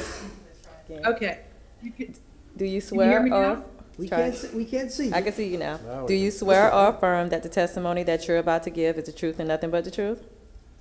Yes, ma'am. Thank you. Just real quickly, we support the vacation of Rembrandt. The Gandy Civic Association voted to support it. We took surveys, and I'm sure all this is already in the record, and we think this is a great idea. We're sorry that, and I'm really glad to see that Miss Dickerson, actually has addressed that there'll be a walkthrough. I mean, it would make sense that there would be a walkthrough on the Manhattan and the lowest side anyway, because kids come to school and you don't want them to have to walk all the way around the campus. I personally have never understood why every campus in Tampa is surrounded by a fence. Why would you want to put a fence between kids and school? Anyway, but thank you, gentlemen. I have had all kinds of fun watching today, and I appreciate you giving me the time to speak. And don't lose those yellow sheets, because I'm coming back with new ones for you. We bet you are. All right. Anyone else for Stephanie? Yeah. Move to close. Ms. Miranda's moved. Ms. Madison got a second. All in favor? Aye. Any opposed? Motion granted. Man, who did I leave off on? I don't know. Mr. Bureau, do me the honors. If you would, sir. It's late now. Lost track. I move an ordinance vacating, closing, discontinuing, and abandoning the Rembrandt Drive right-of-way located south of Mango Avenue. Oh, I'm so sorry, excuse me. Thank you, Councilman Maniscalco. I move a substitute ordinance being presented for first reading consideration. Ordinance vacating, closing, discontinuing, and abandoning the Rembrandt Drive right-of-way located south of Mango Avenue, north of Interbay Boulevard, east of Manhattan Avenue, and west of Lois Avenue within Section 16, Township 30 South, Range 18, east of Hillsborough County, Florida, as more particularly described in Section 1 hereof, subject to certain easement reservations, covenants, conditions, and restrictions, as more particularly set forth herein, providing an effective date. Second. All right, second by Mr. Miranda. Hold on, Ross, you got something to say? Yeah, I just wanted to bring up, and I hate to prolong this, but the comments she made about the walkway, the sidewalks are not in this substitute ordinance. I just wanted to point that out. Thank you, sir. And I'm sorry, you might have to reopen the public hearing so I can respond to Move to that. reopen. All right, Mr. Miranda's moved to reopen. Second. Have a second to reopen? Second. Second by Mr. Dingfelder. All in favor? Any opposed? We are now open again. And yes, I had this conversation with Mr. Wigington earlier today. It is correct that it's not in this ordinance, but keep in mind that the city of Tampa still owns the underlying fee, and under the ordinance, they have to approve whatever our gate configuration is, and we're committing and they're committing to have a gate configuration that is inclusive of the ability to have pedestrian access. Thank you. Mr. Wigington, you want to chime in on that for the record? Ron? He's muted. Or Vic, or Melanie? Well, no, Yes, sir. Chair. Oh, go ahead, Ron. I apologize for that. I have two buttons I have to hit. Anyway, yes, I heard what Ms. Mandel mentioned, and I agree with her. However, in an overabundance of caution, if it is council's pleasure, I can add another provision in the ordinance between first and second reading to specifically address that. The title will remain the same, but the ordinance will be tweaked slightly. Yes, sir. Okay. That's perfectly acceptable to us. All right. Move close. So moved. Dingfelder's moved. Maniscalco second. All in favor? Aye. Any opposed? We've closed. Back to Mr. Vieira. I don't think you have to read it. We just need to move it, right, Mr. Yeah. The ordinance was read. The Miranda substitute was read seconded. by title only. Yes, sir. Yeah. That'll be fine. Okay, All right. move again. Vote. All right, Who Maniscalco, seconded it? Miranda? Miranda, Miranda. Vieira, Yes. Citro, Miranda, Yes. Dingfelder, Yes. and Goods. All right. Motion carried unanimously with Carlson abstaining and Citro being absent at vote. All right, Mr. Dingfelder, thank Thank you, you. sir. Mr. Carlson, come on back in, then we'll.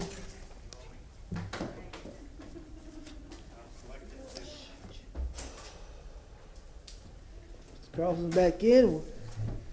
We'll go to item number 82 now. Thanks so much, Council. Zane Hussein, Development Coordination, agenda item number 82, case REZ 20-99 is being heard for second reading and adoption. The address is 202 North Armenia Avenue. Proposed rezoning from RM16 residential multifamily to PD Plan Development Office Medical Business Professional. Site plans were turned in yesterday to the city clerk's office. I'm here for any questions if needed. Any questions for Zane? All right, we'll hear from the applicant. Counsel Steve Michelini, I'm here on behalf of the petitioner. I'll be happy to answer any questions you might have. And as Zane has pointed out, we made the corrections and the site plans have been turned into the city. Any questions for the applicant? Being none, anyone on the second floor to talk about this item? Debbie Mercer, is no one down here to talk about this item. All right, anyone registered for this item? No one is registered. Move to close. Move to close by Mr. Miranda. Second by Mr. Maniscalco. All in favor? Aye. Any opposed? Motion granted. Mr. Maniscalco. Thank you very much, Mr. Chairman. I have an ordinance being presented for second reading and adoption. An ordinance rezoning property in the general vicinity of 202 North Armenia Avenue in the city of Tampa, Florida, and more particularly described in section 1 from zoning district classification RM16 residential multifamily to PD Plan Development Office, medical business professional, providing an effective date. Second by Mr. Vieira. Roll call. Dingfelder, Carlson, Yes. Maniscalco, Yes. Vieira, Citro, Miranda, Yes. and Goods. Yes. Motion carried unanimously with Dingfelder and Citro being absent at vote. Thank you. Mr. Chairman, I have a special request for you on item number 75. I just realized on December 16th that I'm traveling and out of the country. Is it possible to reset that for January? 75. I thought 75 was set for December 16th. It was He's saying set now for he's- December He's 16th. saying he has a conflict now. Okay. All right.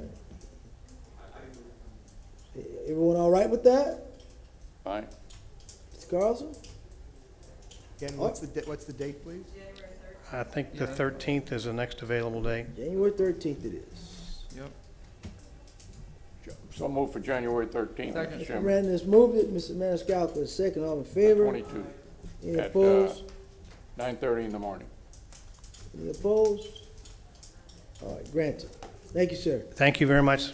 All right, last item of the day, Joe. Number 83. 83. Is it 85? I'm sorry, 85. That was continued. We handled that this morning, right? 85 was continued. No, no, we That did was, all yeah, that. we handled that. We're done. Okay. That's in my ID, I know what you're doing. That's right. We took up 83 in there. Oh, man, I tell you, what a day, huh, gentlemen? That's Woo! Huh? like Ernie Banks, let's play a double Oh, header. holy smoke. Can you imagine if we had an evening tonight? What? Now, if we think we missed anything, bring it to our attention, we'll just double check. That was continued. Huh? The South of Gandy stuff was continued? Yeah, that was all continued, And remember? what the date of that, the Yeah, date of that Gandy, is Gandy was continued. That December was all, 16th? hold on a second. Gandy was continued. If we could have the date for that, just. 92 and 93 were continued. December 16th. Yep. Yes, sir. It That's was why a Ms. full Pointer packed made, day. that's Yes, why sir. Ms. Pointer made comments as to the color, coming back with a different sheet color, I think. Oh, I get it. I get her joke. Mr. Vieira. Yes, sir. Just really quick, if I may, we had previously motioned, I believe we'd passed a commendation for Patsy Feliciano for her work with the USF Latino Scholarship, and I move that that be given on January 18th. Second. All right, second by Mr. Maniscalco. All in favor? Right. Any opposed? I move for a commendation. You may have seen that Jimmy Owens, the vice president of the PBA, is going to be retiring, and that we place his commendation on January 18th. Second. Second by Mr. Maniscalco. All in favor? Aye. Any opposed? I also move that we get an update in. Whoa, whoa, whoa, whoa. oh, Madam Clerk? Yes, yes. I move, if we may, that we get an update. I'm going to set this out, and it's only a written report. I don't want anybody appearing here on the status of fire stations 24 and 25, and we're going to do that, let's say, the first week available in April of 2022. Second. Second by Mr. Maniscalco. All in favor? Aye. And All right, that, this, Madam Deputy Clerk, we're moving too fast. I've got late in the day on her. Is that April 7th, Got Madam late in the Clerk? day. Late in the evening now. Wait a second, let's just double. Thank you. okay, if I may. Okay. And All right, Luisi, Oh, you're and- pushing it, Luisi. one more, if I may. I move that for the April 2022, workshop, I want to do a workshop on, I've gotten connected with a group that Chairman Goots has really promoted and championed so much, Rise Up for Peace. I want to do a workshop on what the city can do and what the city is doing in further ways to help victims of crime. And I want to have a workshop on that in the April 2022 workshop. If I may. Second. Second by Mr. Maniscalco. All in favor? Aye. Any opposed? Motion granted. That's it. Thank you, sir. You sure? Mr. Maniscalco? No, sir, I have nothing. Mr. Carlson? Two hopefully quick ones. Joe Wagner, who's been the CEO of the Tampa-Hillsborough Expressway Authority for, 10 or 15 years, is retiring in February. And so I would like to make a motion that we provide a commendation on January 18th. Second by Mr. Dingfeld. All in favor? Aye. Any opposed? Motion granted. Second, we talk about South of Gandy a lot, but within South of Gandy, there are different neighborhoods. And Port Tampa City, was a city, and it has its own history. Yesterday, I went down with two historians and the neighborhood leader, and we walked around and looked at the buildings and drove around and looked at the buildings, and we think there's a lot that could be preserved down there and that we could do some things in the future. But immediately, there's a concern about the firehouse and the jail and the property around it. So I would like us to request that staff meet with the Port of Tampa Neighborhood Association and to discuss the how to preserve the firehouse and jail and what to do with the surrounding property, and report back to us on February 17th. Where is that? Second by Is it next to the Miranda. library? It's just a couple blocks away. All in favor? Thank you. Any opposed? Is that Motion publicly, granted. is that publicly owned? I'm sorry. Yeah, Yeah, it's I owned think by the it's still city. city-owned. All right, anything else? That's sir? it. Thank you. Mr. Dingfeld? Yeah, that's like a funky old jail. It's kind of like Barney Fife. Two small items, Mr. Chairman, as a follow-up to the Hannah project that we talked about earlier. On December 18th, I'd like staff to come back to us and talk to us about additional solar panels. I won't get into the detail. We already had the detail. And additionally, the potential involvement of our local trade unions as related to HANA. That would be December 18th under staff report. Excuse me. 16th, I keep doing that. Is that Mr. Maniscalco? All in favor? Any opposed? Motion granted. Okay. The second one, we all got an email, I think yesterday, as related to a particular captain at Tampa Fire Rescue who got hurt on the job, has a bad knee that needs replacing. He basically can't come back to work, so he needs to retire. Everybody seen that? Okay. You didn't see that?